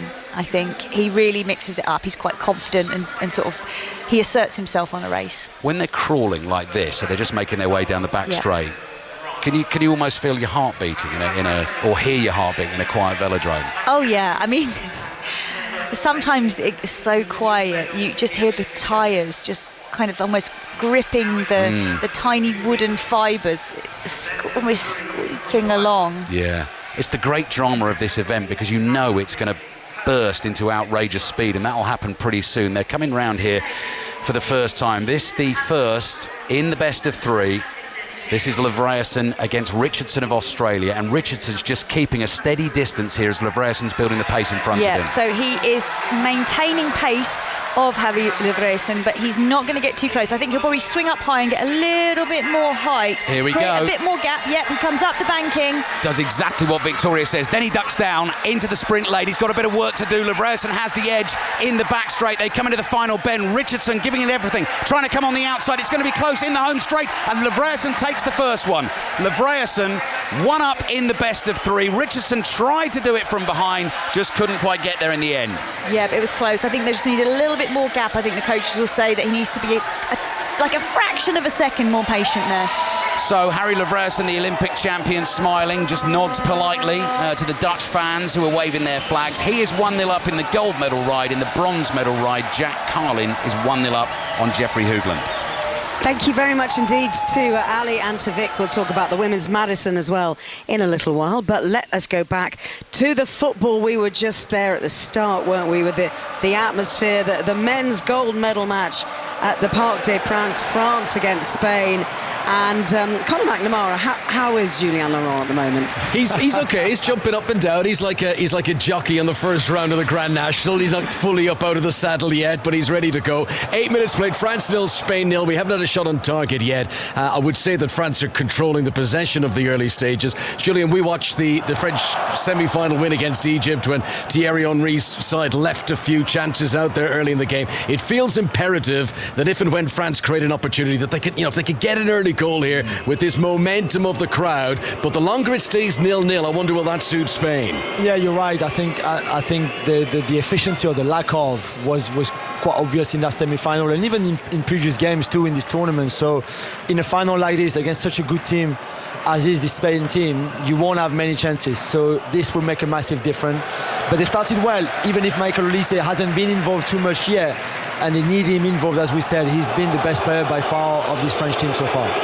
Boos and cheers. An offside flag was raised against Spain, and there was a bit of time wasting for the restart. But Morocco, by the way, won the bronze medal match yesterday. Only the second medal at these games for Morocco as a country. They beat Egypt comfortably, 6-0. The sixth goal came from their star player Achraf Hakimi. Scored a brilliant free kick. He plays his club football here at the Parc des Princes with Paris Saint-Germain. In terms of, and just to remind people of the rules, of your squad, you're allowed of 3 players over the age of 23. And Thierry Henry tonight has got Alexander Lacazette, the former Arsenal striker. He's 33 years of age, plays with Lyon these days. He's in the starting team. And Jean-Philippe Mateta, who's 27, is another of the overage players. But the star man should be Michael Olise, newly signed for Bayern Munich from Crystal Palace. And he's the third French attacker in this team. Yeah, and there's in France, I had a few phone calls yesterday. Someone from L'Equipe who wrote an article about Olise saying, like, why did he pick France ahead of England, for example? Or he could have played for Nigeria or Algeria because of where his parents are from. And there was just the French culture that his mum brought in the house, I think, was very important, because he doesn't speak French that well. He understands everything, but his speaking still needs to a bit of practice.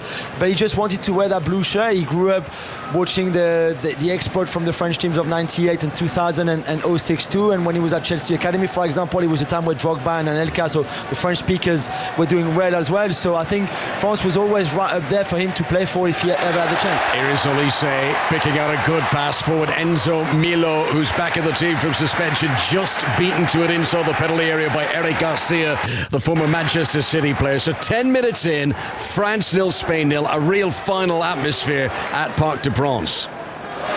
Vincent Kompany's paid a fortune for Olise, hasn't he? France score! A mistake at the back as Spain failed to clear away, and Enzo Milo reacted first to the penalty area. The shot did seem straight at the goalkeeper. It's not the best goalkeeping you've ever seen from Arnaud Tenis, who's a Paris Saint-Germain goalkeeper, the Spanish number 1. But Milo celebrates, and Julien, that's the early goal that France were hoping for. That's it, Conor, and I'll take you back from here to 1984 in the final of the Euros, France against Spain. Michel Platini's free kick. Massive blunder from the Spanish goalkeeper at the time, Arconada. Similar blunder here from Tenas. It's something it's a shot that he has to save. Connor is on him, inside of the left foot. Yeah, he swerves a little bit maybe, but big mistakes by the goalkeeper from Spain, exactly like 40 years ago in the Euros. It's a accumulation of errors for Spain. They didn't clear it away. The goalkeeper's angles and shape was all wrong. And Enzo Milo, who plays in the German Bundesliga with Stuttgart, has given Thierry Henry's France the lead in the gold medal match. Well, they've handed France the gold medal there, Jules. They didn't have to do anything. I could have put that away if the keeper's going to play like that. I'll take that, Tony. I think you could have saved that shot yourself. I could have put my collapsible Panama on the ball, I tell you, I could have done. Well, you're happy, mate. 1-0 up. Yeah, it's great start, Tony. Cheers. We'll leave Julian a moment to calm down, and Connor will be back with them shortly. Do you know, I haven't seen your collapsible Panama yet. I'm not even sure that it exists. No. He's invented that. That's a lovely invention. That's one I'd be proud of. I'm walking around talking about my collapsible Panama. Beautiful. While you're breakdancing, I will doff it to you on Sunday. Do you doff Panama? I don't know. You do? I think you can doff it. Very, very quickly on the subject of of the stick. Oh yeah. That we saw. Ali and Vic are listening as well. Hello, guys. Hey, Ali. Hello. We were talking about the big stick that Chris Hoy had. That at the start of every session of every sport, there's a former Olympian comes on and hits this stick on the ground 3 times. Apparently, the stick is called a brigadier. Oh yeah. And it's meant to silence the crowd. It's linked to the days of Parisian theatre, great shows, spectacular, and it says you're going to witness something great here to the spectators, so stand by. Something amazing is going to happen. I've seen some very entertaining brigadier stick wielders, and I've seen some really don't want to be there, walk out, hit it 3 times and go. There was a guy at the taekwondo, he did a proper set, and it was absolutely straight from Star Wars. It was beautiful. He did a major set, about 3 or 4 minutes, and then did the stamping. Got the crowd going, I've got to tell you. I bet it did, yeah. I bet Sir Chris did as well. Anyway, we're not talking specifically about that so much. We're going to be talking about the women's Madison, Ali. Yes. So you heard the gun in the background. It's underway. It's happening. It's underway. Yeah. Right. Okay. Yeah. So there were quite a few things I said to you. Quite a few times I said to you yesterday. Right. Explain this to me. Okay. So I'm not going to say again. Explain this. Yes. Well, I'm going to need Victoria's help. This is such a fun event to watch. It's quite difficult to sort of keep an eye on exactly what is going on, but the big screens will keep the scores for us up above us. Every spectator can see that, and we're relying on the commissaire down trackside to point to the leader in this race. Every nation, 15 of them, has 2 riders in the race, but Victoria, at any one time, you've only got 1 rider actually actively riding in the race, and your teammate is sort of circling and waiting to be chucked into the race. Yep, so you share the workload. There isn't a specific amount of laps you have to do. You can change when you want. Some people do double shifts, but it's almost like when you make contact with your rider, you signal whether you're going to change, you pass over the speed, and you go for sprints as and when you can. So Great Britain are the world champions, and the riders who won that world championship title last year in Glasgow are out on the track for Great Britain in this Olympic final. In the dark blue skin suits with the red and white trim and the luminous yellow helmets with the orange strip down the middle. Whizzing past us there is Nia Evans. Nia Evans and Eleanor Barker are the team, and at the moment the way this works, 120 laps, every 10 laps you'll hear a bell ring and then the sprint starts. We've lost 1 rider. One team has already lost a rider. They've come off the track and they are down picking themselves up at the moment. When the bell rings, Japan is that, Victoria? It's Japan, yeah. The sprints start and then you can score points in the sprint. So you're trying to build your score through the race. If you can take a lap on the field, you get yourselves 20 points. Great Britain at the moment, Tony and Ellie, are right at the front of this race, and we're heading towards the first sprint in about a lap's time. How difficult is it to keep across actually what's happening when you're riding it? Presumably you've got the team, the team supporters around you, you've got the coaches who are there at trackside all the time pointing and saying, right, okay, this is where you're up to. Sorry, just for one moment, we're going to say that Eleanor Barker is in the lead coming in for the first set of sprints there. closely contended by France, but she gets the full points. Yes, so Great Britain take 5 points for the first sprint, and it was France who came through in second place. They take 3, Italy 2, New Zealand 1. Yes. Back to the question, Victoria. So there will be coaches who will be able to give them a small amount of instruction. The riders themselves will be able to briefly glance at the scoreboard every time they come round, and that can be really helpful. But it does take a lot of awareness of the group and what's happening. It's like don't blink or you might miss something. Thank you very much indeed. That is Ali and Vic. We're keeping an eye on that. The Madison happening right now in the Velodrome. Also the football at the Parc des Princes. France 1, Spain 0. I've got half an eye across the modern pentathlon to see what's happening in that. Semi-finals today, so only the top 9 in each semi-final go through to the final. So they will compete across 2 days for the modern pentathlon. They basically have to do it all twice. So having had to do it once in previous Olympic Games, they've got to go through it all again tomorrow. And Jo Chung, who's the defending champion, had a pretty shocking time in the fencing yesterday. Before I carry on going on about that, another goal in the football, Connor. It's an equaliser for Spain. Fermin Lopez of Barcelona, a somewhat scuffed shot, but it made its way into the bottom corner. What a final this is turning out to be. France won, Spain won already. We've only played 17 minutes. Enzo Milo's opener for France has been cancelled out by Fermin Lopez. Here's Julien. Yeah, great move by you're right with the shot. It was not the best of shot, but the move from Spain was fantastic, from right to left to right again, and then they find a space, and Fermin finds himself on his own on the penalty spot pretty much. It's far too easy for Spain to score a goal like this. The French have to sort out tactically how they cope with all the movement from the Spanish players on and off the ball. It is Spain's first proper attack of the game. Their coach Santi Denia will be delighted. It is France 1, Spain 1 in the gold medal match of the football. Thank you, guys. I interrupted myself talking about modern pentathlon because, I know that this is something that we build up to the final events of the games, don't we, Bunsey? And actually things like this, you suddenly find you're really engaged in it. So various changes over the different Olympic cycles we've had, but in order to reduce the field for the final, to make that more compact, semi-finals today for the men, tomorrow for the women, and then the men's final is tomorrow evening, the women's final on Sunday. Jo Chung, Olympic champion from Tokyo, going into this, had a pretty bad fencing round, which was yesterday, but he's pulling himself back into contention just to kind of keep you in touch with that. Not a bad ride. He's done really well in the swimming. He's just gone in his swim, and these are the events that he will have to try and pull himself up into the top 9 to make the final tomorrow. And Charlie Brown as well, who is the other British competitor, who came in as a reserve. So that's one of the other sports I kind of try and keep across all sorts of different things at different times. That's great. Yeah, but we'll know by the end of today whether Jo and Charlie have made the final, and then tomorrow it'll be about Kay Bryson and Kate French, who's also defending champion in the women's. So you're talking about that now, and yet 3 or 4 hours, 4 or 5 kilometres from here, they were braking. They were breaking. What a sporting world we live in. It's the sport invented by the founder of the modern Olympics, Pierre de Coubertin, against breaking, which is breaking. So we know what it is, bizarrely, because it's quite simple to understand. I'm not sure how you score it, but it's simple to understand. Well, I mean, Pierre de Coubertin didn't even want women to take part in the Olympics, so. I'm just imagining the rotations in the grave. And then you've got this cycling event where they're all slingshotting each other forward. I'd love to have been in the meeting when they invented that sport. I bet there were a few beers that day. Yeah. It just seems so random. I remember I don't want to talk about the history all the time, but I remember in Nagano when the skateboarders arrived, and I swear some of the older IOC members were walking out with their fingers like that and garlic round their neck in case they caught something off the skateboarders. I kid you not.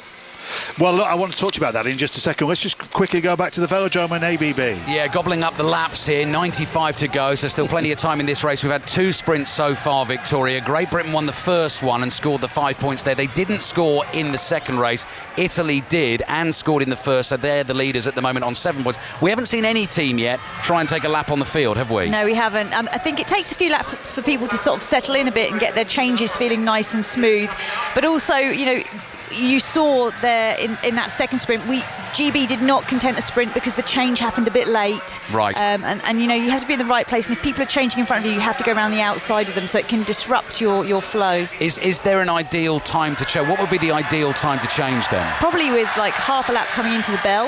Yes. Yeah. Okay, fresh Yeah. rider, bang, Yes, bell, exactly. and go. Okay, now Exactly. little breakaway group trying to get away here, and Great Britain are right at the front of this, and that is Nia Evans, who is pedalling like fury, but followed so closely by the Dutch team and the French team and the American team as well. They are strong in this event. The bell is coming any second. Now, this is what you were talking about, Victoria, the Good change for Great slingshot, Britain. yes. Right there. Yes. So you want to be able to be at the front, so no one's going to change in front of you, because then you have to move around the outside of them, and that is Eleanor Barker there. Half a lap to go. Yep, coming into the home straight here. France challenging strongly. Barker trying to hold on in the home straight. Who's going to win this sprint? France take it, but Great Britain take the 3 points for the second place. So immediately we see that go up on the screen in front of us. Then the totals will get totted up as well. And at the moment, joint first, we have France and Great Britain on 8 points, and Italy in the bronze medal position on 7 points. And that is how the event rolls, basically. Cheers, Ellie. Back again with you shortly, you and Vic. Right, Ellie, is that you done here? I think it might be me cafe? done, actually. Yeah, I'm going to go away and concentrate on some artistic swimming, which is getting underway in 10 minutes, actually. And just to recap quickly before you go, Yep. Britain have a chance. Britain have a good chance, actually, for the first. I mean, when have we ever been able to say that about artistic or synchronised swimming? Because they changed the rules, so they've made it not about all of it.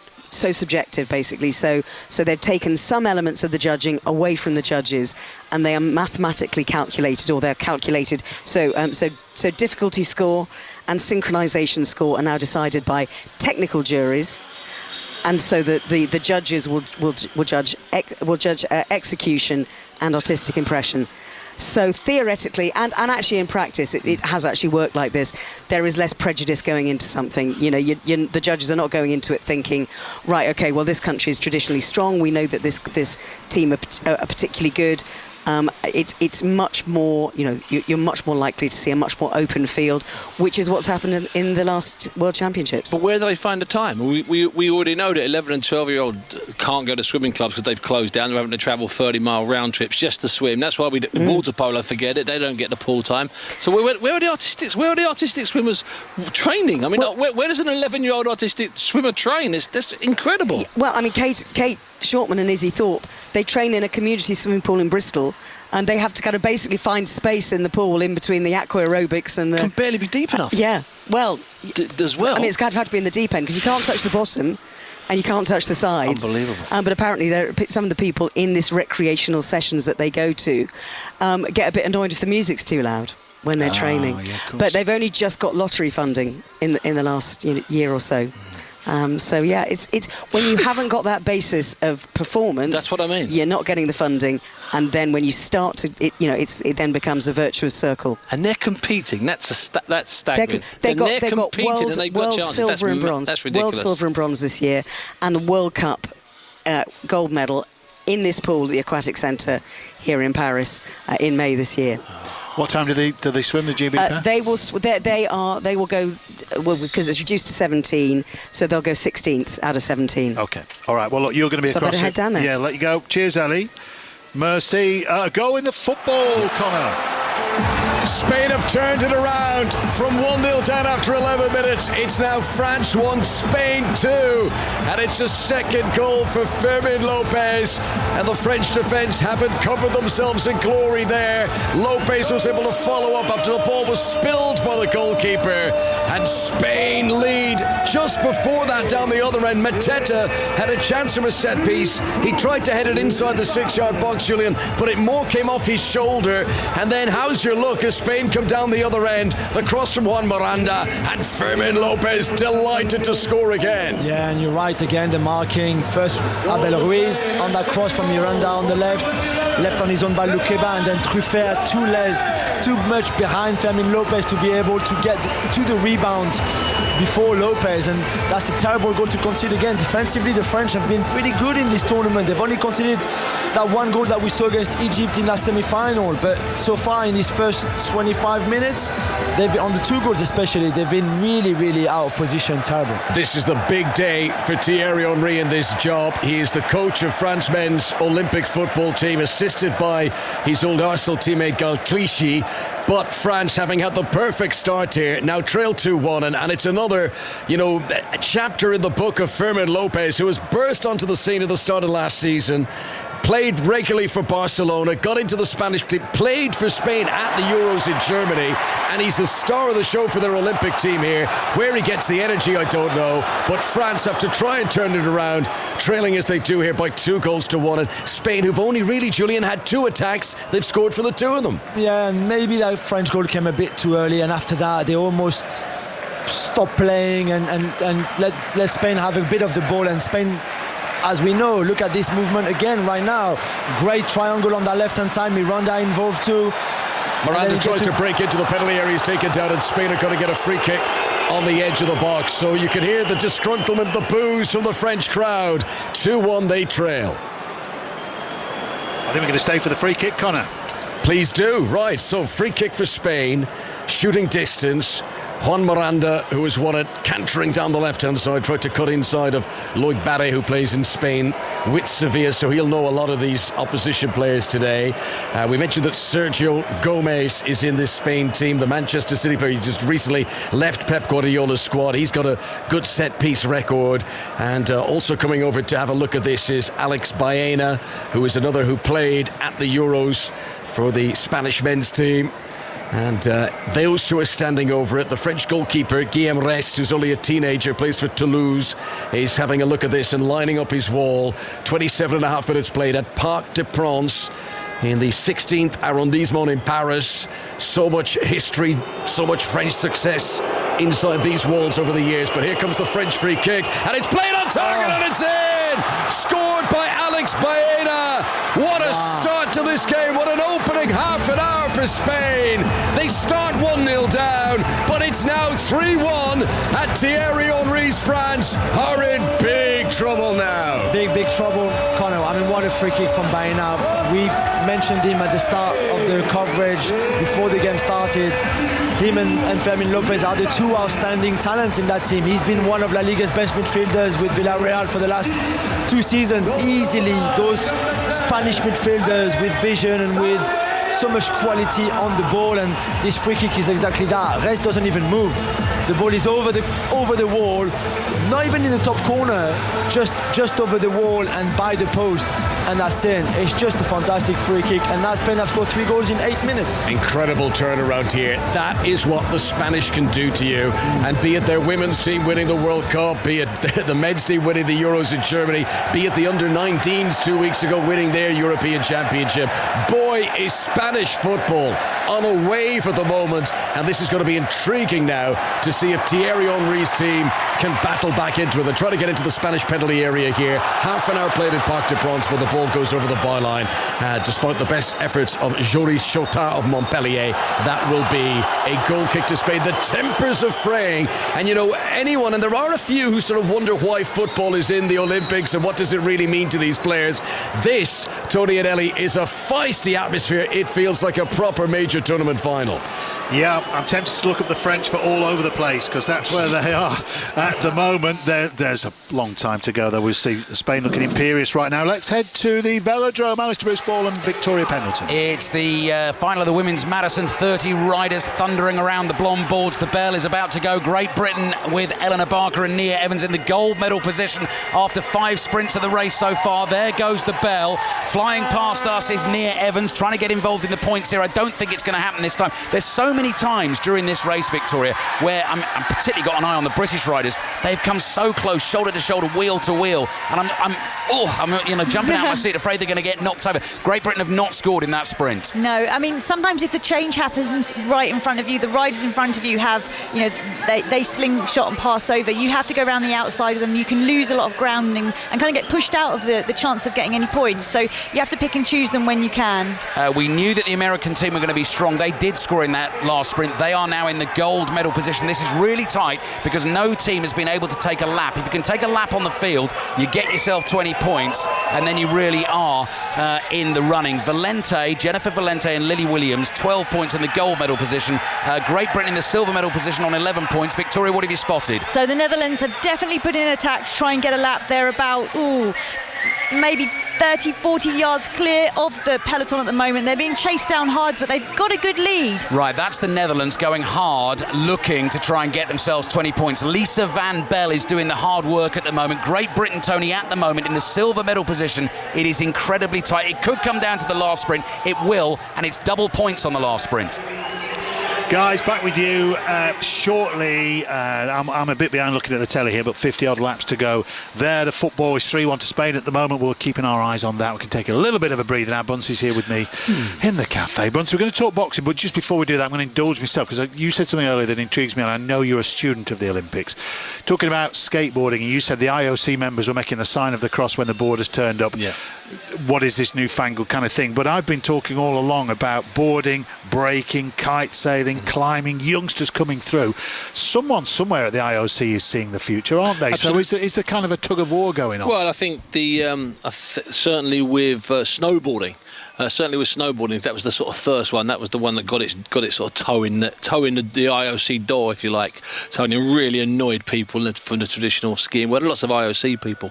That I think that there was the danger of the X Games and what the X Games were doing. Because they were doing great guns. They were attracting an awful lot of younger viewers. They were putting all sorts of stuff in.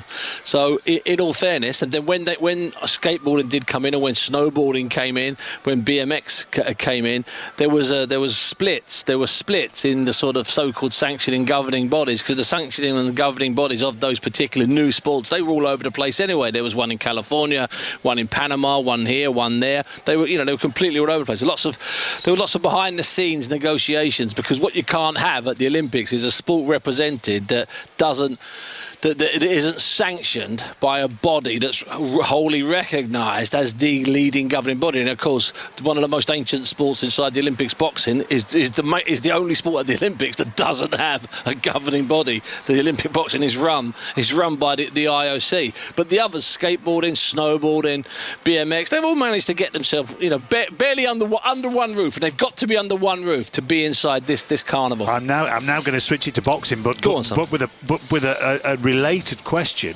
Boxing's in doubt for LA 28. It's not on the list as we speak. So is there a future at the Olympics where we have MMA, not boxing?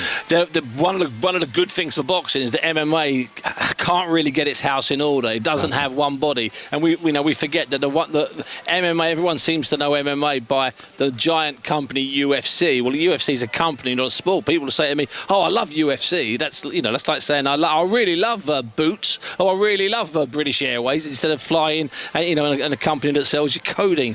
So quite simply, if the MMA organisations all got their act together, yes, there's every chance. There's every single chance. But I'm convinced, forget what's happened here, the various controversies that have been here in the boxing, I'm convinced it'll be in LA, simply because the idea of a couple of Americans doing some business. We had it in 1984 with a great squad of fighters, some of the best fighters that we've known. And the fact that happened in 1984, all of those brilliant Americans that went on to win loads and loads of world titles, they can't risk not having that. So I'm convinced it'll be in, Tony. OK, well, look, we'll have that discussion in 4 years, wherever we may be. There's another big night then of medal matches in the boxing. Roland Garros have established it's a superb setting. It really is. You're going to be ringside. Men's heavyweight final. Who and who do we fancy? Right, it's been really weird, Tony, because we've had two fights here where Cubans beat a Cuban, and neither of the Cubans are fighting for Cuba. Yeah, it's boxing, Tony. What do you expect me to do? Come here and tell you that A fought B and it was a righteous decision? No, it's been quite ridiculous. So we've got a guy called Alfonso, who's a Cuban, a defector, but he's based in Azerbaijan with a couple of Cuban coaches, and he's fighting a guy who's nearly the big Uzbek called Mulajonov. He was a super heavyweight, but there is an untouchable super heavyweight called Jalilov, who we refer to as the big Uzbek. He's won an Olympic title. He's won 2 world amateur titles. titles, and it also happens to have won 14 professional contests fighting all over America, and all of them by stoppage. He fights tomorrow night, but Mulanjonov, the slightly smaller version, he's in the heavyweight final. It's a particularly tasty final. I just fancy Alfonso will be a bit too mobile for Mulanjonov, and if he were to win, it doesn't boost Cuba's medal haul, which is the worst since 1968. The country in the boxing, the worst in the boxing. They got 1 gold and 1 bronze officially. What's happened there then? Well, the defections aren't really defections anymore. There's kind of legal departures, so they've lost it. Plus, as I said to you, there's been 2 fights where there've been 2 Cubans fighting each other, and neither of the Cubans were fighting. So their boxers are elsewhere. For instance, Alfonso is there. There's a lot of that. There's a lot of that going on. Here's an interesting one for you, Tony. There are 6 weights in the women's category. 6 different weights. China. Okay, it's the first time we've talked about them, and we should be talking about them. They've got a boxer in they've got a medal in every single one of the 6 categories. Could end up with, I think, 3 golds or even 4 golds. That's domination. That's Cuban style domination. They're the coming nation. Well, they're the coming nation, and they've been coming for a while, because there was I think a World Under-19s about 7 or 8 or 9 years ago, and there are 11 categories in women's amateur boxing, and I think they medalled, as we say. I'm not too struck on that word, medalled, but they medalled in about 9 of them. Honestly, the Chinese, they are the female dominant boxing nation. Going to talk welterweights in a second. Let's go back to the football, though. The men's gold medal match. Conor McNamara. Into the final 10 minutes of the first half. It's still France 1, Spain 3. Such an action-packed opening half at the Parc des Princes. France, who took the lead, Enzo Milio back in the team after suspension. That was just after 11 minutes. But then, 7 minutes after that, Spain suddenly showed up in this final, and they would go on to score 3 times in 8 minutes to control this now, to apply the pressure on France. We've just seen a cutaway from the crowd of Arsène Wenger and Didier Deschamps and Djorkaeff and a few other French legends looking on, and they all just looked appalled, Julien Laurent, at the situation their team find themselves in here. 3-1 down is tough, Conor, and we're approaching half-time, obviously, and now the thing is, if this Spanish team is very good at one thing, as we all know, because that's what they do in every of their international teams, is to keep the ball and move that ball really well, which the French will struggle to get it back and then maybe make fouls. Now they've got it back, but then how far can they go with it? Because Spain are also very good now, staying compact and won't give much away to the French. So a lot of work to do for Thierry and the players. Yeah, Spain look very organised. France already increasingly desperate. They're sort of ragged. They're trying things. This is Michael Olise on the edge of the penalty area. He's got 3 or 4 up with him. Lacazette turns in the box. Milo, who scored the opening goal, gets it on the edge. But this is the trouble for France, forced to retreat against this organised Spanish team. France 1, Spain 3. Cheers, Conor and Julien watching that match then. I'm in the cafe with Bunsey. Let's go to the Velodrome. It's the end of the Madison, Ali and Victoria. Yeah, 4 sprints left to go in the race. Now becomes 3. The Netherlands have made the big move in this race. They're the one team that's been able to take a lap on the rest of the field. They are now in the gold medal position on 28 points. The Italian team, Victoria, are very close to taking a lap as well, which will shoot them up the board. Great Britain have been picking up the points in the sprints with Eleanor Barker and Nia Evans. They're in the silver medal position at the moment on 19 points. But if Italy get the lap, then Great Britain will drop down to bronze. That's it. We did see Eleanor and Nia both trying to break away for a group, but they unfortunately had the Netherlands team on their wheels, so they didn't want to break away and take them and give them another lap, so they had to withdraw from that chase. Right, 28 laps to go. This is the final of the women's Madison, and the commissaire points at the Italian rider, who is about to make up the ground on the peloton, and very soon on the leaderboard we will see Italy leap from 12 points to 32 points. The Netherlands are on 28 points and Great Britain are on 20 points, and Great Britain's closest challengers around that mark are the USA on 16 and the Italians on 12. So Great Britain very much in the mix for a podium finish here. Trying to get a lap on the rest of the field in the last 25 laps, Victoria, is going to be very difficult. It's going to be very difficult, and actually you've just seen Belgium put in a bit of an attack and no one has immediately sprung into action to chase them down, so they're already nearly half a lap ahead of the rest of the peloton. So the Belgian team, yes, away to our left-hand side they appear, about to turn into the home straight. 24 laps to go. At the moment, Great Britain in the bronze medal position. In a couple of laps' time, you'll hear the bell, and they'll be sprinting for points again. Double points available in the last sprint. Eleanor Barker in the dark blue of Great Britain is at the head of the peloton. Not too interested in chasing the Belgian breakaway down at the moment, but they've still got quite a bit of work to do, Belgium, to get... They've got about half a lap on the rest of the field. But they've also got no points on the board so far, so it'll only give them 20 points in total. So not at the moment in contention, only for third place currently. Yeah. So they've got a lot more work to do than catching a lap. Yes, that's right, and the laps are running out for them as well. The bell will go quite shortly for the Belgian team. They're half a lap ahead of the rest of the field. We have 3 sprints remaining in this women's Madison final. Great Britain in the bronze medal position. Now, Belgium are certainly going to win this sprint because their rider goes flying past us. That is Catherine de Klerk. The bell goes again for the rest of the peloton, and this is important for Great Britain. That is Nia Evans ahead of the peloton, looking for 3 points, but she has got riders all over her, and one of those is the Australians. The Australians overtaking Nia Evans at the moment, and Great Britain might get run out of the points here completely. They will. And that was a tired-looking lap from Nia Evans, Victoria. Yeah, that was a little bit unfortunate there. Just in the last half lap there, couldn't maintain the pace to go for points. And they really need to pick up some points because with Belgium making contact with the back of this peloton, it's still quite a long way off, maybe half a lap. That would mean that they would push Britain out of the bronze medal position. We have Italy having taken the lap in the gold medal position here on 32 points. Don't forget, Great Britain are the Olympic champions. That title won by Katie Archibald and Laura Kenny in Tokyo 3 years ago. At the moment, Britain's still in the bronze medal position.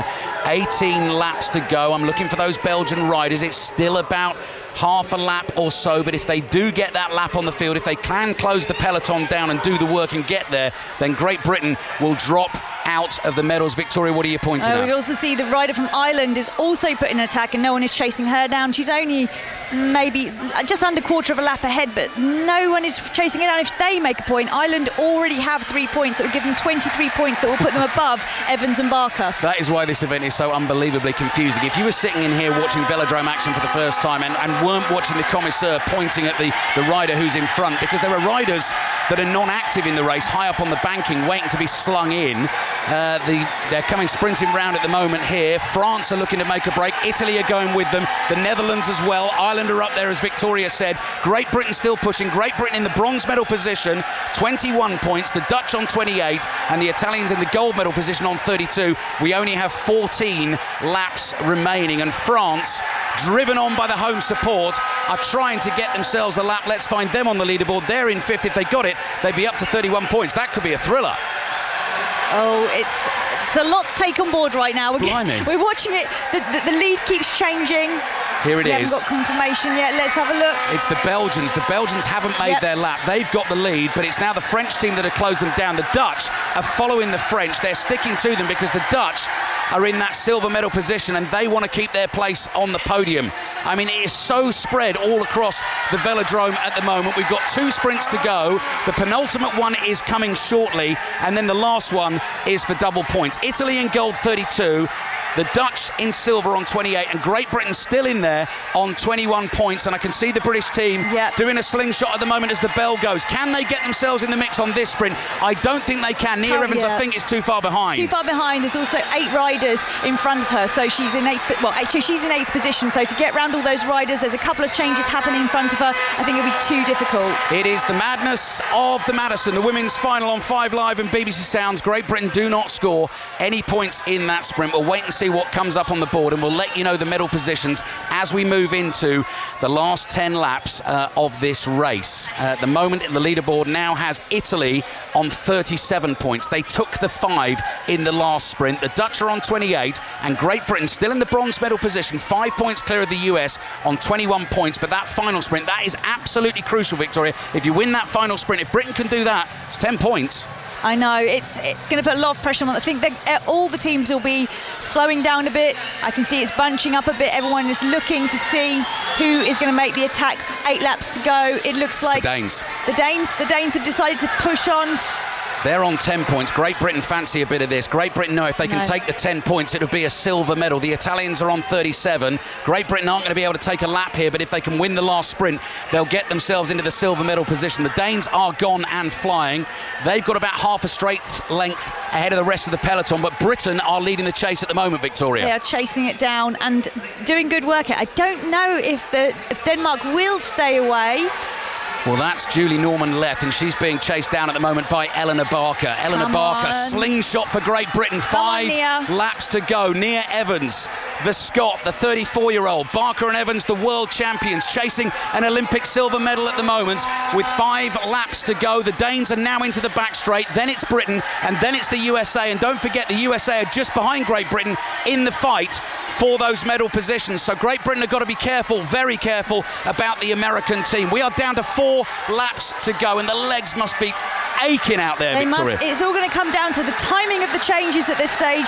The USA have just changed. They might lose a little bit of ground. We need Eleanor Barker to do a really good change and keep the pace on. They may well catch Denmark. Here we go. Change. Come on. Evans hands over to Barker. 2.5 laps to go. If Great Britain can win the sprint, they'll get themselves 10 points. They will take the silver medal. There is a sudden injection of pace there from Eleanor Barker. She goes flying past the Danish rider. She is off.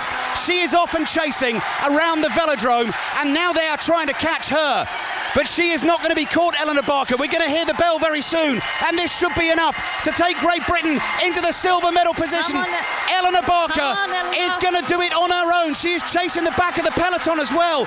Barker giving it everything into the final bend, comes flying round that final bend into the home straight, flying across the line. And we'll wait to get it confirmed on the leaderboard. But to my mind, that is a silver medal for Great Britain. A perfectly timed run, a perfectly timed change from Eleanor Barker and Nia Evans to leap a spot on the podium, to get themselves to 31 points and to take the silver medal. The gold medal belongs to the Italians, and they celebrate on the back straight. That is Chiara Consoni and Vittoria Guazzini. It is the Dutch who take the bronze. But Great Britain pick up another medal in the velodrome. It's a silver, Victoria. In fantastic style there. It was a really, really exciting race. There wasn't obvious, there wasn't a clear leader. Italy put in some work early and it really paid off, catching a lap.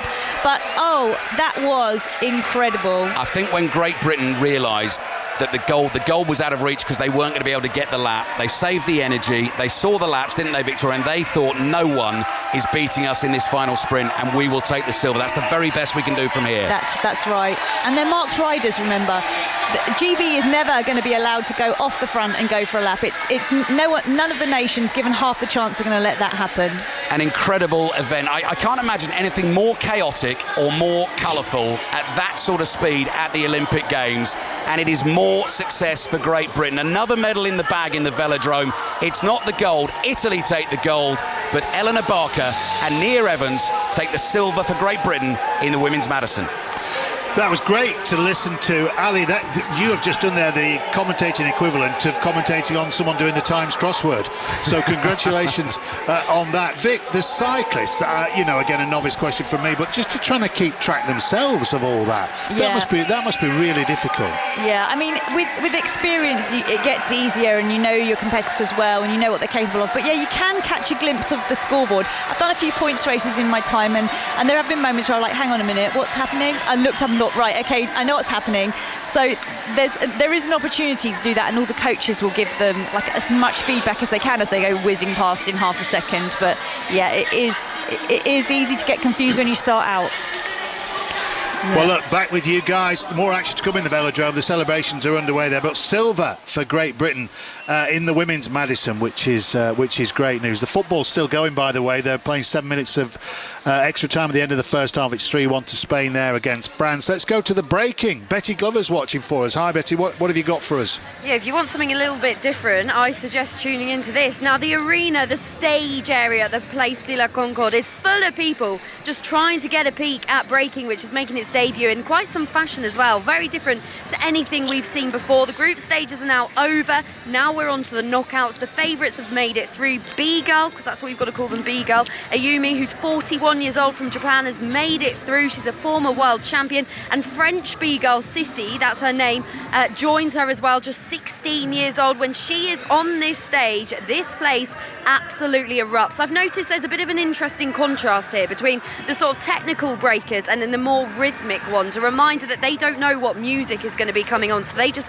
have to react to it. It's very, very entertaining. They get marked by 9 judges and get marked on things like musicality, if they make any mistakes, if they're falling over, just athleticism, what angles, what shapes they make, and each throwdown is 60 seconds and they go up against each other, and there's sort of 2 rounds. But yeah, we're into the knockout stages now, so this is the bit that matters, and it's also like a nightclub in here, so I'm not quite sure how long I'm going to last because I've got a bit of a headache already. I might escape through the back door for a bit. Yeah, Snoop's loving it, but what I can see on the telly, if he's still there, unless they're showing clips from earlier, Betty. Listen, thanks, back with you shortly. I did mention they're still going in the football. Julian's watching with Connor, and from what I've seen on the telly here, guys, France have come back into it in the past few minutes. Yeah, I mean, I have to say, I know Julian's been put through the ringer here. France 1, Spain 3, but this is an epic final. 4 goals in this first half. France scoring first, Spain getting 3 goals in quick succession, but France have found, ever since that board was lifted to say 7 minutes of stoppage time at the end of the first half, suddenly, Julien, France have found a second wind, and they had a run there, about 90 seconds where they had 5 chances in quick succession, and quite how Thierry Henry's team have not scored, I've no idea. No, you're right. That header from Mateta, great save by Tenas, redeeming himself for his mistake on the French goal. Then Lacazette on the following corner that maybe could have done better, and then after that Michael Olise with a shot that was not really a shot, but just went just wide of the Spanish goal. So it's much better. They've put bodies in the box. They've got the ball. They're a bit more aggressive now. I think they were a bit shell-shocked by those 3 goals in 10 minutes, and now it's a bit better. Yeah, no surprise when Spain had that flurry of goals. They felt in complete control of the game. There was even a bit of showboating. They were pulling a few tricks out of the bag. However, now Spain are just hoping for this half-time whistle to blow because they want to go to the dressing rooms with this 2-goal advantage. We've got 20 seconds remaining of the originally allocated 7 minutes, but it's become scrappy and feisty. There's been more fouls, there's been yellow cards shown. There might be a minute or 2 added on to what was the originally allocated 7, as Spain tried to attack down the left-hand side with their captain Abel Ruiz, but he won't keep the ball in play, and out it goes for a throw into France, who already have got no time to waste. Now remember, the semi-final, France were behind, just the 1 goal behind, but they came back after extra time to beat Egypt, and you can only imagine the scene in Parc des Princes if France were to get one here, get it back to 3-2. This could be a completely epic second half to come, Julien. Yeah. There's the whistle for the break. Yeah, I think it'll be very interesting to see if Henry makes some changes at half-time, if he keeps the same team and they start that second half on the front foot. It was a good start of the game until they go. Then they almost gave the ball away to Spain, who took advantage and scored 3 goals with the help of poor defending from the French. But then they finished the half quite strongly. So there's hope for the second half. So Enzo Milo gave France the lead after 11 minutes. Then 2 goals from Barcelona's Fermin Lopez swung the pendulum in Spain's favour. Alex Baena making it 3-0. But France have shown some fight in these closing stages of the first half to suggest maybe, just maybe, this isn't over yet. Half-time at Parc des Princes in the gold medal match. They're boos and cheers for the officials as they leave the field. It's France 1, Spain 3. Yeah, the locals are restless.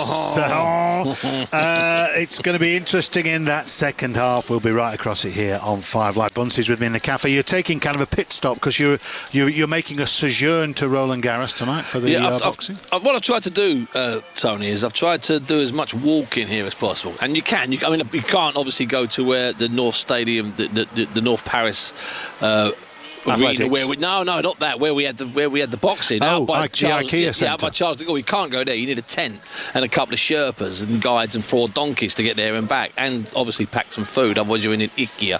So I can't go there, but everywhere else, the other 6 or 7 venues I've been to, I've managed to walk. And you know what, it's a really easy city, because what you do is really simple, is you look for the Eiffel Tower. If you see the Eiffel Tower, you look at it, you go to the left. If you see the Eiffel Tower, you turn around and walk away from it. If you see the Eiffel Tower, to get to the wrestling, you go just past. It's the most simple thing in the world. It's absolutely ridiculous. It's beautiful. You're telling me all this on day 14? Yeah, I know. Mind you, I once had a mate who went to a stag do to Blackpool, was told to meet the coach under the tower, and he couldn't see it. So it's not for everyone. That it's misty. From my bedroom window where I can see the Eiffel Tower. I mean, there were a couple of days that first week where you couldn't see the thing at all. Well, look, we're going to wrap up the box in the other side of the news. Is that all right? You've got un minute. Yeah, I've got plenty. Beautiful. Right, we will break for the news now. It's coming around to 5 to 6 on 5 Live. Here's Jill McKenzie. the voice of the UK. This is BBC Radio 5 Live. A 28-year-old man who posted on Facebook encouraging people to attack a hotel in Leeds housing asylum seekers has become the first person to be jailed for stirring up racial hatred online after widespread riots. Jordan Parler was sentenced to 20 months. The judge, Guy Curl, said he told police his posts were a result of anger and frustration at immigration problems in the country.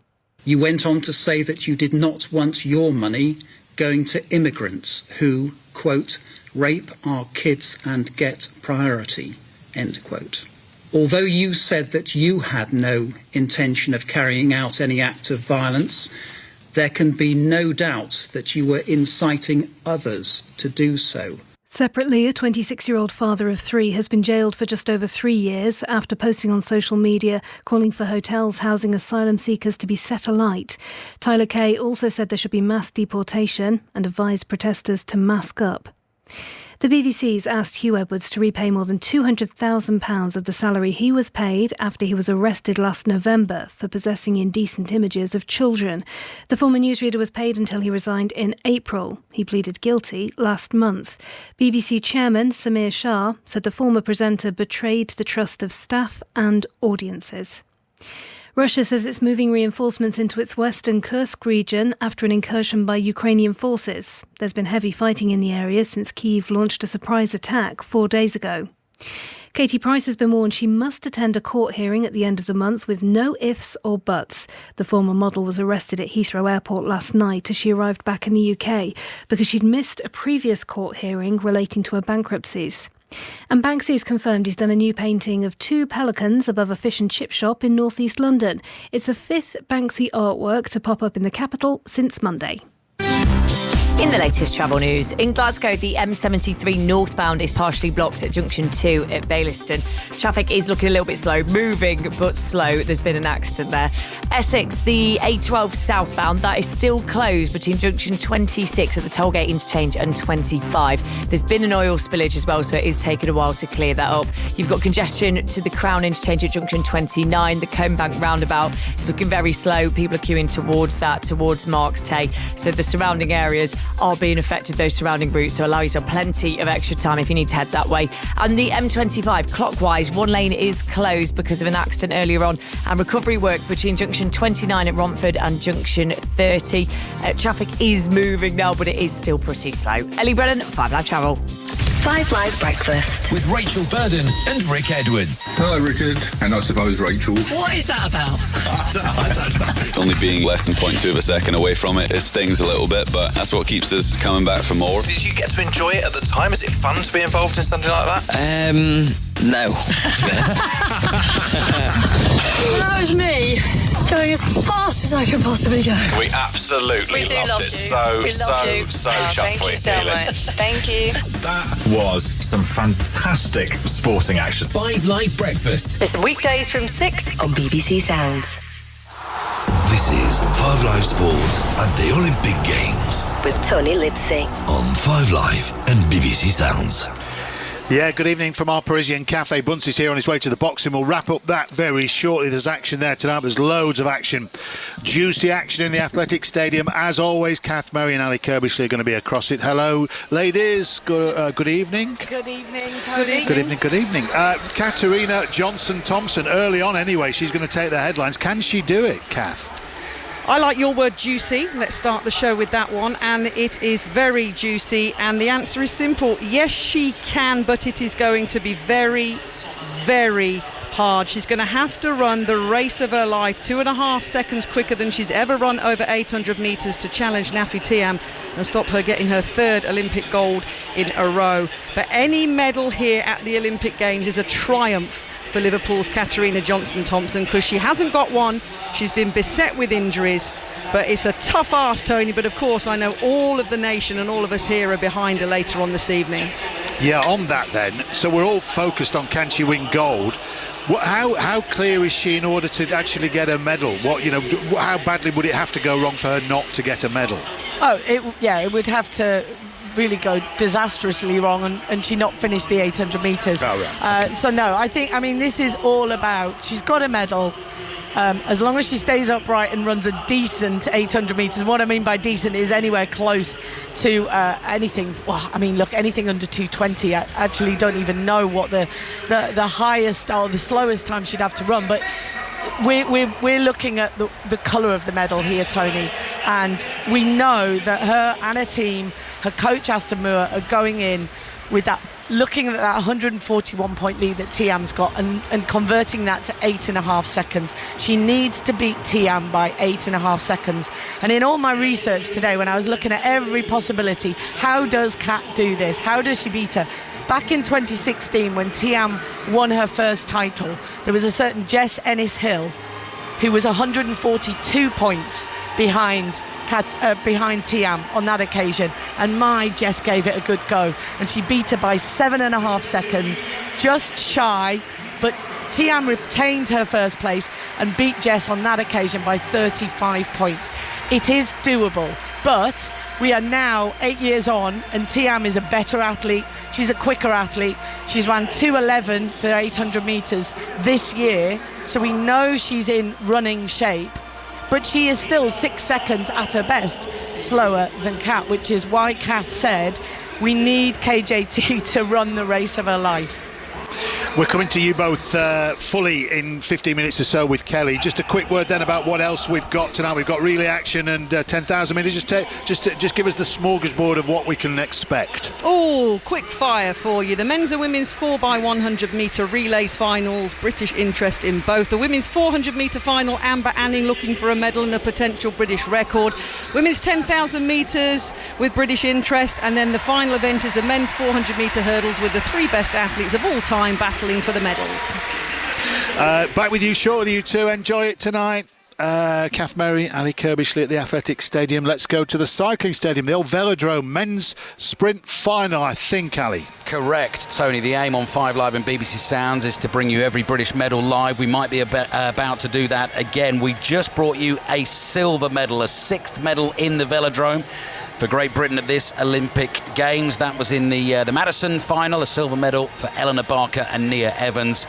And now it's Jack Carlin's turn, so Victoria Pendleton. This is the individual sprint. He won the first race against Jeffrey Hoogland. It is the best of 3. If he wins this one, the bronze medal is his. If he doesn't, then we go to a decider. Very quickly, there's a little W by Jack Carlin's name here on my screen. What does that mean? I got a cheeky little warning yesterday, so that carries through in the competition. So a little warning for the riding with the Japanese rider got a bit argy-bargy, so the commissars are giving him a warning. So he doesn't want to get another warning because he then would be relegated. Okay, so that would cost... I mean, relegated out, bronze medal gone. Right. Well, Yes. So would he ride any differently? No. In that sense, no. It's very unlikely that that's going to happen again. Okay. I think that was like a bit of a one-off. Okay. Yeah. Right. Well, here we go. It's in Jack Carlin's hands. The Velodrome falls to a hush again. We've still got the next knockout round of the women's sprint to come tonight, with 2 British riders in that, Sophie Capewell and Emma Finucane, safely through the first 2 rounds of qualifying. But this is a big one for Jack Carlin. He's already got 3 Olympic medals to his name. Hasn't managed to grab himself a gold as yet. Took bronze in the individual sprint 3 years ago, trying to do exactly the same thing again, and he will lead us off. And he always rolls up to the line with the skin suit undone. One of the last things he does, Victoria, is just zip up the suit, doesn't he?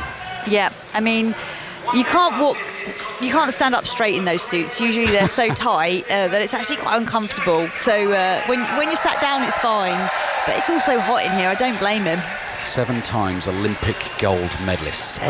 7 gold medals for Jason Kenny, the coach, who was just standing... I wonder if he misses it. I wonder if he's on that start line going, I wish I was doing this. I could get it done. Yeah, I could still do this. I wonder if he does. Well, he's going to hand it over to Jack Carlin, who's got the words Great Britain emblazoned on his back. The whistle blows, and this bronze medal ride is underway. Carlin leading 1-0 in the best of 3. If he can win this, then the bronze medal is his. And he takes it off at a steady pace, little swerve off the Côte d'Azur up onto the sprinters lane, the lower part of the boards, and Hoogland is immediately pulled up to his back wheel, Victoria. Yeah, I wouldn't be surprised if Hoogland wants to take this on. But yeah, he's riding very close. They're very, very slow at the moment, just easing those pedals round. Hoogland is a hulking figure of a man. I mean, he dwarfs that bike in the bright orange Netherlands skin suit. Carlin, again, just rolls away from him, moves at a little bit of pace here, constantly looking over his right shoulder. We're about to complete the first lap. They're just about to come into the home straight away to our left, Victoria. Just going to get a bit of height here. Jack gets some height. So does Jeffrey Hoogland. They both get height, moving up the boards. Jack checking over both shoulders, seeing what's happening.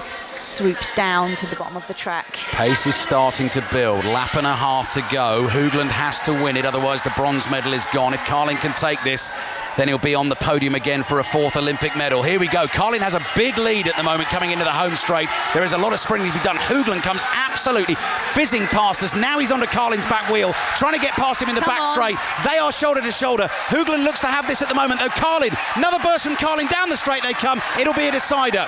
Great ride from Jeffrey Hoogland. That makes it 1-1, and the bronze medal will go to a decider. Yeah, I mean, I'm going to say this. Jeffrey Hoogland left it like a really good-sized gap to accelerate through. And what Jack Carling was trying to do there is he was trying to hold a little bit back. He was trying to accelerate, but still have enough to just squeeze through. But unfortunately, Jeffrey Hoogland had too much pace. He couldn't match it. Just wanted to build the drama, really, Tony. So the decider will be 5:38 UK time. Next up on track, a gold medal could be won here because this is Livreason, Harry Livreason, the Olympic champion, against Matt Richardson, and Livreason's 1-0 up from the first race.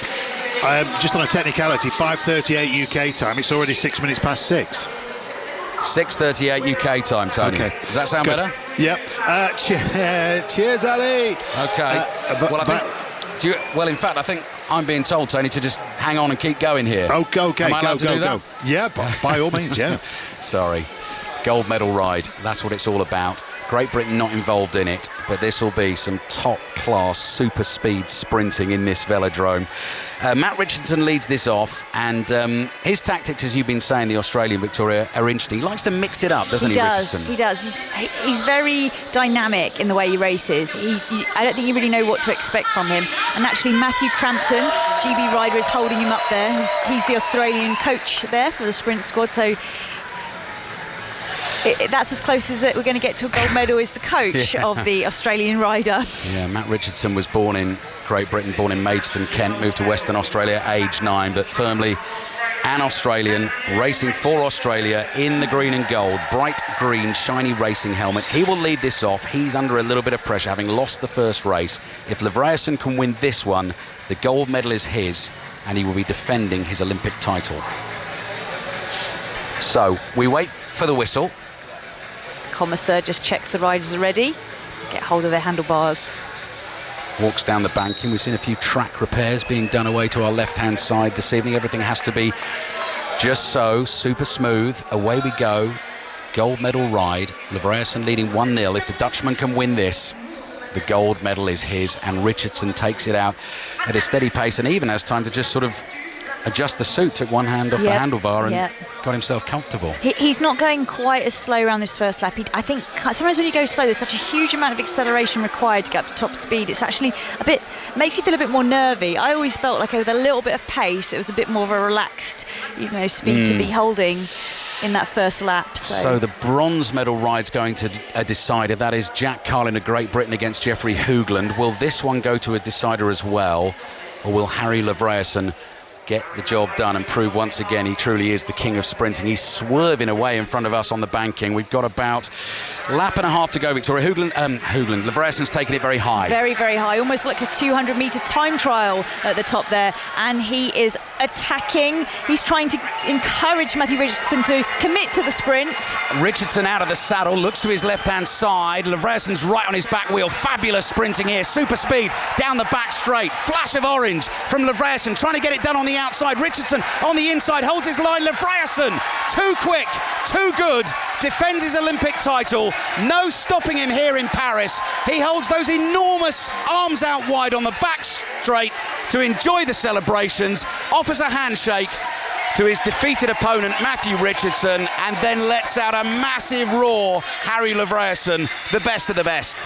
Yeah, well deserved. Wonderful racing from him, but just such an incredible turn of speed. He's almost got another gear. You think he's going fast, and then he just accelerates even further. Something very, very special. So, yeah, that's it. Yeah, he was the Olympic champion, Tony, in Tokyo. He's done it again here in Paris, and Netherlands become the first nation inside the velodrome to win themselves 2 gold medals. So they go top of the medal table in the velodrome. Great Britain have 6 medals total. Could be another one to come from Jack Carlin, but the Netherlands go top. They have 2 golds. Yeah, good stuff. Another level that, wasn't it? Yeah, you won't miss that Jack Carlin moment. We'll bring you that here on 5 Live tonight, that final leg. For the bronze medal in the men's sprint in the football, it's Spain against France in the gold medal match. It's 3-1 to Spain. 3-1 at half-time there, a couple of minutes into the second half there. We'll be back. Well, certainly Kelly will, as she's at the Athletics. We're going to hand to Kelly in 5 minutes or so, but she'll be back to Connor and Julian. Throughout that second half, Bunsey's with me here in the cafe. We've got a few minutes left, Bunsey. I want to talk about Cindy and Gamba, but before I do that, just wrap up what else we've got to look forward to tonight. Well, we've done 2 of the finals. The other 2 finals are the very interesting ones. One's the one that one involves one of the women at the centre of a storm that's calmed down slightly, thankfully, and that's the Algerian Imani Khalif. She's fighting one of the Chinese women. I told you about the Chinese have won medals in all 6 categories. Khalif, I just want to point out that nearly 3 weeks ago in this very cafe, I did point out that she was the favourite for the gold medal. So I'm quite pleased with myself there. I mean, the rest of the story is different. We'll talk about that another time. So that's the last one. But it's the final at 71. Lewis Richardson sat in the very chair you're in 2 days ago for half an hour after his defeat in the semi-final. He lost to the Mexican Verde Alvarez. Well, Verde Alvarez is fighting an Uzbek, and it's one of 5 Uzbeks that have got medals in the men's 7 categories, called Murdik Huyayev, and I assure you this will be one of the outstanding fights of this tournament. It's a good night tonight. It's been a phenomenal boxing tournament. There have been 10 contests. I was just doing it earlier on in my room. There have been 10 contests that are standalone, absolute beauties that I would be using and bringing up. They were brilliant. And the women's flyweight tonight's pretty good, isn't it, as well? This is really good. It's another one of the Chinese Wu against the brilliant Turkish woman Kakaroglu, I believe it's pronounced. Well, that's probably not, but that's what I'm told it is. I'm not going to argue. Absolutely. And what I like about this one is they keep fighting each other in major events, and they compete with each other. It's number 1, number 2 seed, or the best and the second best in the tournament boxing each other. It's an absolutely brilliant. There's four finals tonight, Tony, and I tell you this now, they could end up being at least 3 of the best 13 finals. We'll end with Cindy and Gamba in a moment. Let's just go to the football. Conor McNamara. And it's still France 1, Spain 3. 5 minutes played in the second half at Parc des Princes. This is the gold medal match, and Thierry Henry is about to make some changes, Julien. Yeah, Marnez Akliouche, that we see the Monaco midfielder who played so well in that semi-final against Egypt, is coming on, as well as Arnaud Calumendo, the forward from Rennes, former PSG forward, who's from Paris, like Akliouche, who used to play for PSG in the stadium at the Parc des Princes and then moved to Rennes.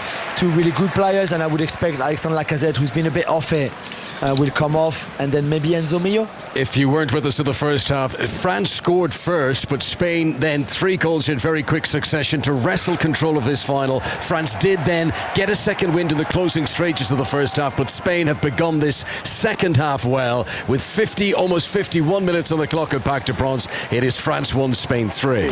Cheers, Connor. 30 seconds, Bunsey, Cindy and Gamba adopt a Brit medal. I thought she got a bronze medal. It's the first refugee team medal. I thought she did enough, but I would say that 5 of the 6 GB boxers went out on 3-2 splits. Cindy's part of our team. She's really our 7th boxing sister. She went out on a 3-2 split. So that's 6 of the 7 boxers who train in Sheffield at the GB squad and had GB coaches in their corner went out on 3-2 splits. That's sore, that's raw, that's unlucky, that's desperately bad luck, Tony. Enjoy your fight tonight. I know you will. Bunsey's on the way to Roland Garros. We're going to the Athletics, where Kelly Cates is going to take over. Another great night in Prospect, Kelly. Should be a fantastic night. Bonsoir, Antoine, and thank you very much. Bonsoir. Bonsoir. Hello, welcome to the Stade de France. Could be a very exciting night on the track tonight. Katarina Johnson-Thompson is looking for her first Olympic medal. She takes on the 800 metres. It's the final stage of the heptathlon. It's later this evening. We'll let you know exactly what she needs to do in order to make that medal gold very shortly. Soon the men's and the women's relay teams are going to take to the track. They've both got a good chance of a medal. Amber Anning goes in the 400 metres. And then Ailish McColgan is going to be competing in the same event that her mum Liz won a silver medal in 36 years ago. We're going to start this evening, though, by saying good evening to our commentary team, Alison Kirbishley and Catherine Merry. All eyes tonight, Catherine, on KJT. There are two questions. Can she win gold and will she win gold?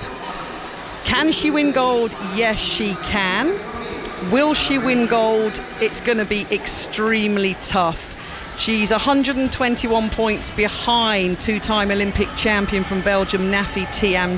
KJT led by 48 points overnight. She'd have wanted more from the 200 at the end of yesterday. She'd have liked to have run a little bit quicker. She'd have wanted a little bit more from her long jump today when she jumped 6:40.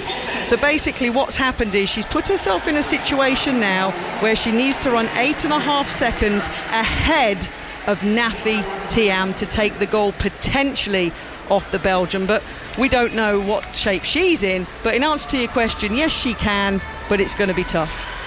More on the build-up to this and the rest of the night's action. Now then, we're going to head back to the Velodrome and Alistair Bruce-Ball. Thank you, Kelly. The sprinting coming thick and fast on 5 Live and BBC Sounds at the Olympics this evening. Next round of the women's individual sprint competition. We are whittling them down from 16 to 12 in this round. This is a one-off race. This is not the best of 3. We've got Emma Finucane and Sophie Capewell both racing in the next few minutes. First up is the 21-year-old Emma Finucane. Already 2 medals in the bag at these games. Part of the team that won gold in the women's team sprint. Bronze in the Keirin last night. And here, Victoria, she's about to lead off against the Dutch rider, Steffi van de Peet. I think this is quite a tough match, actually. I think for this stage in the competition, I think actually Steffi van de Peet, she didn't qualify perhaps as fast as we imagined she would, but we know she's a good racer. Dangerous opponent then for Emma Finucane. We've still got Jack Carling's bronze medal decider in the men's sprint to come. But at the moment we're concentrating on Emma Finucane in the dark blue colours of Great Britain, crawling along the back straight with Van der Peet heading high up the banking towards the balustrade. Yeah, Van der Peet trying to encourage Emma to pick up the pace, but Emma with her head firmly positioned, looking over her right shoulder with her full concentration on the Dutch rider. Finucane's number on her back is just slightly torn. Van der Peet takes this out early, Victoria, because she goes into the back straight and takes the lead. Maybe Finucane wants that. Yeah, I wouldn't mind that, because she hasn't fully committed to the sprint yet, so it gives time for Emma to gain some height, hopefully some advantage, and rush the gap. That is what she is doing right now. Gets the height, ducks down to the inside lane on the back wheel of Van der Peet. Now she steps on the gas, Finucane. Goes past her on the outside. They're shoulder to shoulder coming into the home straight. Finucane in control, crosses the line in first and goes through to the next round of the women's sprint. That looked easy peasy. It did look very straightforward. Great riding there by Emma Finucane. Like, done and dusted. Move on. Let's go. Next round. Let's move into the last 12, and that is what Sophie Capewell, Kelly, will try and do. She's not the next race on track. She's the one after that.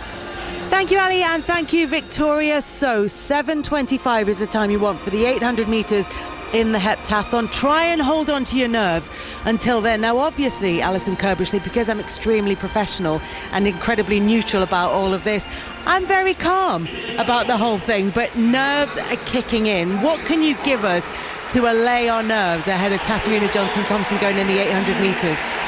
She had an extra hour. Is that any good? Thiam was in the second. Thiam was in the second of the throwing pool and the javelin, and I'm hoping that she's really maximised that extra hour of preparation. She'll have taken herself probably back to the village, got obviously some food on board, seen the physio team, had a flush out, and just got What's a flush out? Where they rub your legs down and just kind of get you ready. You wish you'd been to the loo. Oh, blimey. I thought that's an odd place to take the conversation this early in the evening. No, Sorry, she'll have got Alison. those legs ready to run a personal best in the 800 metres tonight, Kelly. Which would be much more appropriate and with absolutely the correct answer to give. Now, what we should also say as well is that gold is going to be extremely difficult because, as Kath was outlining earlier, she needs to win by about 8.5 seconds, and the difference in their personal best times is about 6 seconds. So it's going to be a huge ask for her. However, what we can also say is that given the build-up that she's had, given the last couple of years that she's had, given that she's come back from a ruptured Achilles to compete at all, the fact that she's going for a medal at these games is extraordinary. It is, and I'll just clarify, she doesn't have to win the 800, she just has to get that gap of 8.5 seconds so back it has to beat her by 8 seconds. So she could come second, third, fourth, but as long as she's 8.5 seconds in front of Nafi Tiam, the leader, who's 121 points ahead of Kat going into this final, that's all that matters. Yeah, look, Kat has had, this is her 4th Olympic Games. She is one of the best ever, 7th best ever in the world, British record holder, and she still hasn't got that medal. More on Katarina Johnson-Thompson and the rest of the night's action. Heading back to the velodrome now, Alistair Bruce-Ball. Sophie Capewell will be on track shortly for Great Britain. You're going to get a good noise in this velodrome at the moment. Taki Kouame, the French rider in the latest round of the women's sprint, up against Elise Andrews. She's not going to have enough gas in the final straight, though, and Elise Andrews takes that and goes through to the next round. Elise Andrews of New Zealand, who's already won the gold medal in the keirin and the silver in the team sprint, and will be dangerous in this competition, Victoria.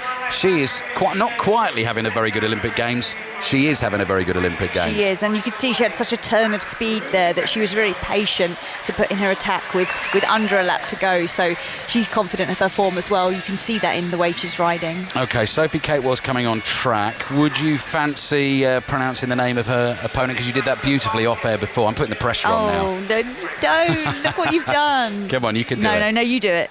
Well, you said to me, Daniela Gathiola Gonzalez. Yes. From Mexico. Gathiola Gonzalez from Mexico. Sophie Capewell will take her on. One-off race, so if Sophie Capewell can win it, then she goes straight through to the next round, which will be the last 12 sprinters. If she doesn't, there's still a chance at this stage, Victoria. If you lose these races, you can still come through the repechage, can't you? There's still some repechage heats afterwards, but make it simple. I know she's got the form. So, yeah, I'm hoping she'll just make this very straightforward for us. Yeah, and how much, Victoria? I guess that is a slightly obvious question, but in terms of, she's already won a gold medal at these games, admittedly in a team event, not an individual event, has started well in this competition. The confidence must be sky high. I hope so. It should be. It deserves to be high because they've worked so hard to get here and the team is so strong. And I would really, really like them to both be there. I mean, mate, dare I even say that it would be great to have 2 female sprinters from Great Britain on the podium. Yeah. Well, we're back to the Stade de France shortly. Katarina Johnson-Thompson needing a big performance in the final event to try and claim the gold medal tonight. That will be dramatic. Brought to you live here on 5 Live and BBC Sounds. At the moment, though, Sophie Capewell under the white cycling helmet, eyes hidden behind the visor, is the focus of our attention. The whistle blows and Capewell just rolls away on her bike. The Mexican rider Gathiola Gonzalez follows, steady pace as they start to make their way into the back straight. And again, as always, Victoria, it's that skill of just keeping your eyes on your opponent. Capewell constantly here, just looking all the time in the rear-view mirror. Yeah, just you kind of fix your chin against your shoulder and your eyes can flick forward and back, but you don't move your head position so that it feels like you're always being watched. Beautiful track here in the Olympic velodrome, the Olympic rings embossed either side. Paris 2024 written in bold purple lettering high on the bank, in away to our left and to our right. 2 laps to go and Capewell just stands and builds the pace at this point. Just out the saddle, just pumping the pedals round a little bit, building up a little bit of pace. Gathiola Gonzalez is going to stay with her. Go on, Victoria. I was going to say, Gathiola's just close on her wheel. Right on her back wheel. Little bit of swerving around there from Capewell. Now the bell goes. Capewell has Gathiola Gonzalez breathing right down her neck. Both riders now hunched over the handlebars, powering down the back straight. Capewell still in front. She stands, gives it a little bit more power into the final bend. Still has the edge here, Sophie Capewell, hoping to bring it home down the home straight, and cruises in to take herself through to the knockout round. No need for repechage for Nuken and Capewell both through. Brilliant work there by the British girls. And we will take you back to the Stade de France. Jack Carlin on the way in the bronze medal decider, Kelly. Thank you, Alistair. Briefly back to the Stade de France because we're going straight off to catch up on the football. Conor McNamara. Across town at the Parc des Princes, it is France 1, Spain 3. The French under Thierry Henry are trying to make a go of this in the second half, and they've come close to reducing the deficit. Manu Kone, who plays with Borussia Mönchengladbach, with a header that came off the crossbar. You can't get much closer than that. Spain still with a 2-goal advantage. France, though, dominating the ball at the moment. France 1, Spain 3.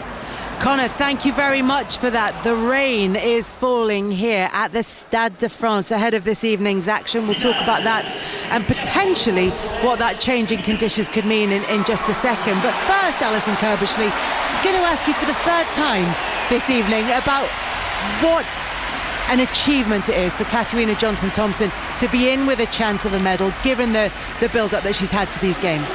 Yeah, I mean, you know, the first time we ever really saw her on a global stage was when she was 19, walking into the stadium, London 2012. She was the first British athlete on the track. And obviously all eyes were on Jess Ennis-Hill, quite understandably. But she was just this 19-year-old, and then she went on this amazing journey. She finished 13th on that occasion, then went on to Rio, finishing 6th. And she often talks about how that left her broken. She really thought she was going to get onto the podium and had to pick herself up. 2020, obviously, well, 2021, we know what happened. It was a DNF. 200 metres, she pulled up with that calf injury. And that vision of her hobbling when they tried to put her in a wheelchair.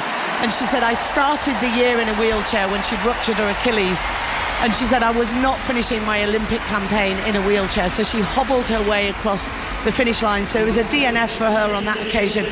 And this is her 4th, and possibly, I know Christian Malcolm pretty much retired her last night, but I think realistically, you know, it's her 4th Olympic Games and a real opportunity for her to take a medal. A real opportunity for Katarina Johnson-Thompson. She goes at 7:25 in an hour's time.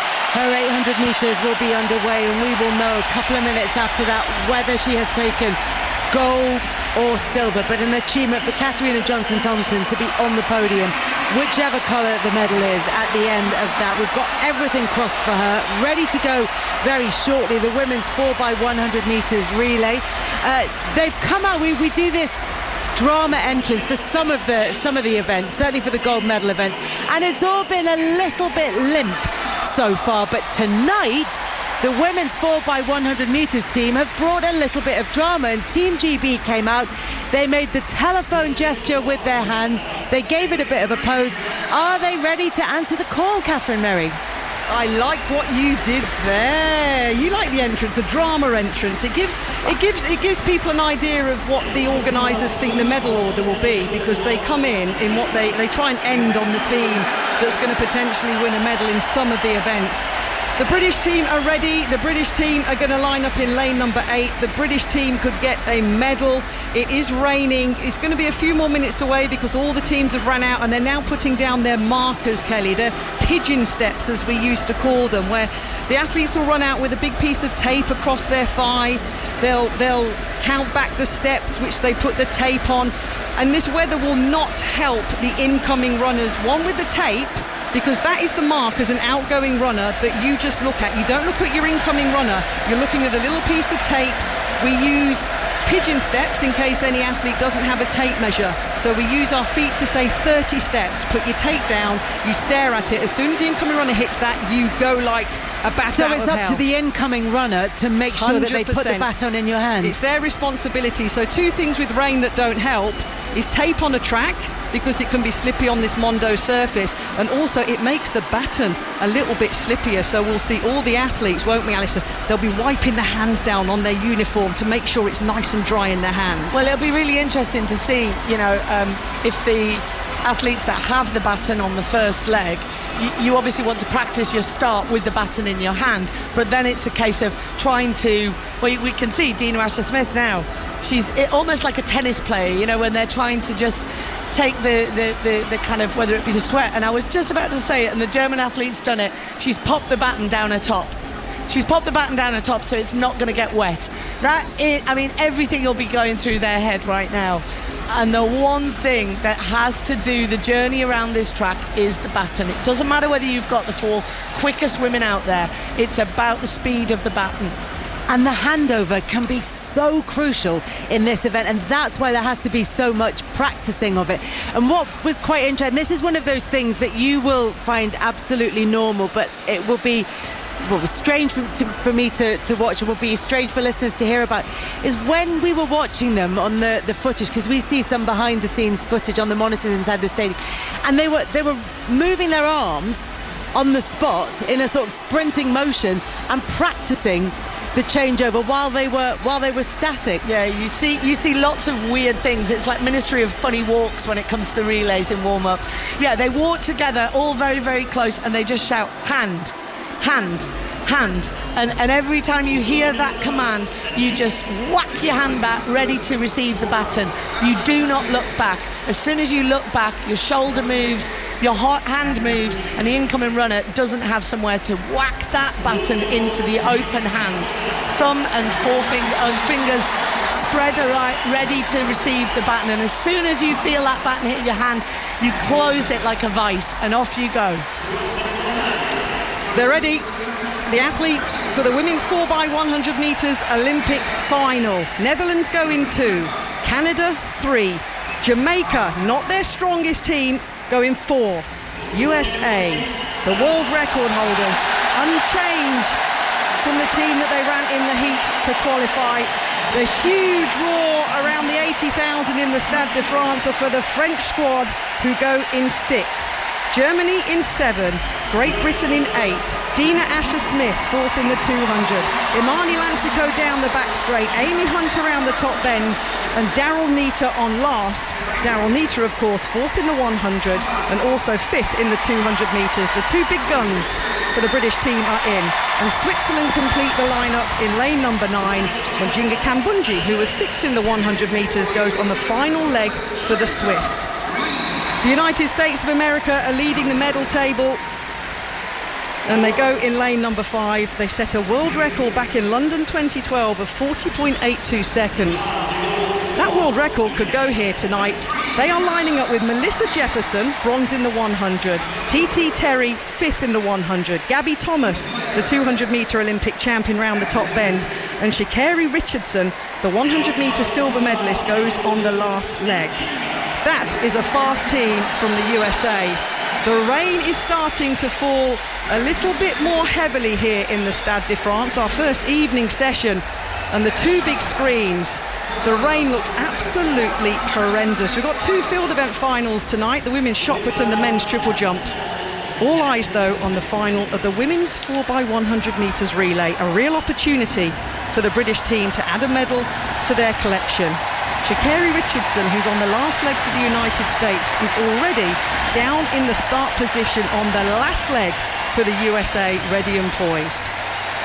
As the rain bounces off the beautiful purple track here in the Stade de France, the athletes settle in their blocks.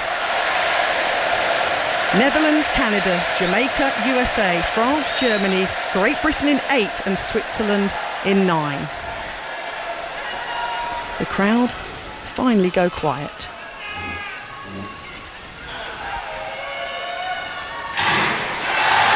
There's a clean start in the final of the women's 4x100 metres relay. Dina Asher-Smith flying. She's already cut the stagger back on the Swiss team outside of her. It's a good changeover by the British team. The Americans also moving nicely down the back straight. TT Terry running a good leg for the Stars and Stripes. Imani Lancico hands it over. Oh, it was a fumble, but Amy Hunt still got it. Let's see if it still stands in the zone for the British team. They're leading this Olympic final. Daryl Neater on the final leg has also taken it extremely late. The British team battling. They're in silver medal position. Sha'Carri Richardson looks across. USA take gold in the women's relay. The British team potentially have got a silver medal. Sha'Carri Richardson was flying on the final leg. But have the British team got a medal? They have. They're in the silver medal position, Alison Kirbishley, with 41.85 seconds. The USA take gold, Great Britain silver, and Germany the bronze. Wow, that was just phenomenal. What racing from the Olympic silver medalist, Sha'Carri Richardson. When she took the baton, America were about 2 meters down. And she had a lot to make up, and she moved them from bronze to gold, and she had time to check across, look to her right and see Daryl Neater on the shoulder battling with the Germans. A silver medal for Great Britain, their 6th global medal in the last the last 6 global championships we have managed to take a relay medal, and Daryl Neater and Dino Asher-Smith have been a constant in there. We're just looking at I know the thing is, Kath was so worried because it was so stretched. Amy Hunt had to run right to the end of the box and almost just slow down slightly to make sure that she got the baton in the box from Imani Lansako. And we're just seeing the final change onto Daryl Neater. And Daryl, a great run to claw back the German. The French were coming, but look at that. Sha'Carri Richardson with the ability to look across and we can be calm. We've got a medal. We've started the night with a medal. It was a phenomenal run by the American. Sha'Carri Richardson completely showboating as she went past everybody else in that field. Another medal for the United States. And what Alison means, Kelly, is when we get to relay finals, we stretch the mark. So what might be a 28 pigeon step in a heat to be safe, what the relay coaches do is say, let's get the maximum, let's stretch those marks out, and we put 1 or 2 pigeon steps more on, which is why that second changeover and the third changeover for the British team were right on, and I mean right on the edge of the end of the 20-metre exchange zone that you're allowed. Phenomenal running though from the British team. We hope they get a medal, and they have got a medal. They're just so consistent. That's the thing with them. You know, they're so well drilled. And I know, obviously, we look at times here, but the conditions definitely did not help. You know, everyone will have just been a little bit mindful of, there's no point in going flat out and either, well, I mean, the main thing is getting the baton round, and you could see so many of them were very worried about keeping that baton dry. But what a leg from Dino Asher-Smith, can I just say. That start was electric. I mean, we will get her splits, and the splits, you know, it's not equal for 100 metres. They all kind of, that first leg is slightly shorter. The long leg is the one down the back straight that, remember, Darren Campbell used to do so well.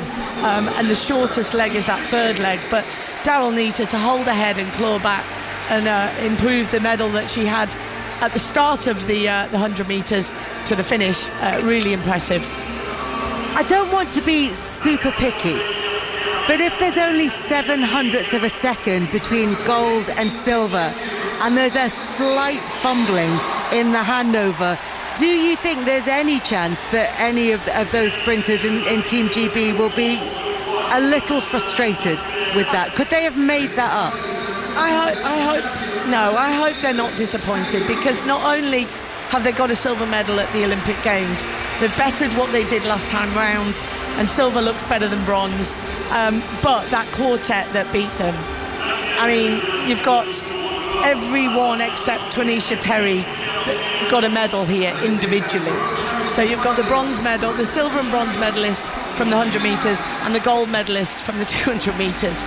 So, you know, ultimately, the quartet and the quality of that quartet, to push them, we had to push them. They really did have to work for that.